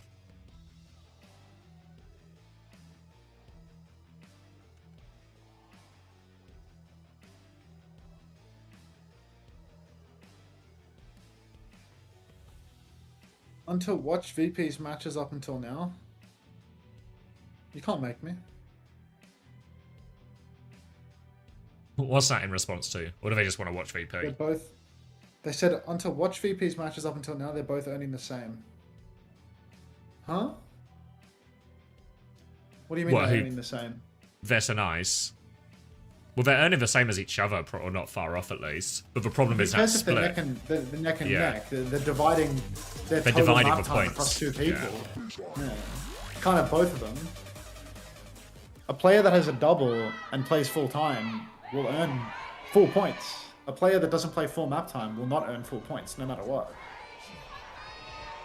If they play like 4 out of 6, it's worthwhile, you know? Or, you know, like fucking 8 out of 10 or whatever it may be. No, but Morning, how can DD. you pick them? What do you mean? Deeply confused, I'm afraid. I think you can probably justify it a little bit more of a double game week in week 6, just because it'll, you know, 2 maps will turn into 4 maps, right? So it'll be still quite good, but it still doesn't feel the most efficient use of money. All right, Onside Gaming, hanging on. Going over to Rialto, so in theory another attack-favoured map. Attack the player, not attack the side. Widow, not really scouted there, but Aid can't find the shot. Let me give you some numbers just to make sure we're in sync. 49, 48, 47, 46. Yeah, it just works. 45. Easy. So yeah, Aid's going to back it up to the back of the map on that Widow, while Milgaro will just be lurking on the top of this high ground, looking for hook opportunities and threatening that flank. Kilo back a main. I mean, this angle right now for him, if he can swing top, if he can displace Milgar, it's good. But for as long as he is face to face with Milgar, it's very, very awkward because he's just going to be body checked by, yeah, he's gone out to main now. He's up on the balcony, he's just going to ping pong back and forth, trying to avoid the hooks as much as he can. Needs to be very careful not to get caught out. Now fast rotation comes through for Onside. They actually flip all the way through and they're right behind Wei. I love this rotation from them because now they have more open space and it's now Milgar that has to sit on the low ground, start holding the card. Here comes the Tracer onto the Widow as well. Aid needs a lot of help here. He's actually managed to force for recall. Blinks off it. Aid is going to try and flip the map. 42 HP gets round the corner as well. It's topsy-turvy now as Onside Gaming. They're trying to come back, but Attack dies for this as he goes all the way in. And somehow, Wei have just managed to survive all of this. Aid is still just lurking up here as well. Gets the angle for free. Needs to be careful with a little bit of respawns as they still have to deal with the Tracer behind. But Sunjin deals with that one. And Wei, good counter rotations. Yeah, great rotations from Wei. Not getting their ankles snapped at any point. Even Aid surviving the onslaught of the Tracer, running him down. Double bolt onto Aid though. Nicely done, Kilo. Good hands on this guy, I'll tell you. Instant pick for him. TP back for Lee Sin, and his attack is going to push up on the flank. Another man with fantastic pans, and that is going to be onside. Taking that first choke, bullying way back into a corner where they have much less space, and all they can really do is hold the cart, play for softer dives around the corner. Bolts again from Kilo, forcing the recall from Sonjin as well. Kitsune Rush available for both Kirikos. Milgaru is again lurking, but they need someone to touch for point. They come in for the contest. Hook is missed by Milgaru. Aid is already dead during this trade too. Now Milgaru will take over touch. Tidal Blast onto him as well as he looks for the stun. Catches it, but no, doesn't come over kill. Now he gets opener as well. Did have beat. Bomb is out from attack and the remake. Milgaru will take a load of damage, but he's on hog, so he'll heal through all of it, and they get the stop Way. Boost, boost, boost, boost. 40, 39, 38, 37, 36, 35, 34. Boost! Keep boosting! Fuck, I'll skip forward 5. All right, 28, I'm 27, I'm 26, I'm refreshing the page. 25, 24, 22, 21. It just works. 20. Just worked. Perfect. Absolutely. Love perfect. that it worked. Thank you for the boost. Rowan, 4 boosts. Craig, hook from Milgaru, catches knife. But the Matrix from attack will keep him healthy. Onside Gaming, 1 bite to win. Another hook. Craig! Bowler comes out onto aid. He will be kept alive through all of that as well. As Onside Gaming, they're trying to move the fight back towards point. They have that beat, a hook onto attack. They do get him out of that full matrix. They beat push now, but Milgaru, the whole hog, he's pushing them all back. Knife is on the back line, but barely a scratch. Milgaru most certainly scratched. 20 HP, but links up with Lee Soo-min to keep him alive. They've lost a lot of players to this beat push though. Advantage for Onside Gaming. They all regroup together, and I think this should be enough in the end. Hanging on to that mech, and they will be able to get it over the line once they clear Milgaru. Little boot back, pressure on the back line. They're actually ignoring the hog now. They force the TP out, set up that easy kill, and finally, surely, Milgaru will fall. Pulse bomb, TP back on. Sunjin's actually found a kill on Widow. They still need to deal with this sim. Waving, riding back to point. Mac has come back and killed Opener. They need to be careful. 44 centimeters, an attack will eventually get it done. A little bit scary, but onside count first. All right, let's lower the quality. A refresh does nothing to save me here. Greg! You're on following? Alright, Batman. We had a good run, Batman. Thank you. Alright. 16, 15, 14, Wait, I'm 13, behind. 17, 12, 16, 15, 14, 15, 13. 14, 13, 12, 11, 10, Just works. 9. Tell me it works. Just works. Bomb available for attack now. Irony with the Kitsune rush as well. Onside Gaming. Took them a long time to cap that first point, but they got there in the end. So now the Kitsune rush is out. Symbol in response and a Tidal Blast onto aid. Mac is so low though, but the peel comes through from Lee Soo-min at the last possible moment. Saves the day. Knife hooked onto the high ground. Matrix is a little bit short. A few inches makes all the difference, as that's going to be an opening pick for Wei. Slowing down. Oh my god, another one. Crocs. I'm feeling it right now, man. He's so good for it. And Kilo, swinging main, just not going to happen. Attack's pretty low underneath as well. Needs to be careful not to have this bomb force out, and then they can go for another push again. This time they do have the beat. A little bit of harassment from Opener, just scouting, seeing where everyone is there as they'll get the touch on point. Hook to interrupt that shift from attack. They have the beat to keep going. Milgaru down to half HP. Use a lot of that healing resource, but Onside Gaming are going to slow it down. Heal attack first. Beat is ready to go though if they want. Attack though just clearing the point, waiting for this timing for Opener. The whole hog has been baited out, but he's killed Kilo, so maybe not really baited out at all. TPing around for Hook as well. An attack can't get away. Isn't going to bomb for this either. They're going to save it all for the last fight. Yeah, there's a bomb in the pocket. Attack goes down. Opener trading out with Sonjin as well. But 56 seconds on the clock. Irony going down later still. This is essentially one fight. I do wonder whether Onside Gaming are planning anything, you know, special for this beat turn. They have a huge ult swing. If they can just crash out from the high ground, take top on the retake, push top, go for a beat push onto the backline, real potential there. You can see they're taking a lot of high ground space already. We've got Kilo up on the high ground. We've got attack briefly ping-ponging up there, but then dropping back down again. Knife is trying to play for an objective touch.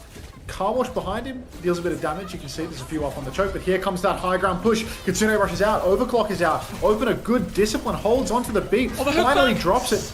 Knife doesn't receive it. The hook is good, but Knife has fallen. Where was Knife during that beat turn?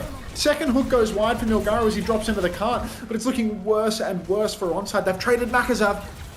Killing the back. Attack still has the self-destruct to keep going as the TP from A just to try and keep alive. He dies 98% to Symbol. Now Milgaru has to dive on point. He can stay alive for a while, of course, as the Hogs always can, but he's just getting isolated. Hook comes out. He needs more help. Kitsune rush, Tidal Blast thrown in. Sunjin on the backline gets the stun, gets the kill, but Knife has found a pulse bomb trade. Milgaru has stabilized through all of this. Sunjin has his recall force. There we go. Bomb onto the self-destruct. They kill the baby. Low HP behind. Knife finds for trade. Irony finds for trade. They're not out of the woods yet, Way. They need more. Opener is low. 1 HP round the corner. Opener doesn't die. Knife and Irony get the kills, and Onside gets a third point.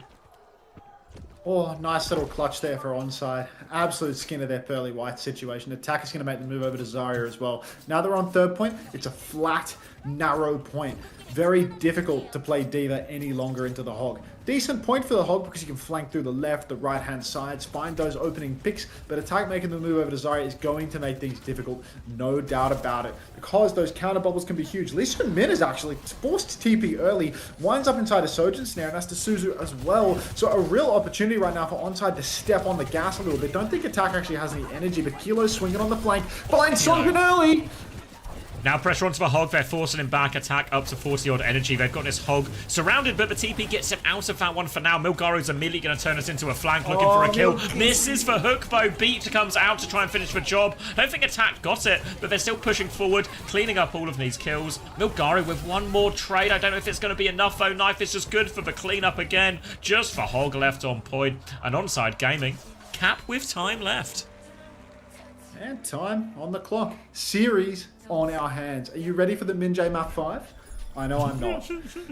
I'm really hoping Kellen stays on the bench for this one. I'm going to be honest. If they have Attack playing musical heroes, playing Zarya, Diva, whatever, into the Hog, and then they bring in Kellen on map 5 to play Ball versus the Hog, I'm going to fucking cry. It's going to go like New Queen Street, Kellen, Ball. Have they banned Hog yet, actually? Let me have a little looky-loo. I think they might have banned Hog on Suravasa. Where are we going? Onside Gaming have banned the Hog on Suravasa, yes. Yeah. Okay. Yeah, please don't put Kellen in. Please, God, don't put Kellen in on map 5. What has been banned by Way so far?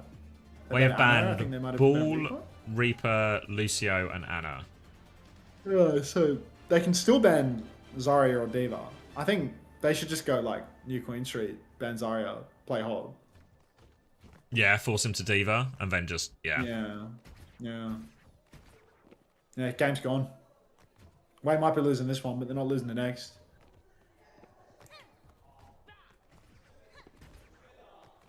Diva start from Onside Gaming. Kilo going to be playing the Sojourn. Again, the nature of the Hog will just give Kilo a lot of these opportunities. Worth noting, all these beat pushes have actually been, I think they've all been converted successfully for opener for the most part here. So getting a lot of value out of that ultimate. For now, it's a TP to get Milgaru onto the high ground. He catches the Diva immediately. Down to half HP. Attack gets inside, but there's more follow-up, so no escape. And this is going to be a quick first point. First fight for Way. They can get this payload all the way to checkpoint. And obviously, once we are fighting around that checkpoint, the Hog is actually so powerful there. The Hog is really good versus the Diva in this matchup. Milgaru can just walk and do whatever he pleases everywhere he goes. Attack gets inside. Is that a 6-7 Fapsi spy, Rowan? No way they are losing this, and yet here we are. And they go Baller Boy. And the clean feed requires a very minor boost as well. If you've got any boost in the tank, Rowan, now would be the time. Kilo pushing deep, trying to finish these kills. He's being peppered from behind. The Trace is doing oh so much work to him. He will go down at the end. Lee Sumin rips his head clean off, but Attack takes down Maka. And that is going to be 1-for-1. Everything should be relatively stabilized right now, but Onside Gaming, they're losing cart control. You can see Emil Gizzy on the cart, just stealing it away. Gets TP'd in, looking for a hook opportunity. Finds nothing yet, but he's very patient with this hook. He's going to force the recall. Knife's going to kill Sonjin and Aid. Finally, the hook comes out. He catches Attack, but I mean, damage is done. Knife has just gone and snipped through the entirety of Way. I was looking so good for Way there. It's always scary when that Hog is TPing back and forth. You know, he has hook off cooldown as well. But Knife, the real difference maker. Important trades, fully reset Way. And they're going to have to set all of this up again. They nearly have Kitsune Rush advantage. They'll have a Pulse Bomb to throw in there too, Way. But they have to cross. And this is the area where actually Onside can try and find a lot of damage if they can get a good connection on these TPs. Milgaru already into the side for free. He's simply uncontestable. He hooks Attack in. Huge chunk of damage comes out onto him. Sonjin will survive his initial duel on the flank. But you can see Milgaru, Aid, they're taking the backline. The two brothers, he says, brother, put me in their backline. Takes the TP, doesn't go for the hook. Brother provides nothing. Yeah, both brothers disappointing in this department, to be perfectly honest. Knife takes down Maka, though, so at least somebody for Onside is firing on all cylinders to turn it around. As Way, they've dropped a Kitsune Rush on the objective. No way. The touch is required. Beat comes out for Opie. Irony hasn't received the beat, nor is Attack. Attack is incredibly low, but he might have the bomb. Suzy Q should secure the bomb here. Milgaru on the cart. Hooks. Kilo takes him down through the symbol. 2-for-1 trades, though, as Irony and Attack both find kills. Milgaru is going to go down again as Irony finds another headshot frag. And Way, so close, but no cigar. Oh, it works out. Onside have to drop both support ults there as they were rushing for that touch up against the Kitsune Rush. For how winnable it looked for Way, might kind of bite him in the end because they dropped a symbol into that, which is really their best ult for fighting on that point. So now Way fully reset. They have to do a lot of these rotations and clearing space again. Kilo will have an overclock. Attack will have a self-destruct. They have the whole Hog and the Tidal Blast though, Way. If they can get themselves a point, this whole Hog is going to cause them so many problems. Kilo out in main right now has the clock, but I don't know, like everybody's no way, Mil Gizzy. Finally, one of the brothers comes alive, rips open off the wall. Kilo pulls the clock, he gets the Suzu, but he's still in so much trouble. Tidal Blast comes out. Kilo's got no escape. He's waddling away. Milgaru waddles right into Kilo's face and drops it on him. Bomb comes out from attack. They can't finish the kill on attack, but somebody has to get the touch, and Dopey, he comes hooning in like a bat out of hell off the objective. Cap's gonna go through for Wei. We'll just be clean up now for Wei to get the final ones here. Knife battling it out, but it's Milgaru again. Every time it feels like Wei are struggling or they're not winning these ult turns or everything like that, they can't stop trading. A pick like this just before the fight from Milgaru opens it up, and all of a sudden Wei, 3-minute time bank for second point. A decent chance, and already Milgaru, he's going forward. He's looking for his opportunities, trying to begging someone to peek in that corner so he can try and go for the hook. There we go. Oh, Milgaru hooks in attack. Huge neutral advantage. Now attack can't do anything as he needs to take more healing away from his team. Milgaru swings for another hook opportunity but gets nothing for it. Blink onto the card for Knife. He's starting to contest now. Both Tracers scrapping it out on the objective. But a hook comes through again, and attack a bit too slow on the Matrix this time around. Kilo has fallen. Two brothers ready to swing out on the high ground now. Naka in the back being contested by Knife, but the recall's already forced. It's time to go away. Let's push out top. Kitsune Rush comes out. Lisa Min will mirror that one. Ada's full beam trying to shut down attack here, but now the beat over the top from Opener. Can they go inside? Can they confirm a kill? Ada's under a lot of pressure. They're trying to kite. They can't escape. The beat push works again. This time the hook will be Matrix by attack. They TP away as they're desperate for these cleanup kills, but attack, Knife pulling them apart, and this is a great hold for them now. They should be able to clean up the Tracer too. Now they can hold forward, and the onus is on A to find a TP rotation through this forward hold. Yeah, I mean, ultimately for Wei, that is a pretty rough fight for them. Like, they were 5v4, they had ultimates to keep burning into it, and they've managed to fumble the 4v5 situation. Doubt they're going to be delivered another one of those. Lee Min and Maka both under so much pressure on this rotation. They try to one-step it, and they just go down on the cross. Great pressure from Sonjin, or rather from Knife and Attack, on separate areas in order to prevent the supports from actually helping each other. Now you can see Wei, only a minute remains for their attack. They're waiting for their supports, they've fully kited out, and they're going to have to wait for the next turn. Milgaru's behind, but they're actually holding forward here. There is a Tracer touch from Sunjin as well, so they're trying to make the map big. Attacker's had his self-destruct for, so he has to slow it down. Needs to be careful because Milgaru really is just here already. TP forward and a Simwall, but Aid is so low. Where are we going, Aid? The rest of the team isn't here yet. The backline will arrive for Wei now. They have a Tidal Blast, and Milgaru, of course, has found a hook and a kill. They have an opportunity now. Attack trying to play into the backline. Self-cast from Maka to keep himself alive through all of that. And for now, Onside Gaming, they have to give the space, but they nearly have this beat. Milgaru has the whole hog. Beats available for opener, so I mean there's a big ult swing just around the corner for Onside when these support ults come along, but Milgaru's already hooked in attack, drops the whole hog, starts forcing out that defense matrix. It's just gonna be a scene on whole hog. Oh, no, they managed to get the touch. Opener has the beat, though. They come out. They need kills with this now. They're all over the hog. The hog is completely isolated. Matrix coming in for those healers as well. Attack will confirm it. We're into overtime as well. One more touch from Sunjin, but it is 3 versus 5. The backline is so far away. Sunjin is so far away. Blinks all the way to get the touch. Does get the touch, but who on earth is going to get the next one? It's Lee Min who has to throw himself at it. TP and a Suzu forward, but it is Onside Gaming tying us up. We're going to map 5. Surely? Milgaru's got one more touch in him, but it is literally 2v5. It's the brothers against the world now. Milgaru was really milking all of these touches, but eventually his ride will come to an end. And Onside will confirm it. End of the line. Going to map 5. Time to find out. Show me the Kellen. Show me the Kellen. Show me the Minjay substitution, ladies and gentlemen. Oh god. Oh god, I see him on the stage. He might just be trying to raise their spirits, but... Oh wait, Craig? Now my feed's buffering. Oh wow, okay, we're both in the same, yeah, same boat then, same boat.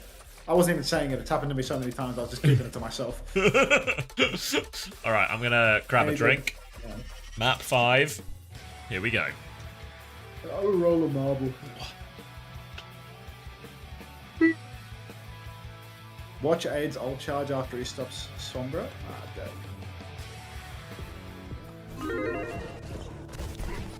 Okay, he's on Sombra. 0%, 3%, 1%, 2%, 3%, 4%, 5%, 6%, 7%, 9% and he's dead. I don't know why it's like stuttering through, but it can happen. You can see the EMP charge in the top left. That's all I was looking at. Alright. Exclamation mark play, get in the marbles race. No prize. Just love of the game.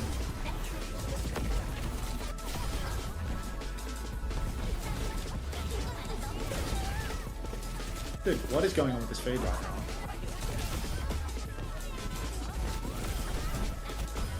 Quadruple time of the first time play. Let's get eyes on that. You have 60 seconds to race, everybody. Xavier's not here, so I've actually got nobody to leave in charge of the stream, but I'll be right back as well.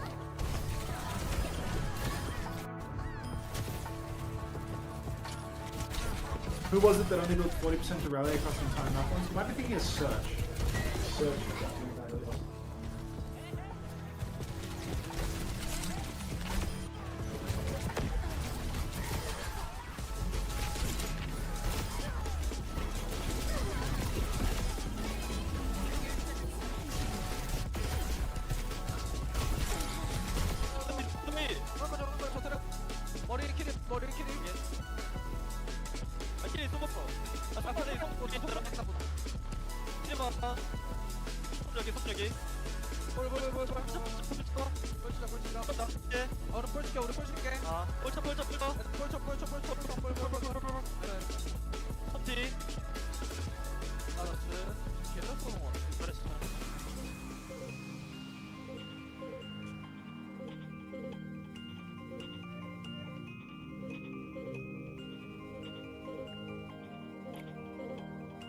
Ocarina Overwatch.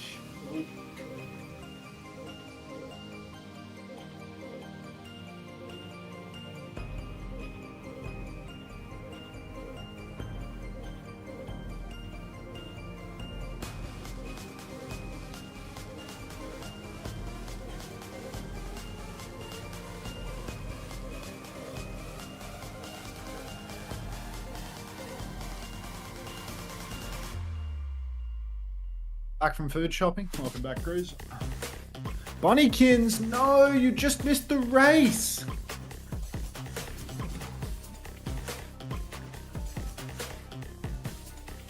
Onto, what's a player from pre-Owl or Owl that you miss watching?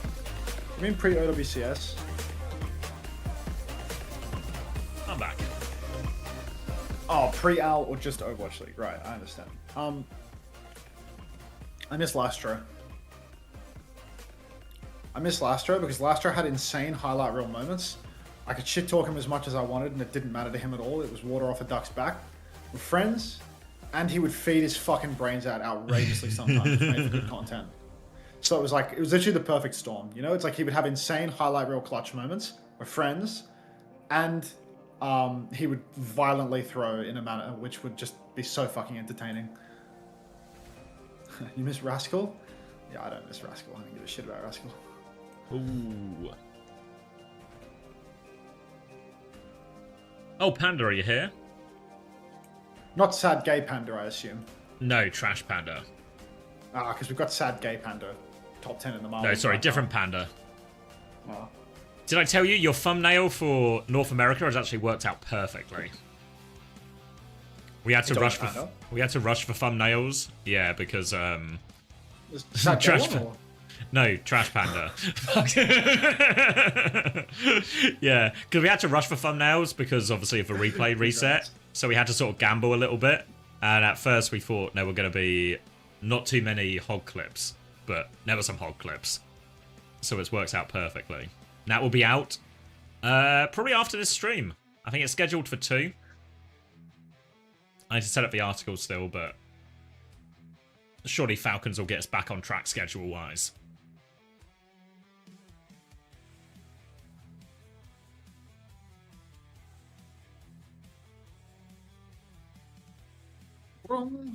Let's watch a quick marbles race. Esperanza for all the marbles. 10 seconds for the marbles. Trying to squeeze in a quick race here for Bunnykins. You know who I get sympathy for doing so much of this when we do like for all the games and we have the repeated phrases things? You know those like cliche radio DJs who just are like spamming noises and like air horns and stuff. I kind of get it a bit more now, you know? Like, I'm like, yeah, just sound effects playing. It's need noises. Just noises, you know, to fill the... Kellen is in. Oh my god. Are you fucking with me right now? I'm not fucking with you. Uncoachable next week? God knows. Huh. If you think I'm recording Uncoachable before I get my day off, you are fucking delusional. Do you want to do it on your day off? KSA Hog and you preload him for the double? So no quiz? No passion streamer tired? Absolutely hooning right now, Bunnykins.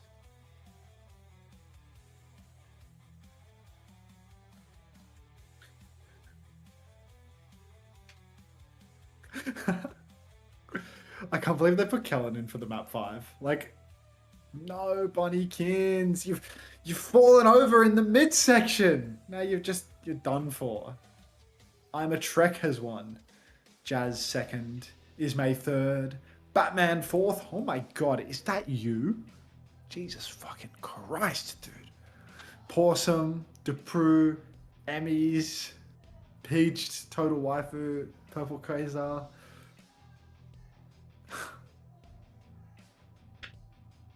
Life empty without the quiz section. It'll come back eventually. Winston has been banned, which might mean Kellen on ball. Kellen ball map. Milgaru on hog. Packet. Oh. I mean, if it's Milgaru on ball, they lose the mirror. If it's Milgaru on hog, Kellen's gonna spam feed.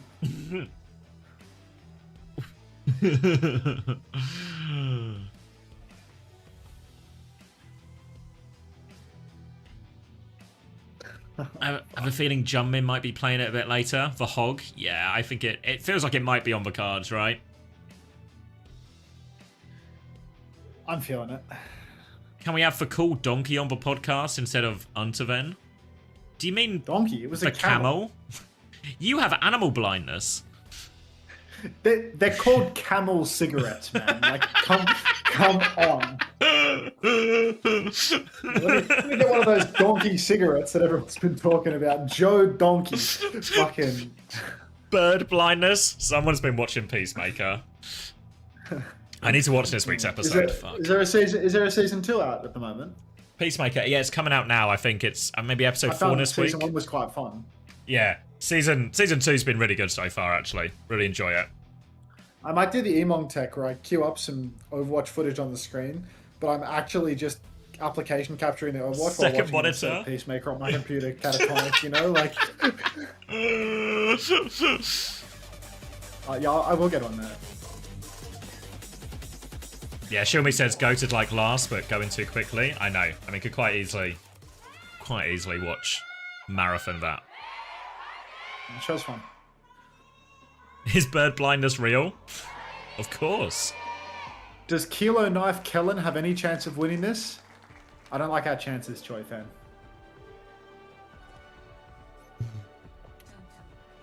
It's like Milgaru, at least for now, idling the ball. Quite happy to take that mirror. Aid threatening the Sombra as well. The Prime Eagle is 100% real. That's just factual. 9, 8, 7, Oh, wait. 6, 5, 4. I think I got it. Hold on. 58, 59. 57. No, wait, 58. 56. You 57, ain't got it, 56, 55, 54, 53. Just works. I have time blindness. It's going to be ball, mirror, Sombra into the Sojin here. So Kilo's life in theory should be the harder one, as well, of course, will be Kellen's. Aid already looking just for this opening angle. Nothing really to threaten though, so we'll just hop. Hacked up. Already you can see him rolling around behind. Nobody's pushing cart just yet. Looking at the health bars, everybody seems relatively healthy. Kellen gets a nice slam into the back line, but he's hacked up. He's hiding in the corner. He's rolling away. Kilo has fallen in the midst of it all. Oh, up on the high ground, Aid is just zoning Kellen out of the fight. Opener's down, Irony's down, Knife trades Lee Soo-min, but 3 for 1. 4 for 1, just not going to do it. Where is attack for the map 5? He never gets a map 5, does he? Always on Kellen as the finisher, but unfortunately, Kellen the closer. He's only able to finish off his own team. Now wait.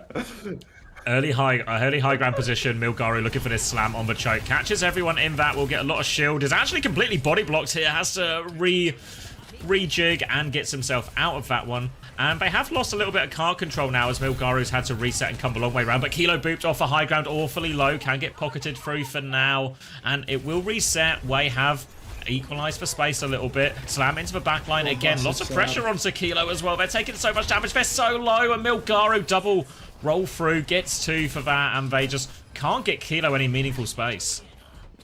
Yeah, Kilo, just an impossible task in this matchup on this map. Now that Sojin's been nerfed that little bit less survivable, just need too many resources. You can see, he's seen the writing on the wall.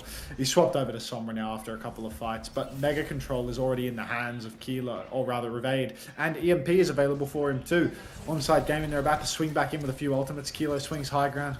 God, Virus is across the map, misses it completely. And you can see onside, they're really just playing underneath right now, all balled up, threatening an EMP's Aid in main. Kellen's rolling behind, and you can see he's actually being marked out right now, but Aid's dead pre-fight. Good on you, Minjay, come on now, get that second kill. As a Kellen clutch as they win, well, they win the EMP fight by just simply killing the EMP before it can come out. And Onside Gaming get a big win for free. Now there'll be a huge ult fight coming up now. Again, the attention should turn to Aid as he has this EMP opportunity. If he can find any of these supports before the support ult trade comes in, Onside, the fight might just be over before it starts. Yeah, I mean, it's really all on Irony and Opener to prevent those instant one-shots for the EMP. You can see Opener stuck underneath. Beat comes out immediately for Opener. Lee Soo-min drops the beat in the alley, but it hasn't caught Milgaru or Sonjin. Milgaru's quite low, actually. Lead has been gained by Onside Gaming. EMP has not yet been used by Aid, but he is half HP. He needs some help from his brother. You can see now Milgaru, brother, slams in on the cart, clears many a mine from Kellen. Kellen is hacked up in the mix, but he gets the slam up top. Aid is being marked out really heavily right now, and Onside are posting more meters. Aid goes for the EMP on the low ground. It's massive. Irony will fall. Kilo as well. Opener soon to follow. And that's just going to be everyone from Onside Gaming disappearing in a flash to this EMP. Retake on the cards though. EMP soon to be available for Kilo, and Knife's done a good job blocking the card for as long as he can. It was quite a long fight in the end. Wei did the classic. They'll trade for support outs relatively evenly, and then they just have an extra ult to lay it in. But because that fight went on for so long, Kilo does have that EMP for this retake. They found Milgaru early as well, Virus to force him out, and now Kilo can look to set up his own EMP. He's going to get scouted heavily on the way in, catches every Lucio orb, and they've got a lot of damage onto Milgaru. Now onto the high ground, EMP over the top, connects on 3. They need for kills. Can't find any for kills. They're solo. Kellen will get one eventually. Now they have player advantage. They can walk forward. Did kill for Sombra in that too. Sunjin is awfully low. Kellen with the slam round the corner. Counter slam by Milgaru. Kellen needs to be a little bit careful here. He really wants to push for these kills. Knife has had to recall. Wei are just conceding space at this point. Onside Gaming with a chance to increase their lead.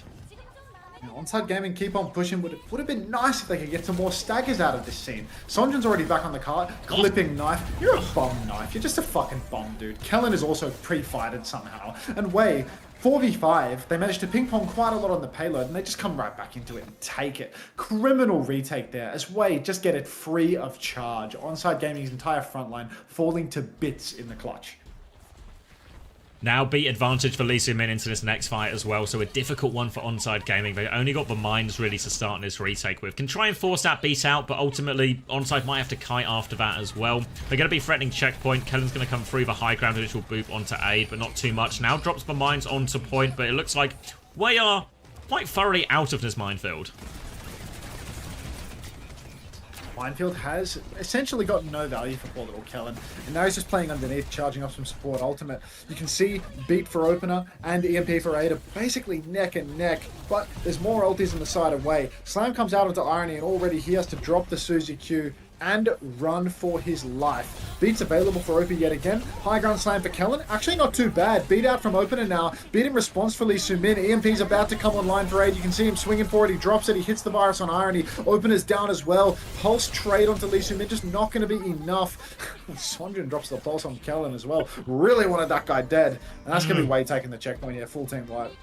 Yeah, long time coming for first checkpoint in this map, but Wei will be the ones to get it over. And very similar to how we saw them use the EMP beforehand, where they will trade for support ults and then put the EMP over the top. They did actually use that Kitsune Rush as well, so it was more expensive than it needed to be. In reality, Aid's EMP should have finished the job there. So Onside Gaming have an ult swing on the horizon, and they've got a hack onto Maka. Pressure onto Opener, though, snaking it to him. Milgaru's going to take him out of the sky, and just as the ults were about to come up for Onside Gaming, they lose. Irene's the only one to get a trade, and now it's going to be more meters on the board for Wei. Knife will die on point. Ketlin can probably get out of here as well, has the Mega. They're really chasing him down, so I'm just going to force him all the way back.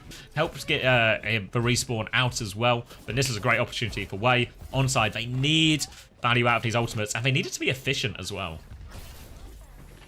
Heavens. Oh, Agent, just look at the command, man. Just look at the command. All right. Now you can see Knife getting poked out a little bit, but Aid is on the run. He's invisible. He's incredibly low. Can somebody take down one of the brothers? Lisu Min has fallen in the neutral, actually. You can see Aid once again very, very low. Iron is traded, but Maka might also be going down. Kellen finds that kill. Slam on the choke from Milgari. He is going to be hacked up. We are going to see Onside Gaming reclaim control here. Priority at this stage is taxiing Irony back into the fight. Knife is scrapping it out. Boost! Boost, Kellen, boost for clean feed. 47, 46, 45, wow. Sorry, 44, 43, 42. Oh, for fuck's sake. Well, I was synced up with your previous one. 35, 34, 33, 32. Just works. Just works. All right, Aid is going to get scouted out, but as he jumps over, now the EMP onto Sunjin, they go for the one-shot. Knife will convert that one there. Only get one kill out of that, and Milgaru takes over Sunj. A big slam onto the high ground, though. Knife with a pulse bomb out too, helps connect and confirm that kill onto Milgaru. Two-player advantage. They will get checkpoint. And Onside Gaming with a great chance to equalize it up here. They're coming up to double support ult. They have the minefield already. If they can get value before this EMP comes online for Aid, this will be huge for Onside. Oh my days. Kellen with this minefield right now. He has the opportunity to clutch. Boost my slideshow. What the fuck is going on today? Kilo, he's so low, but he gets Suzu. He bails out. He does survive. Kellen's hacked up on the coast. Boost! And Kellen on the run. You cast. Coming through now, Milgaru has the minefield, but he's half HP, so can't commit to it yet. They're gaining meters Onside Gaming, but they have not gained the lead. Minefield out for Kellen now. B comes through from opener, catches everyone except for Kilo, but Aid, he has his EMP afterwards again. They set it up once more for Aid to be the closer. He's got an EMP ready to go. They're looking for it. They've stolen the robot, actually. Onside Gaming were trying to kite because they were low, but it means they still have this EMP. They're moving away. Suzu out inside. They want the cleanup kills now. They're scrapping it out, but Lisu Min has died for this one. Aid still has the EMP, but Onside Gaming, they're finding the kills. EMP over the top now. Virus connects onto opener. They chase down the kill. They will get it eventually. They find the trades of Wei. They hold on to the lead just about. That is going to be a wipe on Onside Gaming. And we're watching on 480p now. So pulse available for Knife, EMP for Kilo for this final turn. Onside need to win 2 fights, bare minimum. Irony's back spawned as well. Because of how the card started to slip away in that scene, we can see that it is just a case of too much card push for Wei off one fight. It really felt like Onside should have been able to hold the card forward, but unfortunately, just not going to happen. Kilo sneaking forward now, trying to contest the card. Kellen was trying to set up behind, but he has been virused out early, marked out early by Aid, and you can see Knife on the back step. Milgaru rolls in, forces the recall out of Knife already. He presses forward back. He's trying to find a kill. Back out onto Milgaru. They might be able to find a kill on this. Knife doesn't pulse in for some fucking reason, but Kilo still has an opportunity to drop the EMP here. He's trying to find the setup, but there's so much spam in the main choke. Rotating top right now, looking for this timing. He gets detected, actually. Can he just drop it? Now he drops it, hits Lisu Min. They need that kill. He's in the sky. Lisu Min dies. They get the kill for it. Now, Wei, they're just looking for trades. If they can find trades, they can scrap it out in the next one. We are into overtime, so no choice but to stay on the payload for Onside Gaming. Opener is going to get traded now. TP onto the high ground, but surely nowhere to go from Aid. They will die. They will reset. Onside Gaming regain control of the payload, and they'll get one more shot at this. Let's try 720p. Let's try and edge the bitrate up bit by bit, see if we can get it going.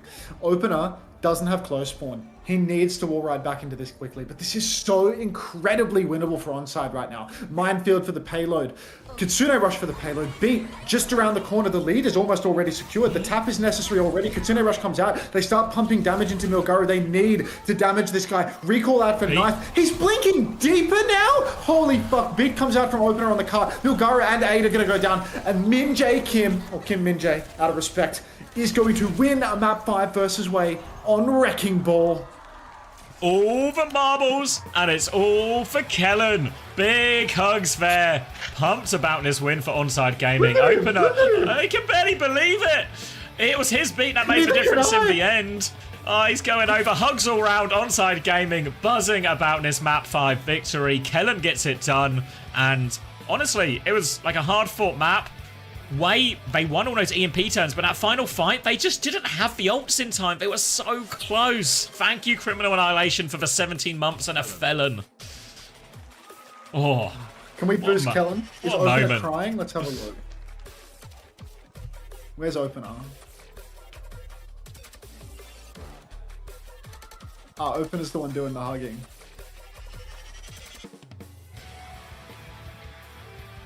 Opener does kind of... He looks He's emotional. quite whelmed. Yeah. He's emotional for sure. We're so back. Player of the match attack. Yeah. Boost Kellen. Dude, this Way roster, they're done, bro. They're done. Yeah, this is a really bad loss. We talked about for Way to get into playoffs, they needed a big week, right? And this was meant to be the easy game. So losing in this one has really, they're going to have to go through LCQ, and losing to Onside Gaming, a team they're probably going to run into in the LCQ potentially as well. It starts to look a little bit scary for Way, not just, you know, bad week, but maybe an entirely bad stage if this doesn't get better. Yeah, maybe just game's gone for these guys at this stage.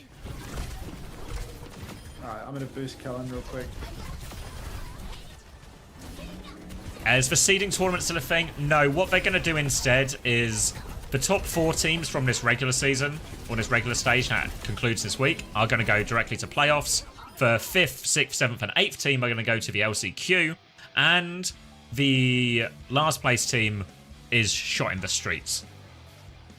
오늘의 두 번째 경기 승리팀 온사이드 No, I don't have any codes, Oblez. 감사합니다.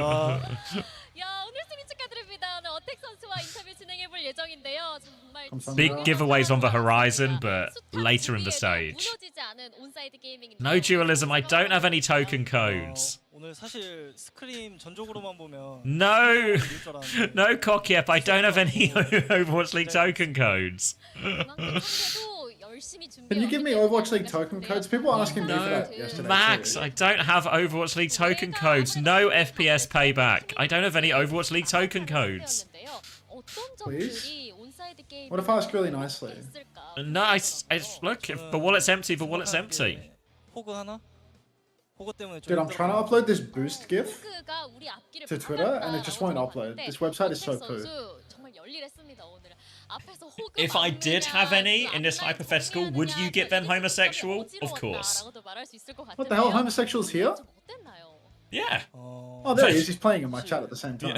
호그 때문에 Homosexual, did you spawn in to watch the game, or 막 we'll play 어떻게 soon, 할지 Bunny? 고민을 We'll play 했는데 soon. 그냥 결국 경험? No, sad gay panda, I don't have any Overwatch League token codes. Chat, if you want Overwatch League token codes, I'd suggest you head over to Xavier's stream. I feel like he's... I don't have any Overwatch League token codes. 대회에서 이제 파회가 됐으니까 안 나오지 않을까요? 경쟁전에서는 쓸 수 있을 거라 생각합니다. No, Steve. No, no, I did. No, Albie. No, San. Hunter told me you had codes. He's tricked you. You've been spun. 어택 선수도 정말 심장 쫄깃했을 것 같은데요. 자, 켈란 선수에게 맡기고 들어갔을 Do you have any spare SSG skin packs you could hook me up with? 사실 Honestly, there are actually some skin pack giveaways coming soon I did, Panda. 안쓰러웠는데 to a marbles race near you. 이겨서 다행인 것 같습니다. 네, 그렇다면 마지막 세트 택 선수가 면밀히 Not yet, though. 거예요. 하나도 놓치지 않았을 것 같은데 We're working 택 on it. 선수가 꼽는 마지막 세트 POTM은 누굴까요? 저는 켈란 선수 주겠습니다. 켈란 선수. 우리 땡은 내가 지킨다. Do you have any Reference? Team Liquid skin packs since Anta doesn't? Actually homosexual? In the coming soon skin packs are Team Liquid skin packs as well. At least one of us gets them, mate. Yeah. Don't worry, guys. Big giveaways on the horizons. There will be skin packs for every single team. That has to them. Thank you, Light, for the 15 months. I was told every 15 months I get Overwatch League coins. You have been misinformed, unfortunately. Did you get this information from an Australian man with a mullet? Overwatch League coins. I don't think this counts as a mullet anymore. Whatever the Does fuck it I've got not? going Is on it top too of my grown head. out now? Yeah. Mate, this is just womanhood at this point. Be sure to boost Kellen, everybody. The hair Not of a five-banded. middle-aged woman from the 80s. Just works, doesn't it? I mean, you can't argue with the results. Is next game good or shit? What's next game? Falcons against the cheeseburger. That's a greasy game. Go to bed, Connor. Watch the 480p feed for a while. Yo, Commander X, do you have any tender forehead kisses you could hook me up with? No, afraid not. But we will be doing, that'll be on the giveaway as well. Tender forehead kisses. Jeez.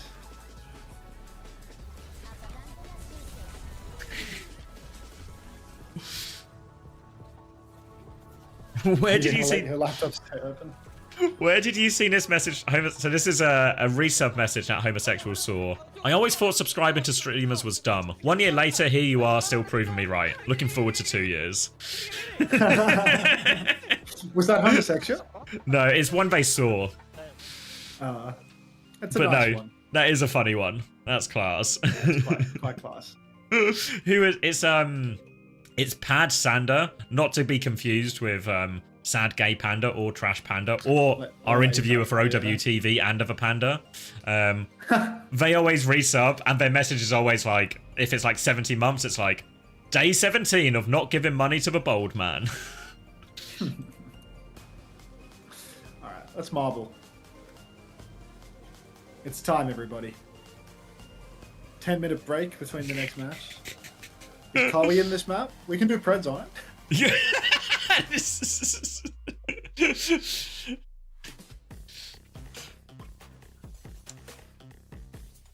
But I'm also a sad gay panda. You're just not the sad gay panda. 60 seconds on the marbles race, folks. If I get a VP tank, who should I get, Ice or Vestler? I would go KSA instead. I'm starting to KSA pill myself. You're KSA pilling yourself? You think KSA is going to play everything? Shockwave recommends getting Shockwave if you're looking for a VP tank. What does KSA cost? Is he cheap? 20, I think 22. Oh, it's not that cheap. He's no Crocs cost. Yeah, but who is? Will I fill in the Kellen apology form now? No. What does KSA just not play? That's the gamble. God, Oh, come imagine on, if TVNT has a generational hog on him. No way. KSA is the hog guy for sure, right? know, For I sure. know. How are you going to hook someone without any hands? TVNT was killed, I'm afraid. I love Medi's contributions to my Twitch chat. He always tunes in and just drops a TVNT was killed you like, every time. I'm still fucking reeling about how last week he actually pulled the banking issues. I was just about to gift loads, but oh yeah. It can happen. In fact, there's actually many such cases. It's really well documented phenomenon, actually.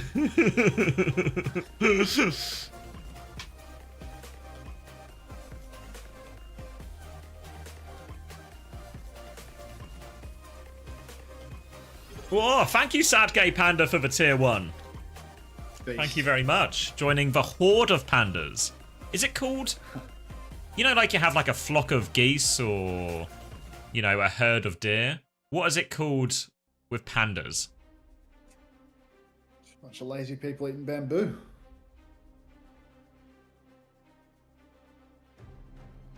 The saddest, gayest panda? Why don't I take Upset Olive on my fantasy? Because Upset Olive loses you points when Hazard gets banned. Somebody said that name earlier. Who is Upset Olive? Hazard player for C-Tones' team, but he's got next up energy. Oh yeah. He's really high. He's a really high ranked Hazard one trick on O's, and he's actually quite insane at it. Like. Oh, okay. Yeah. But he also can't play like 5 different heroes, so he needs to work on that a bit. You call it a pandemonium? Geese. Oh, it's a gaggle of geese. You're right. Let me see. I'm googling it. What do you call a herd of pandas? A group of... no way! A group of pandas is most commonly known as an embarrassment. There's no way. That's like a Google... That's a Google AI answer. It is an AI overview. It says, or also called a cupboard or a bamboo of pandas. None of these sound like... We're making shit up now, yeah. Alright, I'm hitting Reddit instead. I read a post saying that a group of pandas is called an embarrassment. I also know that a group of crows is called a murder. I knew that one. A group of polar bears is called an aurora. Borealis. Hey, dude. Mr. Sailboat.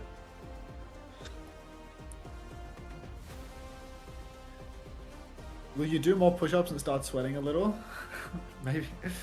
Maybe when I'm in like the quick play or stadium section of the stream, Bunnykins, but definitely not during the casting section because I don't want to get myself all puffed out. A group of owls is called a parliament. Yeah, this Reddit comment is saying though that like nobody actually calls it. Yeah, a parliament of owls. I mean that one feels quite fitting, but apparently all of these things are like this person's saying they're sort of like not real, you know? They're just like stuff people say. A pride of lions, I've heard that one. Pack of dogs, yeah. Here's an article which can provide some help. Okay. That doesn't exist anymore. Feels like people are mainly debating the murder of crows one, but I've definitely heard the murder one before. A pride of interviewers.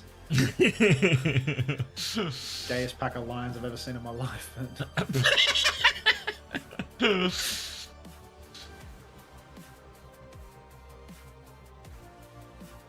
Yes, exactly that, Pussy Brigadier. Exactly that. Great.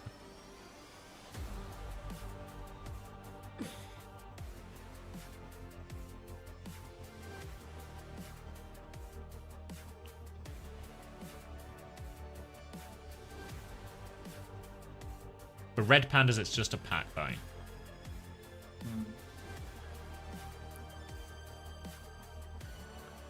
Pack of pandas.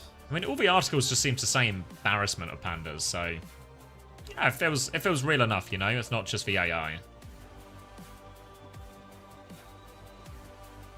All right. Well, it looks like we have successfully got an embarrassment of pandas.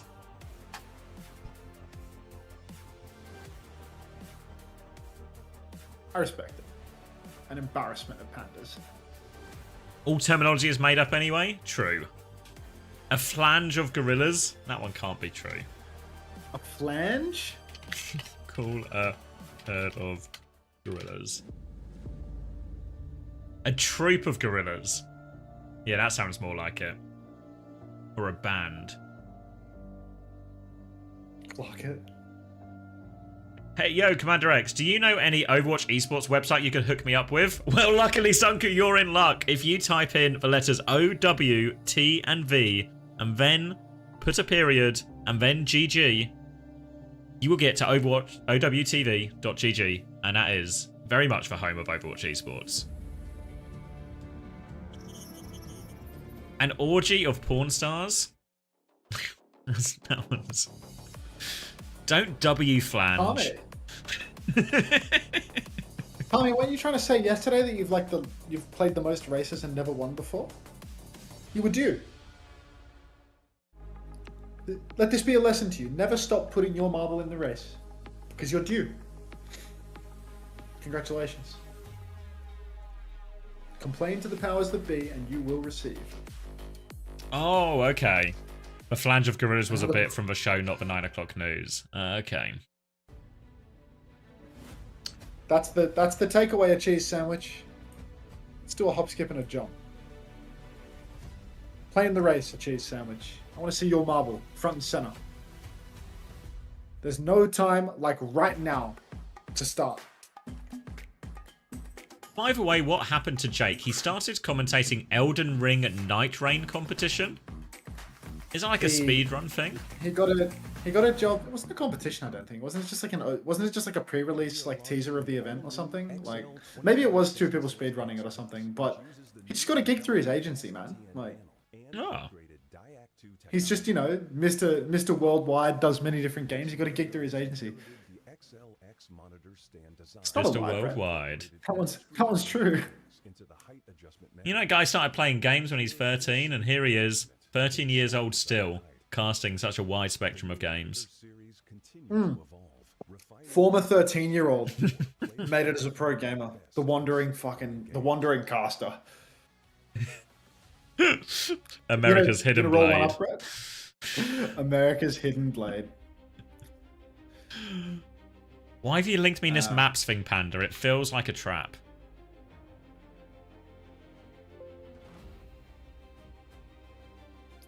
Was I ever 13? I think so. I don't remember specifically, but I think so. Yeah, I have a bad feeling about this 13 angle. Like, I don't believe that you were 13 for even a second. I mean, I don't have any specific memories that I would tie to, yeah, that happened when I was 13 years old, so it's possible I just, like, skipped it. Yeah, entirely possible.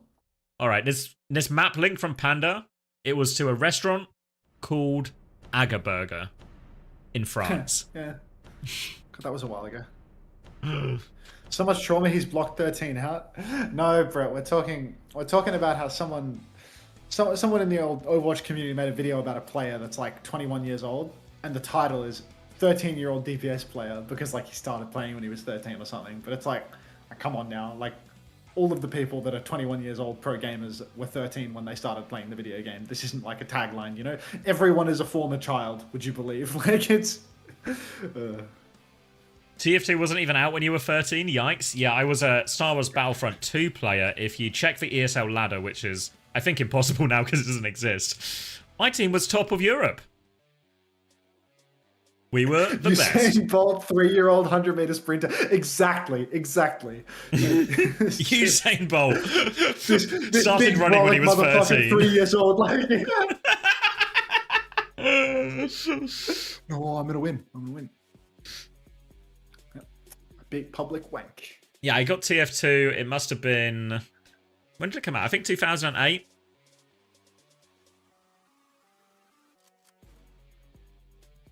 Were you bold when I was 13? No, I didn't. Well, I was bolding for a while. I probably pulled the trigger too late, but I don't think I actually went like full shaved head until maybe it was 2019.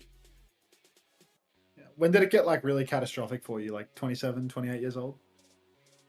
Yeah, well, I had like quite long hair for a while, but I think like probably from like That's the 28. stage of denial that I'm in right now, actually. Yeah, like I was probably in that stage where I was like, I had long enough hair that I could sort of get away with it, and my hair was kind of messy, so it was like, it kind of just looked the part. But that was, but by the time I was probably like 28, maybe 27, I was sort of having my hair shorter because I didn't like, the long hair was just like hassle. Then there was no hiding it, you know? Like I think that if you ever, my British Hurricane photo, you can tell it's just like, it's really gone.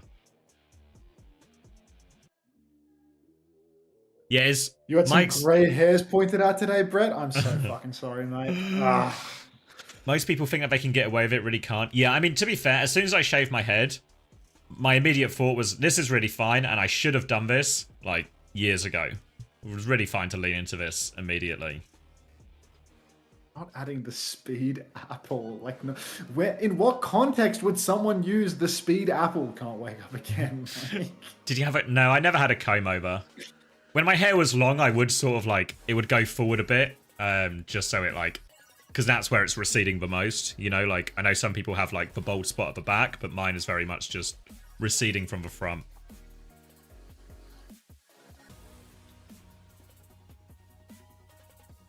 But I would have my hair sort of like up quite a lot, like kind of messy and a bit forward to try and cover up aspects of it. Why are they showing Falcons at Crazy Raccoon playing today? Isn't it Falcons versus Cheeseburger as the final match of the day? It is, yeah. What was the first match? I've already forgotten. T1 Zeta. Oh yeah, that was dog shit. That's right. Yeah.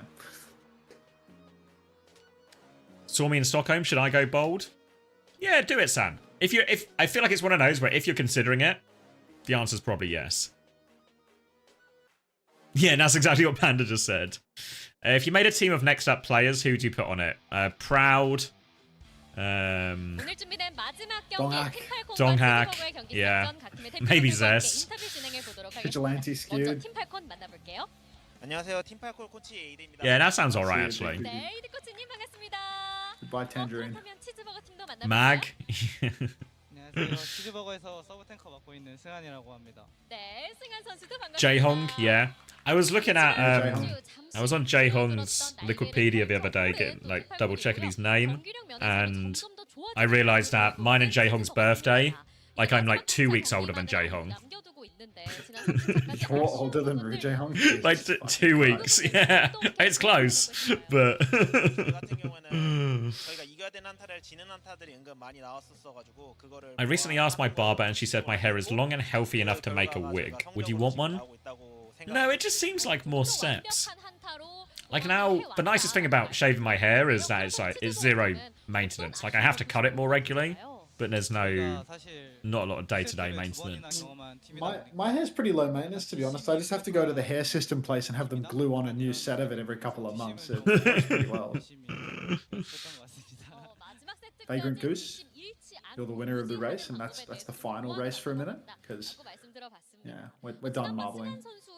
Okay, let's see if my clean feed has recovered to the point that I can actually watch it, not in 480p. Body wash on your head? Yeah, I don't bother using like shampoo or conditioner. It feels like an unnecessary thing.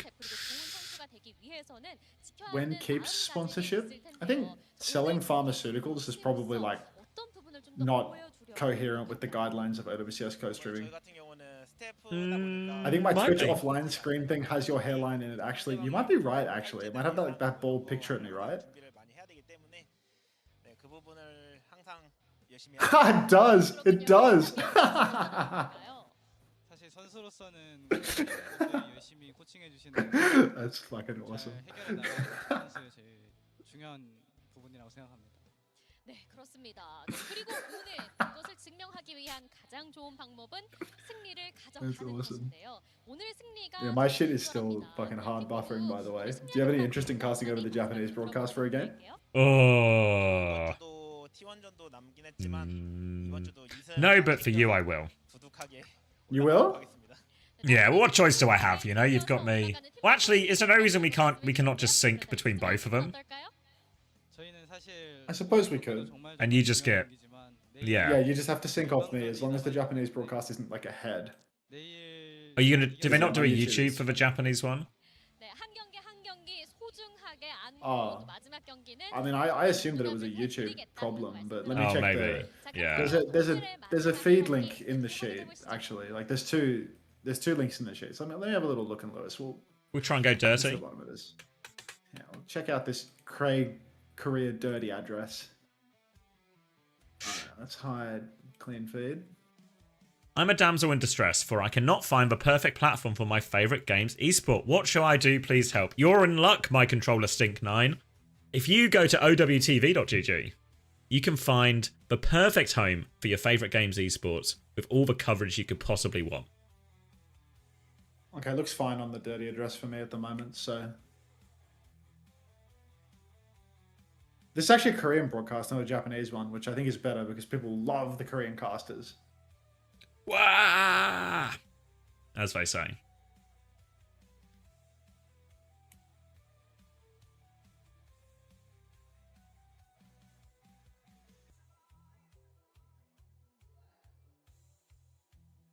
10 out of 10 impression. Thank you.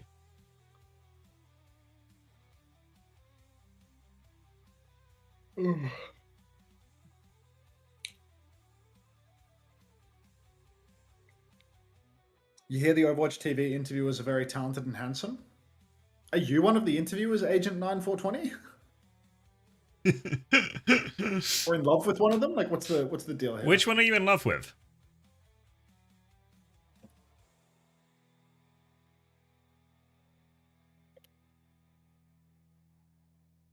Why is someone looking stressed?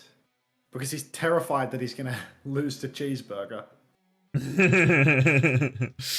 Can you add filtering for upcoming matches by tier to OWTV? If you go to the match page, you can filter by, like the match specific page, you can filter by region. They only have OWCS on the ticket, do they not?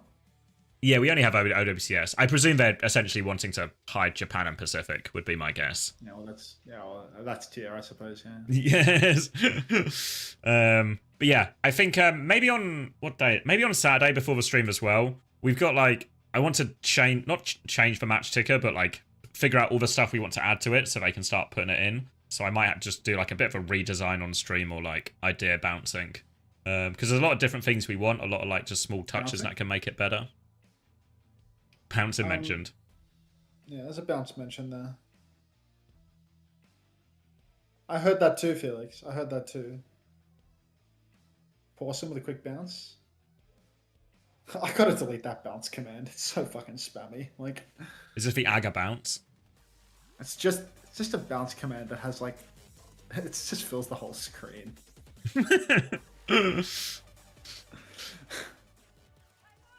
Okay, I'm already in 15, 14, 13. I think I'm ahead. Well, hold on. Give me some numbers. 9, 8, 7. Just works. 6. Just works? Yeah. Yeah, I was behind on my thing. So all worked out.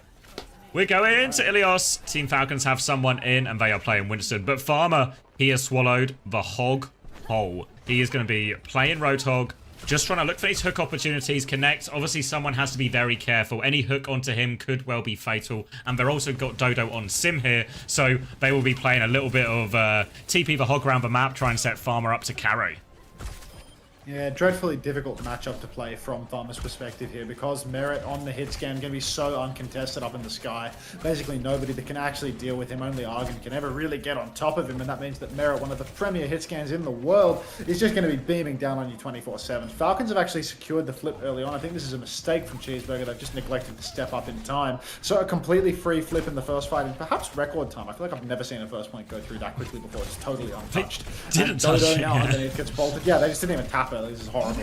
And now Farmer, I mean, even if he wants to sit AFK poking on the point, it's going to be very difficult because, again, Merit, I mean, look how much damage he's done. He's already nearly got a bowler shot.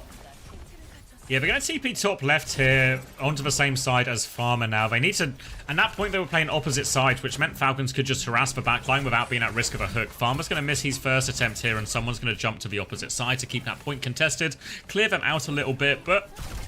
Cheeseburger keep rotating, but now the hook. Big one onto someone as well, but doesn't get too much damage out of that, so we'll have to recycle and go again. Farmer's down to half HP, and Faith is a little bit separated from everyone here. They still don't have control of the point, Cheeseburger. They're really reluctant to force it, and it's just giving Falcons over half of it for free. Yeah, I think it's just not happening in all honesty. Cheeseburger giving that initial cap has absolutely cost them the round at this stage because 60%, they've actually given up on their capture progress as well. They haven't even started. Field is going to catch Argon after the TP takes place. Cheeseburger flipped up onto the high ground with that TP trying to catch somebody, but they catch absolutely nothing. Cinder rush after him. Grow up. Hook goes wide from Farmer, but a missed jump by someone. He is in the well, and now all of a sudden Cheeseburger can flip it. After all that time, they're going to challenge it, actually. Proper comes in with a pulse bomb onto it as well. We'll get that damage sent off. Faith nearly has the beat to match with this one, but Chio's going to go first. Faith still needs a few percent, and Dodo is in all sorts of trouble against Merit, right? There we go. Finishes him with a bop. Punch out. And oh, a stylish one for Merit to finish the job, and Falcons will actually... That will be the round of it, but... What an odd round of well. Very bizarre round of Ilios well. Someone decided, let's bounce, and bounced his head on top of that little rooftop. Finds himself in the well as a result. Cheeseburger overall, I mean, horrific first fight for them where they didn't tap, they didn't contest. And then the entire round is just them slow fighting in a situation where in any other scenario, Farmer would have been able to pressure the cap. Farmer would have been able to force the issue. If they got potentially... that would have been a great first fight, you know? It would have really forced Falcons to make the first move. It's like, it all unravels at that point. Oh, Christ. Now we can see Fielder over to the Alari for the more open map. Maybe, no, maybe not. Maybe he's just taking the piss. Oh, full wave of torpedoes, though. And we're back in. Speed ring out over to the Kiriko. This one will be a little bit easier for Cheeseburger just to get to this right-hand side, maybe force point from there as well. Someone's going to have to be a lot more careful on this one. Not as many high grounds to avoid this. You see Farmer trying to take over the Mega initially as Merit sits up here on this high ground. Still have the Sim, so you can see that TP just to try and clear him out. They go for that one, but Farmer is just dead. Why didn't he just TP back? And that's going to be an easy first cap for Falcons again. That couldn't be Crocs though, so I still will be taking Crocs. I'm putting it all on the line with this Frenchman Gambit. TP back for Dodo. Huge advantage for Team Falcons now. They've got that first cap in the hand, and someone's just going to sit up above, needs to be cleared. They might have to TP their tank up there to poke him out, because otherwise he's just going to continually receive pocket. Merit has the double angle as well. Farmer actually steps up forward on the left-hand side, being TP'd even deeper into the fight now. Team Falcons, they're trying to cut the tail. Farmer's been booped off the map by Chio. I think that's Geggery, or someone is screaming their head off right now at the back of that boot, but Chio drills Wu-Chan as well, and it's just going to be easy. Cheeseburger, no hope. Yeah, we saw Milgari playing the Hog earlier, and what Milgari was able to do, there was a lot of individual impact, right? Like connecting these hooks, not just the straightforward ones on the tank, but some of the more difficult ones as well. And Farmer's just not been able to find the same value here. No one from Falcons has really been caught out. The only thing that has caught out Falcons so far is when someone ran into that ceiling. But Cheeseburger now, they've at least cleared the first part of it, and they can start walking up. No ults to speak of just yet. Kitsune rushes for closest, but Fielder was actually ahead on that ult charge. So Falcons have everything they could possibly want to mirror this. They're going to force the recall onto Argon. TP there just to scare Merit more than anything, as Cheeseburger are going to turn it to point. But now Farmer, he's done it. He's found the opening. Proper is dead. Pulse bomb onto someone as well. And all of a sudden, the Kitsune rush came out from Fielder as well. He's actually killed Wu-Chan, so Wu-Chan can't mirror it. They need to be careful, and Shio nearly has a beat. Farmer's going to die. And despite these early losses, Falcons are just battling back into it. Coming back in, Dodo is half HP, will re-swing onto Merit now. Someone is back in the fight, though, and they can contest before this flip goes through. Someone is onto Dodo, and Falcons refuse to give up the point. They just won't let it go, and they come out on top. Now Team Falcons for the final turn, they've got just about everything. Fade still hasn't dropped a beat on this map, and if this trend continues, he's not going to drop one at all before it's over. Final fight now, 88%. Beats available for Chio. 88% for Faith though, so he doesn't have it online. If they can target him early, if they can pressure him before Cheeseburger walk, could just be done already. You can see everybody for Cheeseburger pulled up inside. They're trying to charge up that ult. They need a touch. They get the first tap from Argon. Farmer's on the point though. Beat push comes out for Chio. Faith gets the counter beat online. Kitsune rush from the back of main, but Proper, he's going to have a blade any second now. Let's get eyes on him. He's looking for it in the back. They've gone to the background, but they actually flipped the map, and they've conceded the point here, Falcons. So they still have a lot of ults to throw into this, but they have to play retake now. Merit's trying to poke out the Hog initially, force them back. Farmer is looking for that hook. He has it off, goes for Proper, can't connect it though. Now the Primal comes out, now the Bowler comes out. Someone kills Dodo immediately. Blade over the top. Only fighting a TP, actually getting whole hogged away from that one a little bit. We'll get a few slashes onto this Hog, but Wu-Chan is able to get one kill, but I don't think it's enough. Now it's Faith. Can't live versus that. A symbol back from spawn as Dodo gets it online. But Falcons comfortably take Ilios. Yeah, I mean, they conceded some 23%, but that'll do. Making it look very, very easy now.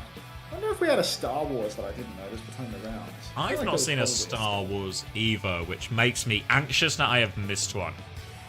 Yeah.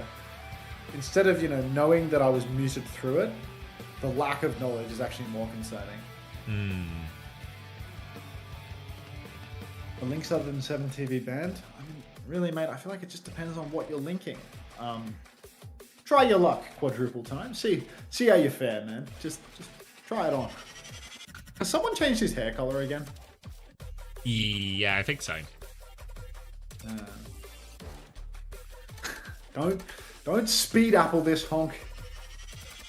What's speed apple? I show Speed's face superimposed on an apple, of course. Thank you, Goatmaz, for the 100 bits. Surely we do something similar to HLTV's top 20? Yeah, we've got some plans for something like that, but we're obviously going to have to do it slightly differently because I know people have sort of mentioned the idea of using the stats to create a ranking, but the stats we have are absolutely fucking wank for any kind of meaningful ranking, you know? So we got something else in mind for that type of thing. Did someone get a nose job? I've been hearing that. Are you able to rotate the speed apple in your head, unfortunately?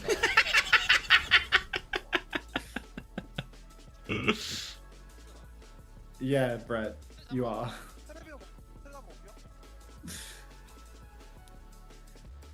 God, you're fucking old. Half the entire chat is just fucking pictures and gifs, mate. Like, it's just all shit. I am not downloading that, thank you. Alright, mate. Now you know at least. Now you know. Yeah. Fuck.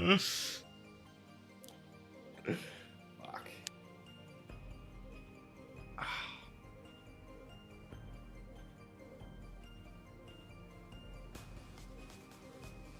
feel like people are trying to protest to get me to put Speed Apple on the list.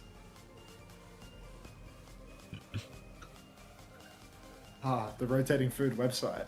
Of course. Just for people who can't rotate it in their heads themselves. Yeah, it's a huge gallery of rotating food. I've seen so many of these.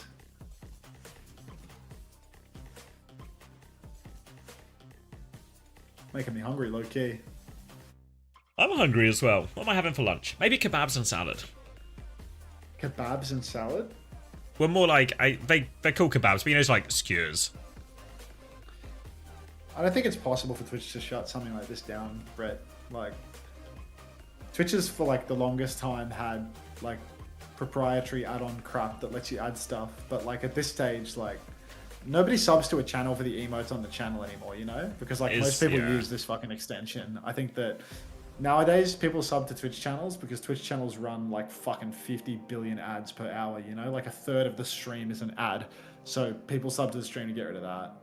But like the emotes component is just like fully dead. Like my emotes list is from fucking, what, from like 8 years ago or something almost. And I just haven't updated it ever because it's like, it's just not a value add for anyone. Nobody gives a shit. Yeah, it was like, I updated mine when I first got like Twitch Partner, because I think obviously part of it was just kind of like, oh cool, we got a new feature. And it was kind of good at first, but I think it's been, I feel like I've not really updated it since. You can ban the phrases associated with it. Mate, you can dynamically update the list of fucking emotes. Like, you can't ban every word. You can write anything you want. Just ban all the words. You can name it whatever you want in any channel, you know? Like, the ones that are named in my channel can be named anything. I can click on the emote and rename it to whatever I want for my channel. Like, it's not possible for Twitch to police it in any capacity. Fucking old man. I sub to Emong for the Emong emotes. Do you, Panda? Emong cry? Oh. Twitch ad breaks are significantly better without 15 back-to-back TurboTax ads, which I've probably seen 13,000 of this year. I mean, have you done your taxes? Like, old mate Turbo had me right when I was in the States. Oh, really? I didn't have to do taxes in the States ever. I was always just... It was always UK taxes for me. I just fed my W2 or W8 or whatever the fuck it was number into Turbo and then clicked no on absolutely everything, said that I was taking the general deduction and called it a day. Yeah, there's so many, even when I do my self-assessment, there's so many things where you just go like, you could calculate all of this and these expenses, or just use this number. I was like, I'll just use this, because I calculated it one time and the number they suggested was just more generous than the actual calculation. So I was like, the general deduction is like so much higher than same like here. Individual expenses are, unless you paid like 10k in working from home expenses or something. Yeah, like unless you had like serious purchases, like you bought yourself like, I don't know, a fucking recording studio or something. It's it was always just, at the times I did it at the start, it was always just way more just to take the default. So I was just like, well, this is the general deduction cut is literally like fucking 10k or something. Like, it's a huge amount for someone that works in an office, you know, like. Yeah. Ryan Mirror? Yeah, I mean, that's why they're going to King's Row. For honor. And also, because if they go to this map, then Farmer can play Hazard, and someone Can't. Mm. Can't wait to beat the tax-free threshold and pay tax. Couldn't be me, Brett. Never have I filed a tax return or paid a cent. This guy doesn't pay his taxes. Get him. Is the emotes used the most? Oh wait, is this Diva one you always use? Is that an Emong one? Oh, so it is. Emong Keck. You subbed to Emong for Emong's emotes? Yeah, Trash Panda does. I mean, to be fair, they are they're quality versions of what they are. Flesh out my emote list. Did I miss any good games? You literally missed all of the good games. Now there's just shit remaining. So well done. There's a multi-billion-dollar organization beating up a cheeseburger. Maybe multi-billion. There's a little bit of hyperbole in that. That estimate might be off.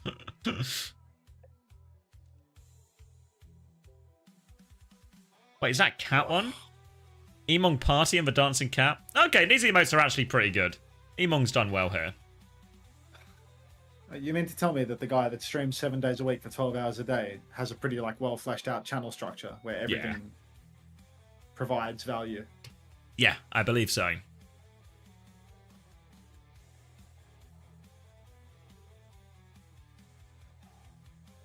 I sub to CX for this one. The CX pogging. Yeah, I think, to be fair, I'm still quite happy with my emotes. I think most of them are, worthwhile. They're just, emotes are always... They come in for a bit, then they go out.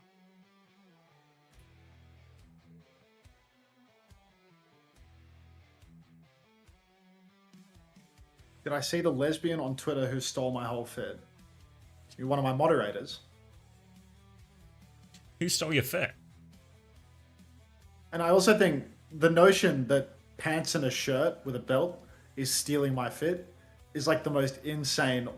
Wait, were you not the first person to do that? Of all time, if somebody is wearing clothes other than tracksuit pants and a t-shirt, it's stealing my fit. Look at her fit. Look at what I'm wearing. None of it is the same. It's just the same vague genre. Go outside, get a fucking job. My God.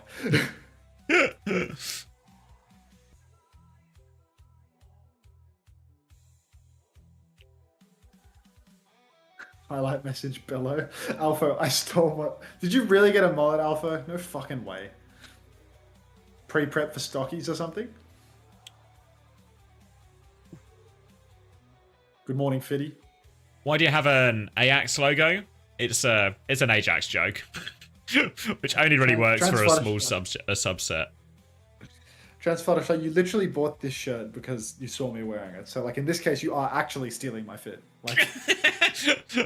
That's almost a textbook example of stealing the fit.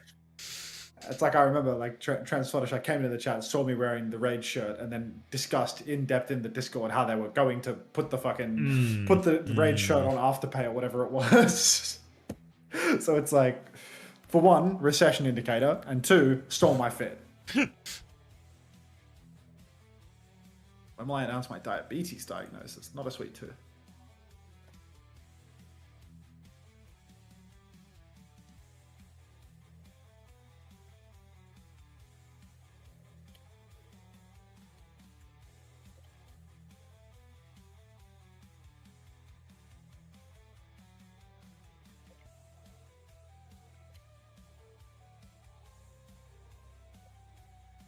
Wait, have you got the Emong emotes too, Red Eyes? Dude, Red Eyes is everywhere.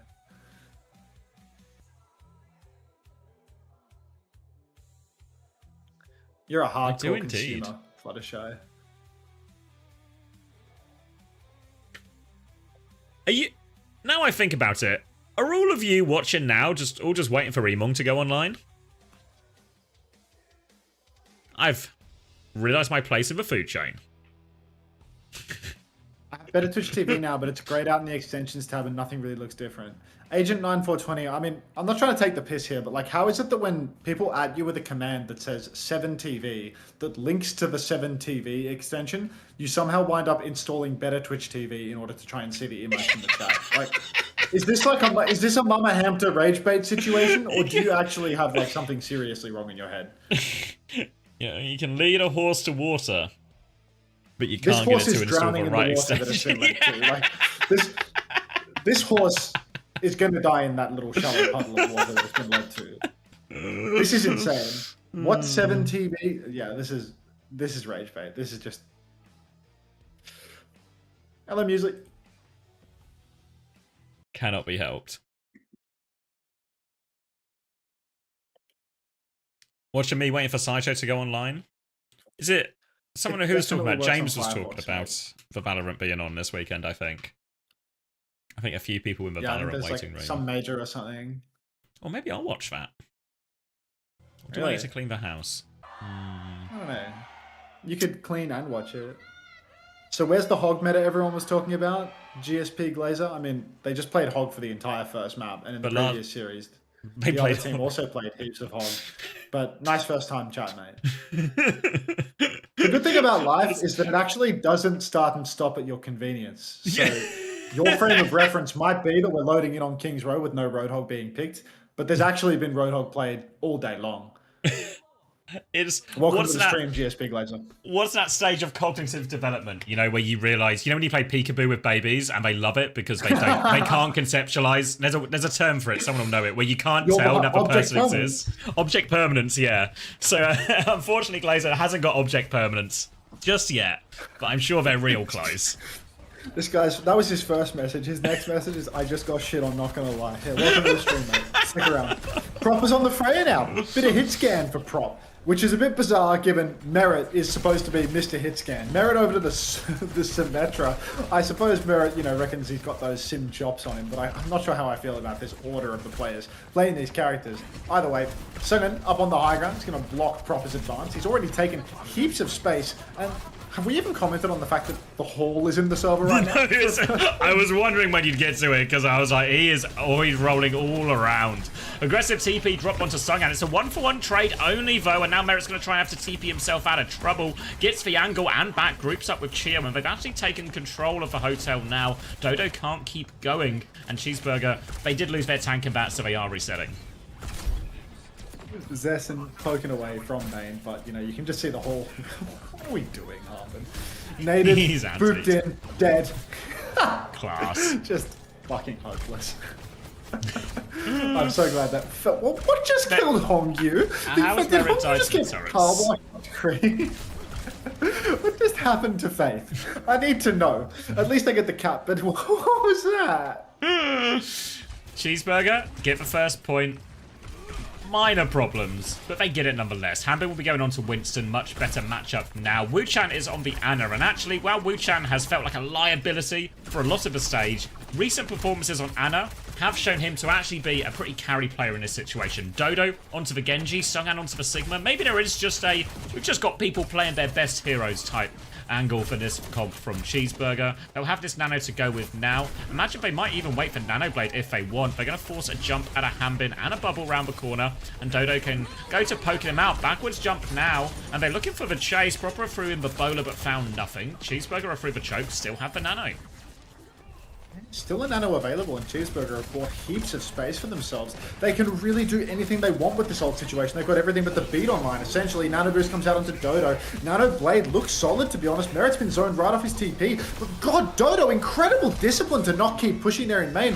Actually just drops the 180, takes down Chio instead. Sungan will fall, but the bowler from Zessen is good. We're in 3-for-3 trade situation right now. Merit's in the back. Doesn't want to greet it as well. Still 3-for-3, but Faith, he just doesn't have that beat online. And all that remains for Cheeseburger are the supports. Seemed so good for them in the early stages of the fight, but Proper survives and just gets it done in the mid-fight. Both DPS for Falcons carrying this scene. Probably was an angle there where they didn't need to Nano and Blade to try and force the beat. I still got a kill in the end, but now they have Flux and a beat of their own coming back, and this one should be really hard to deal with as they're going to clear Proper out of this high ground position, look to push forward. Sungan Vote does often get traded in these fights, has been stranded a few times, but with this beat, hopefully enough support to get him through. He's going to walk into the bubble to force the back jump from Hanbin. Still going forward, rocked round the corner, avoided by all of Falcons, but now free can't push for Cheeseburger as they get to this next choke. Symbol is out. They're going to try and push around the corner with it, trying to beam on, but Sungan is looking good for the kite, actually. Are they all out? Dodo needs some help. No, separated out. Now the bubble to keep pushing, and Sungan is going to get fried. And it looked like a decent kite at first, but Dodo can't get out, and then they can just keep going, Falcons, and it's a full reset. Yeah, it all just looks too easy for Merit after the fact. You know, as soon as he's talked and he's just running it up down mid, he can do so much damage to the front line of Cheeseburger. This Sigma, I mean, it's a lot of pressure, but at the same time, versus the Winston and versus a Sim, you wind up getting blocked away from your healers and you fully talk the Sim with your shield. So she winds up really running you down and beaming you. You can't block any of that damage once the shield is gone. The hands do nothing. You can see now Dodo closing in. Pushed on the flank. The flank from behind as well for Zessin, but he's missing every shot. Merit will still fall. Rock comes out, blocked by a side, unfortunately. But Fielder incredibly low in main. 1-man, 2-man advantage for Cheeseburger now. Falcons just not finding the timing to use this Primal Rage. Fielder's Kitsune Rush really doesn't get it done. Yeah, good boot from Faith to stop Hanbin finding the trade there, but it's not going to stop Fielder finding the trade. The sleep is out by Wu Chan, so he can look after himself at least. There's for 3-2-1 to take care of him. Primal has come out. They want to keep fighting this, actually. Dodo's onto the backline here. Chiu and Hanbin can get out. Goes for a late trade. Actually, Hanbin gets him. It's messy from Cheeseburger. They keep having these opportunities, but the trades are just killing them. These trades are absolutely lethal. Faith getting traded 1v2 by Fielder. And then Dodo greeting on the flank and going down to the Primal and the Bolt. Proper catches a Bolt, but he doesn't catch 2 because he's disciplined beyond belief. Now on the high ground, Zest, and he swings again. But there's no more damage coming out. Cheeseburger, they have to just take it slow. Zestin's flanking once again. We are about to have another 5v5, and again, Falcons have been bullied back, but it's going to be beat for beat right now. Nano comes out. Fielder doesn't get the beat in time. Blade comes out now, and you can see burst by slashing at the TP, but Merit ankles absolutely shattered. Two kills for Cheeseburger though. Falcons have got no more ultimates to actually clutch this. Yeah, they still got the kills in main as Faith was able to get the beat off as well. So now it'll be second point going forward here. And they'll not too bad from Cheeseburger, winning on a few of these key ult turns. They're going to have Flux for the next one. And Team Falcons don't have all that much, you know. Symbol can help versus Flux, but it's not a great ult matchup as well. Similarly, it means if Hanbin never tries to make any kind of aggressive move, for Flux is going to be a big punish timing for Songan. Oh, heavens. Now you can see proper bolting away in main. But Cheeseburger, this swing timing with the bowler, with the Flux could be huge. Merit Symbol needs to block Zessin out of this fight. Needs to deny huge value from Cheeseburger's backline. Otherwise, Falcons, I mean, they're conceding so much card push. Anti-nade splashed on Cheer. Double bolt is game winning from Proper, but Zessin, death from the grave, takes down Proper. 1-for-1 exchanges here. Sungan pops the Flux up on the high ground. He brutes it, misses it completely, goes for it on a TP, so that's just not going to happen, unfortunately. And now that Sungan has been traded, Kitsune Rush out for Fielder in main. Falcons are going to hold on. Yeah, Dodo's going to reset. All of Cheeseburger will go and have another one as Falcons are actually looking for these late kills, and Wuchan's kind of trapped there if they want to go for him, but they leave him for now. Cheeseburger will be coming back with Nano very soon, and Sung'an over onto the Hog here. Good news for Falcons though, they saved that symbol, so they've got almost 4 ults for this next fight as well. Cheeseburger, it's only the Nano, so a Nano onto the Hog maybe, the extra damage, a Nano onto the Genji. They need to bleed a lot of ults out of Falcons, and they don't have a lot of time to do it with.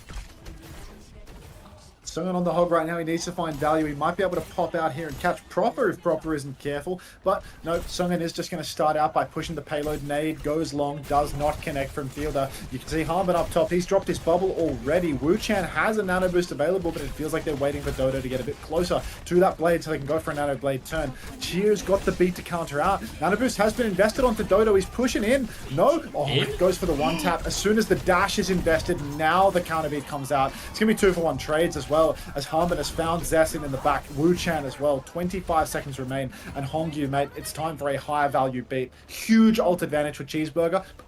But they've got to be scared about this touch. Look at the forward setup for Falcons.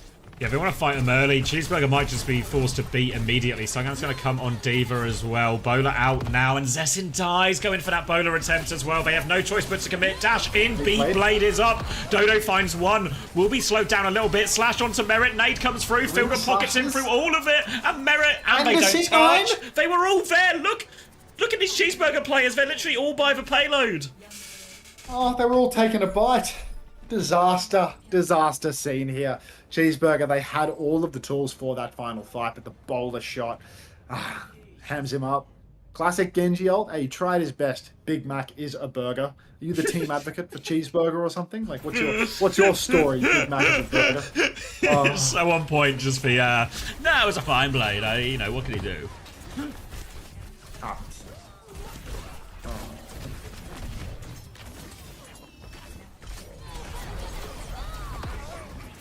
It was actually such an outrageous dash attempt. When Dodo dashes in there on the Freya as well, it's like, fuck. You either 1v3, but you have to do everything perfectly. Who have Falcons lost to? I think they got 3 over Crazy Raccoon. And Zeta Division in that map 5. Yeah. And then Falcons play T1 at the end of the week, or well, on Sunday. Thank you for the point of reference, Banter Life. That looks like it takes skill to fall out of that, to be honest. Well done. They're called cheeseburger, but it's just buns.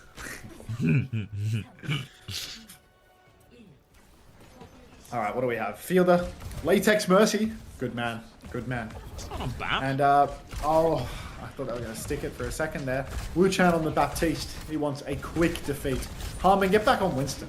Look at that comp and say, I want to play Winston. I dare you. Well, he's not falling for your dare. He's going to keep playing Diva. TP onto the high ground now, and it is slightly better matchup. Chiu is clearing that right-hand side as well as Falcons look to battle for this high ground. They can obviously play to force point, then shift above afterwards.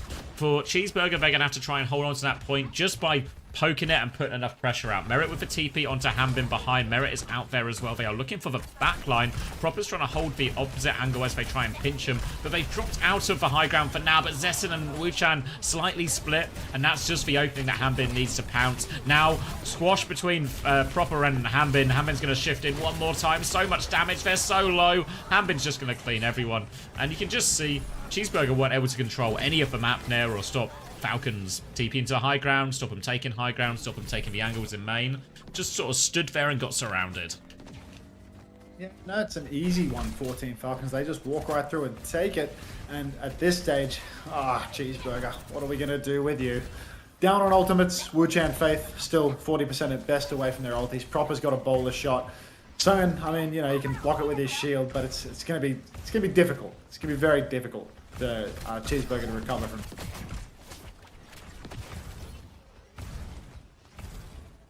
Field is a little bit ahead on that Kitsune rush. Harmon can go deep onto the Baptiste. The flip tries to go through for Cheeseburger. They wrap behind, but Harmon is on the case. There's currently Carp being blocked through the archway, but Sungen is being beamed. Wu-Chan actually catches Proper. Where even is Wu-Chan right now? Maybe up in the window. Zessen has been pushed from behind, so 1-for-1 trades right now. But Cheeseburger, they've got bodies on the cart, so they might be able to clutch this out. Yeah, got control of it now as well. They have to be careful of the respawn, but they know Proper is coming from that direction. So an awkward situation for Cheeseburger, but they are stopping the payload where this is happening. Now the flip again. Dodo's going to try and get the other side, but Rock buys him a lot of time. Faith in big trouble, though, and full beam for Merit. Lamp comes out from Wu-Chan, but they are in big trouble. So they'll die on point at the very least here, but they don't force any ults out of Falcons. Oh my, oh my. I do think, ultimately, even though it looked good for them at the start, even though they find those trades, the fact that they can't actually bleed ults out just means that they are, you know, in the worst possible spot for this final point of second. Now, there's a TP out from Merit, a very aggressive one as he tries to keep poking forward, but he just doesn't commit to it, doesn't want to keep it going. So now, Proper, back of main, poking away with as many bolts as he can, but we are going to be facing the last fight here. Sungen has TP'd on and been booped off the high ground immediately. Simwar comes up and Merit, he wants to step on the gas. Sungen is so incredibly low in the corner. Window is out, but the Simwar can counter. They're not even going to go for that counter. They're instead going to push right through. Sungen has been beamed down. Bowler shot is out on the TP exit. Faith goes down before he can build up his beat drop, and Falcons 3-for-0 trades. Oh, massive time bank for third. Packet. Yeah, they just have no response to Merit. You see Hanbin takes these aggressive moves in, and then Merit just walks forward full pocket, and as soon as Sungen, as soon as that shield goes, which it goes quite quickly, especially when you have to retake and you lose a lot of it just to walk up, then Merit just gets to take over, and time again, Merit is just overpowering the front line of Cheeseburger, and there's no real response here. Sigma's just a really hard hero at the moment, honestly, in a lot of these matchups. Even this one should be one of the better ones, really, into the Diva, but certainly hasn't felt like that, and you can see already that yellow box of victory. We are into final fight. Self-destruct is forced out by Hanbin. Now they're looking for the TP. They find Sungen with the TP there. The Sim Wall is out from Dodo, but it's not enough. Zessen with a trade. Trades might be enough for him here as Cheeseburger try and buy more time. Cheeseburger, they do have a little bit of time on the clock. Zessen pops the bowler, catches proper. Crucial that they get that through. If they can preserve Faith's beat, maybe they have just the tiniest chance of a recovery here. Harmon sniping Zessen out of the sky. He will go downfield. The TP's on, drops the Suzu as well. Faith is cleaning up all of the kills. If only there was a Korean fantasy that we could have here. Nobody left behind for Team Falcons. Cheeseburger, looks like they're going for the swap actually. What are we going to, Sungan? Back to Sigma. Of course.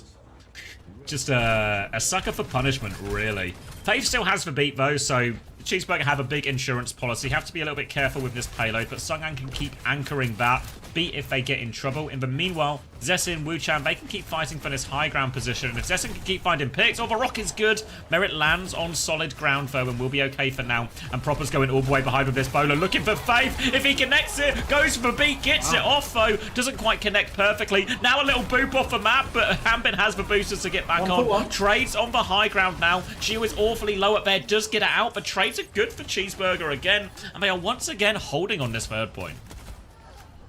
Yeah, I mean, another hold comes through, and Cheeseburger now start snowballing these together. We might actually wind up in a one bite to win situation. Sungan poking as much as he possibly can. He's only 65% of the way to the Gravitic Flux at the moment. Unfortunately, Team Falcons, they are swinging into quite a lot of ultimates. If they get double support ult online, they get the symbol on the objective as well. I just don't know how Cheeseburger are going to hold on. They need to do something aggressive. They can't just slow fight and play to counter, because they're not going to have the ults up in time. Harmon TP's top, shifts immediately onto Zessen and forces him into a weak angle. Symbol is up on the objective. TP has been burned. Sungan, not long for this world. Wuchan pops the window, but Sungan is being beamed. Dodo will fall. Zessen down as well. And Cheeseburger, ultimately in that final fight, they just played it by the book. But they were reading from the complete wrong page. You can't slow fight. You can't just expect to take a neutral in that scene. If you don't do something fast, you aren't just going to lose to the ult advantage. And I don't know if it's an issue with an ult track or, you know, just an understanding problem, but yeah, they must just have sat there and took it. Because the previous two fights, they always had this insurance. You know, they were playing slow. They had Zessie in a good position, so they can keep playing for that. And they always had the beat as the insurance policy. So if any fight did break out, they had ults to match and to hold their ground. In this last situation, they knew Faith used the beat. They knew Chio must be getting close. And then they just let him stand on point for free. And then all of a sudden, it is a sim wall. It is a beat on point. And you're just asking Sungan giving him an impossible job to hold the point against all of that. So needed either to hold forward, play for some kind of trade and just turn it into a messy scrap. Yeah, can't win the fight like that. So a bit of a recovery nonetheless from Cheeseburger, but it feels like nothing that is really causing too much drama for Falcons.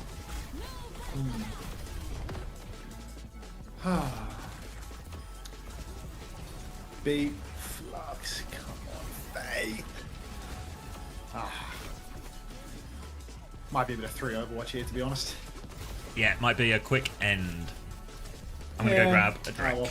Well, the thing is, Xavier, you still there or are you grabbing that drink? Yeah. The thing is, a quick end actually means nothing for me at the moment, because I think there's another 6 hours left in my stream after the fact.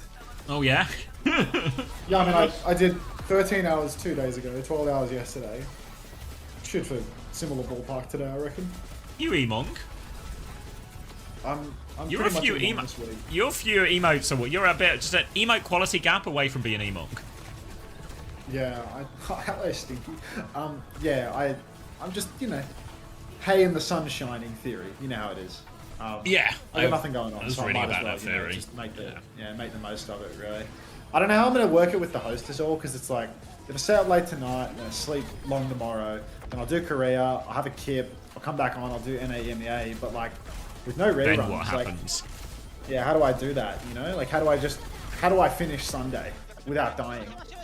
Yeah, I remember the first time I got the raid and I just 24-houred it, and it was fucking, like, brutal, you know? Like, just, yeah, I remember like, I did something similar where I had like I think I had like a couple hours of kip the very first time I got it, and that was the only time I ever did it. Where I did like the whole thing with just like a 2-hour kip somewhere in the middle. No, I'm not doing reruns, Hardy. Let's say that I took a swing for the king and I missed, and now there's a TOS strike on my account, so I'm not going to try and take a slice of the cake. Flats. Alright, I'm getting that drink. Yeah.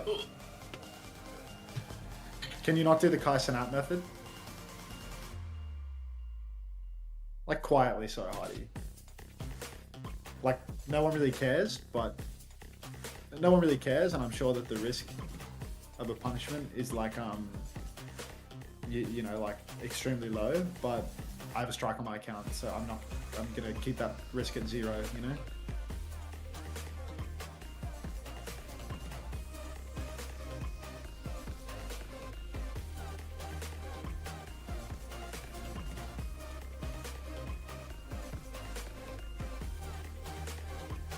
Did somebody say marbles? I think somebody said marbles. I could have sworn I heard that.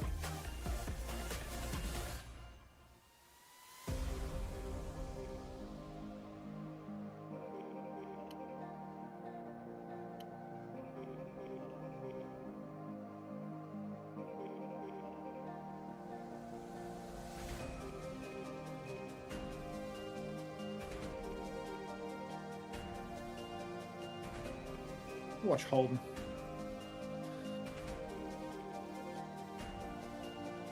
Do you want speed hack Fiddy? We'll watch Fiddy actually. Where is he? Actually no, we'll watch carries because it's a first time play, so it's only fair. A couple of first time plays, well.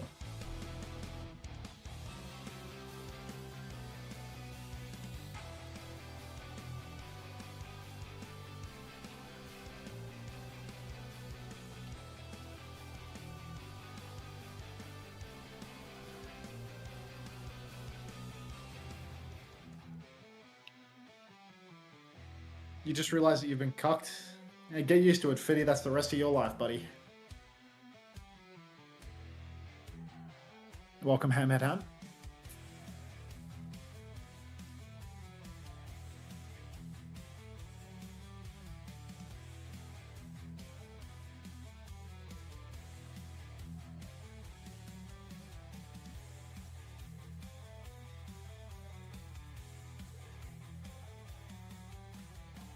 Oh no. Tomo Tyrog. Swinging a miss from you.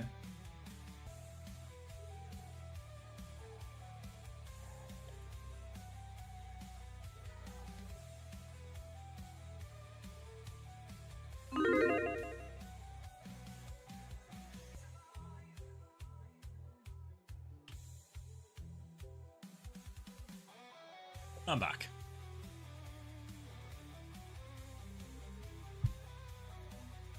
Is this going to be the latest career rule finish? Yeah, probably in a while. It's been a pretty pre-OE type of regular season. Yeah, first day with 2 matches that weren't 3-0s. Wow. It's okay. The final match is a comfortable 3-0, so... Oh, you died homosexual.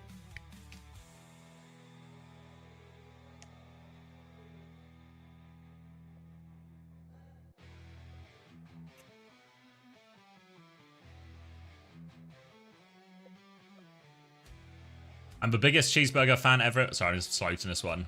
Biggest cheeseburger fan ever if they hold this. Well. Missed out on a fan.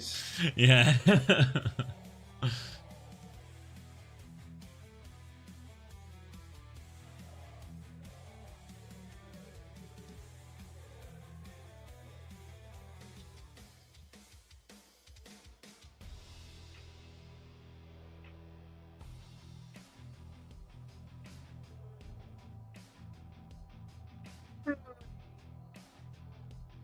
Final game of the day. 1 bite. Pack goes way later. It starts way later, doesn't it? See you, Stinky. Could you even tell that I'm going bald? How many children do you have now? Maybe you're already gone. Maybe you got smacked by an ad break, to be honest. Is the internet arse in the UK or am I dumb? It like varies a lot region to region. Coverage is pretty wank here. Like if you're not in like a major city, you can quickly run out of signal. Bit of a 3 days in suffering. Ooh. You tell him, Joe. Star reacts to that message. All right. 23 seconds if you want to get your Preds in.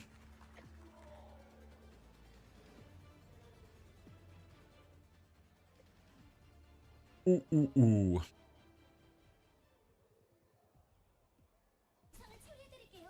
All right, map 3, Hall for all the marbles, Diva Ban out for Cheeseburger, forcing a ball mirror, possibly forcing Merit onto Tracer as well, because Proper is maybe.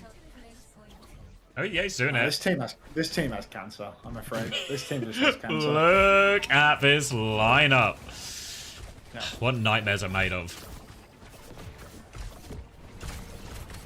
Corp Sim will give them a lot more control and burst onto that ball, but Proper will just have the range advantage of all of these things. And there is an onus for Cheeseburger to be making the first move, but for now, Hambin is just keeping them at bay. Spam coming in, Zessin on the back foot, and Falcons will force for point initially. Slam comes through in the back. They have stabilized a bit of a TP harass, but Dodo's in trouble. It's a scary drop off, but gets back to his Wu Yang and will be okay for now. Hambin's now taking a lot of damage, but Falcons got the first flip. Slam comes in from Farmer, but not near anything. Now they're going to try and turn their attention onto him as well. He turns it around, though, rolls into Proper, who was low. That's the opening pick. Farmer can't make it up for Slope, but he's going to go for a slam. Misses the slam as well. He is just about corralled Falcons away from the point long enough for the flip, though, and Cheeseburger in control. Yeah, Cheeseburger managed to snag the cap on this one. Merit, the ineffective Tracer, the cosmetic Tracer, unfortunately, and Proper getting picked first, uncharacteristic for him. Merit in the back, dueling with Wu Chang, gets 2-tapped, and yeah, let's get a double swap on the DPS going, folks. I don't need this. I don't need to put time and effort into watching fucking Merit on Tracer and Proper on Freya, because it's dog shit. We all know it's dog shit. Merit's over to Sim now. There we go. Wonderful. Bit more like it now, as Farmer's just going to try and mark Hambin out. Trade resources, keep himself at bay. Hambin's going to lose that HP trade as well, as it was in line of sight of the Cheeseburger backline. Falcons will force point, but they've got no ball for a second still, so they should be able to contest this. They leave it a little bit late, honestly, Cheeseburger. Now trying to get this angle onto Chio. Can't connect for right click, though. They will be held, but they really need to stay on point now. Farmer's going to need a lot of pocket. Tidal Blast comes out onto Farmer, but who are we stunning? Nothing. Wasted ultimate, but they are up at 90%. There's a chance now. Falcons have the beat ready to go. Kitsune rush to start. Wu-Chan will mirror it. Chio with a beat to layer in over top. There is that beat, but push forward. Farmer's too low. Can't get to the minefield as well. And Falcons will be good for the retake. One trade from Dodo, but they've lost the cap here, so they actually just need to die quickly now, Cheeseburger. Yeah, at this stage, Cheeseburger just need to stem the bleed, prevent me fucking yawning. I've been awake for 6 hours. Why am I yawning? Cheeseburger just need to stop bleeding out, as they've got one chance for a recontest here. They actually have really good ults to do it as well. Dodo, because he started on the Sim, he's got the Sim wall available. Farmer's being pre-fight poked out. Harmon's trying to chase him out a little bit, but this could just create more space for a TP touch to point. War comes out, TP up on the high ground, but Chio, just TP to the ground, man. Now, TP booped off the high ground, and half of this symbol turn has already been wasted. Still no point touch. Counter slam on the minefield is great for Farmer, though, so only one ball has mines on the objective. Harmon's taking an absolute beating as well. The turret's drilling him off screen. Zessin's flanking on the Torb, and now Cheeseburger need to be concerned with the touch. Their health bars are hopelessly low. Double DPS ult is online for Falcons. War comes up on the objective. Zessin trades Harmden, but still Falcons, they're so in control that they're actually going to mind control Cheeseburger off the point again. Disappointing one for Cheeseburger. There was an opportunity there, but just waste that symbol turn, then make a mess of the recontest as well. Aren't able to capitalize. There's a few times they get Hambin really low. For example, in that time they were in control of point, Hambin was really low, but they're so slow to sort of react and capitalize on it. Falcons are able to just stabilize, and Hambin can come in for his second turn before Cheeseburger can capitalize. So that'll be first point over to them. We'll move on to point E now. A double boop in, an aggressive TP in response, and Dodo's in big trouble. He gets away on 1 HP. The chase is on, but they do kill Zessin, so they get the pick nonetheless, and they will be able to get first cap most likely after this too. Yeah, first cap goes the way of Team Falcons. Cheeseburger still just scrambling for a chance to get anything done. Anything at all.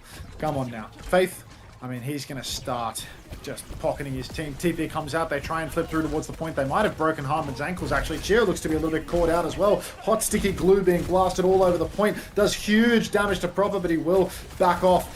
Farmer might have had an opportunity to slam there, but he did not want to take the risk.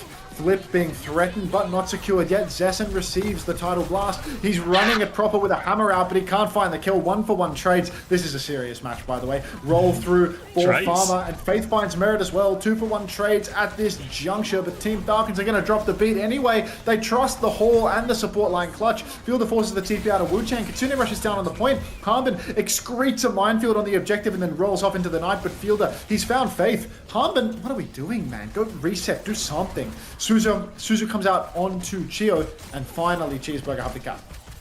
Have the cap, nearly a symbol, nearly a minefield. Both balls are really low right now as they try and reset. Falcons are forcing the checkpoint during all of this as well. Farmer will come through, get some shields and contest. Nearly a minefield of his own. Has to get back on there now. Will just sort of pop his mines in the corner, symbol out as well. And these ults, I mean, they'll hold on to the point, but Falcons will be laughing that they can kite both of these for free.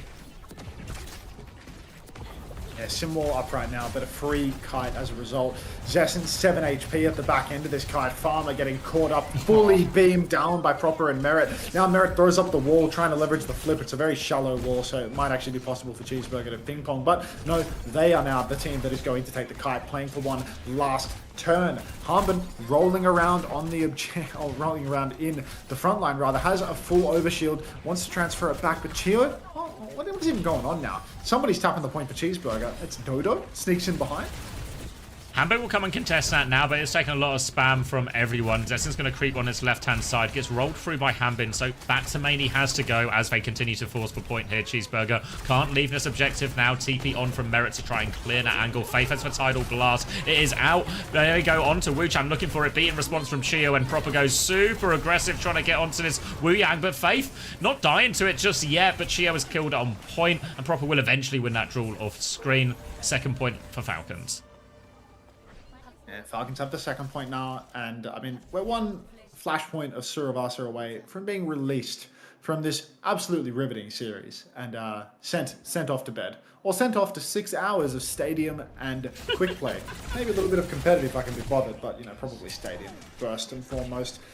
Oh god, Harbin rolls in, boops all of the front line for Cheeseburger, but I feel like you're not going to get an engagement here. All you're going to wind up doing is just getting poked out. He is poked quite a lot. He does get the overshield, but it's broken, so he can't transfer it to anybody meaningful. Now he's playing up on the point, throws down the minefield before the touch happens. That's going to be an easy counter slam for Farmer. He does drop the slam. He does get the overshield as well. Cheeseburger's swing timing is on, but Zessen has gone down to Proper. A Freya diff if ever I've seen one. Slam comes out for Harbin, trying to catch up Farmer, but Farmer's too quick. Unfortunately, Proper has killed the entirety of Cheeseburger's lineup. Forcing him out. Bowler to try and chase the ball down. Doesn't connect it. Farmer will go down late. And Falcons will be off to a good start here. Simwall for the next fight as well. Dodo still needs 20%. But Cheeseburger do have more ults to layer in. If they can get to point, start forcing with Kitsune Rush. They've got Mines and Simwall to keep that point going. They just have to get there first. But they can't. Faith is going to be completely caught in that slam. More early picks. And this is going to be valuable time for Falcons to close that ult discrepancy. Yeah, now, I mean, Falcons are just pressing the advantage all the way through to the spawn door and then some. Wu-Chan's going to go down.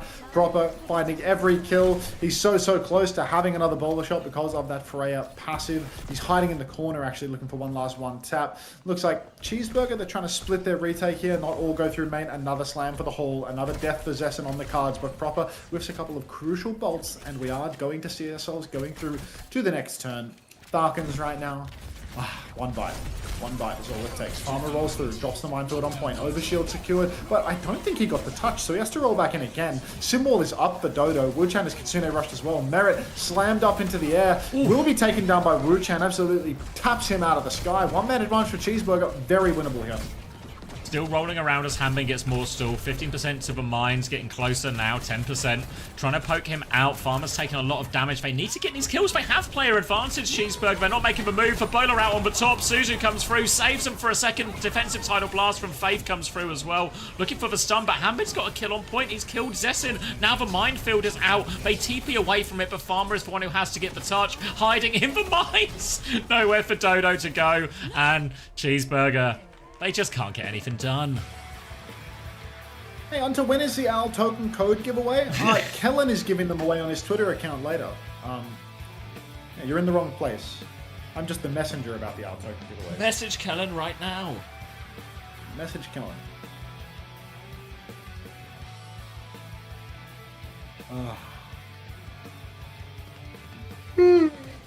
No, you can't still get tokens, Yuki. No. There's no tokens giveaway. There's no tokens. I'm here for the tokens. Tokens are gone.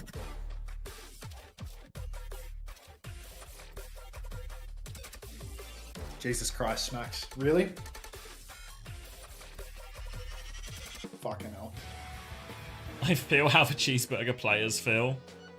Just covered in cheese and hopeless. No way Merrick got player of the match. That Tracer gameplay. No way. Get up and do something, you're going to fall asleep on that chair. I mean, I'll be less sleepy when I'm playing the game. Playing a video game is a wake-up call. But a cup of joe and other such things also help. Where's the ref? Because that was obviously a handball. Great. Alright, you're staying on, right? You're slamming Stadium for 6 to 8 more hours. Slam Stadium, 6 hours. Alright, I'm going to shoot off. I'm going to get the NA highlights posted. Loads of content on OWTV coming out soon. So stay tuned for that, for all the player interviews before the matches at the weekend. And I'll be back tomorrow, Korea in the morning, and then EMEA, North America. Should actually be pretty mega games across the board, really. So I think we're in for a good weekend of Overwatch. So I'm going to cut someone short. I'm going to cut the stream short. And I'll send you all over to Matt.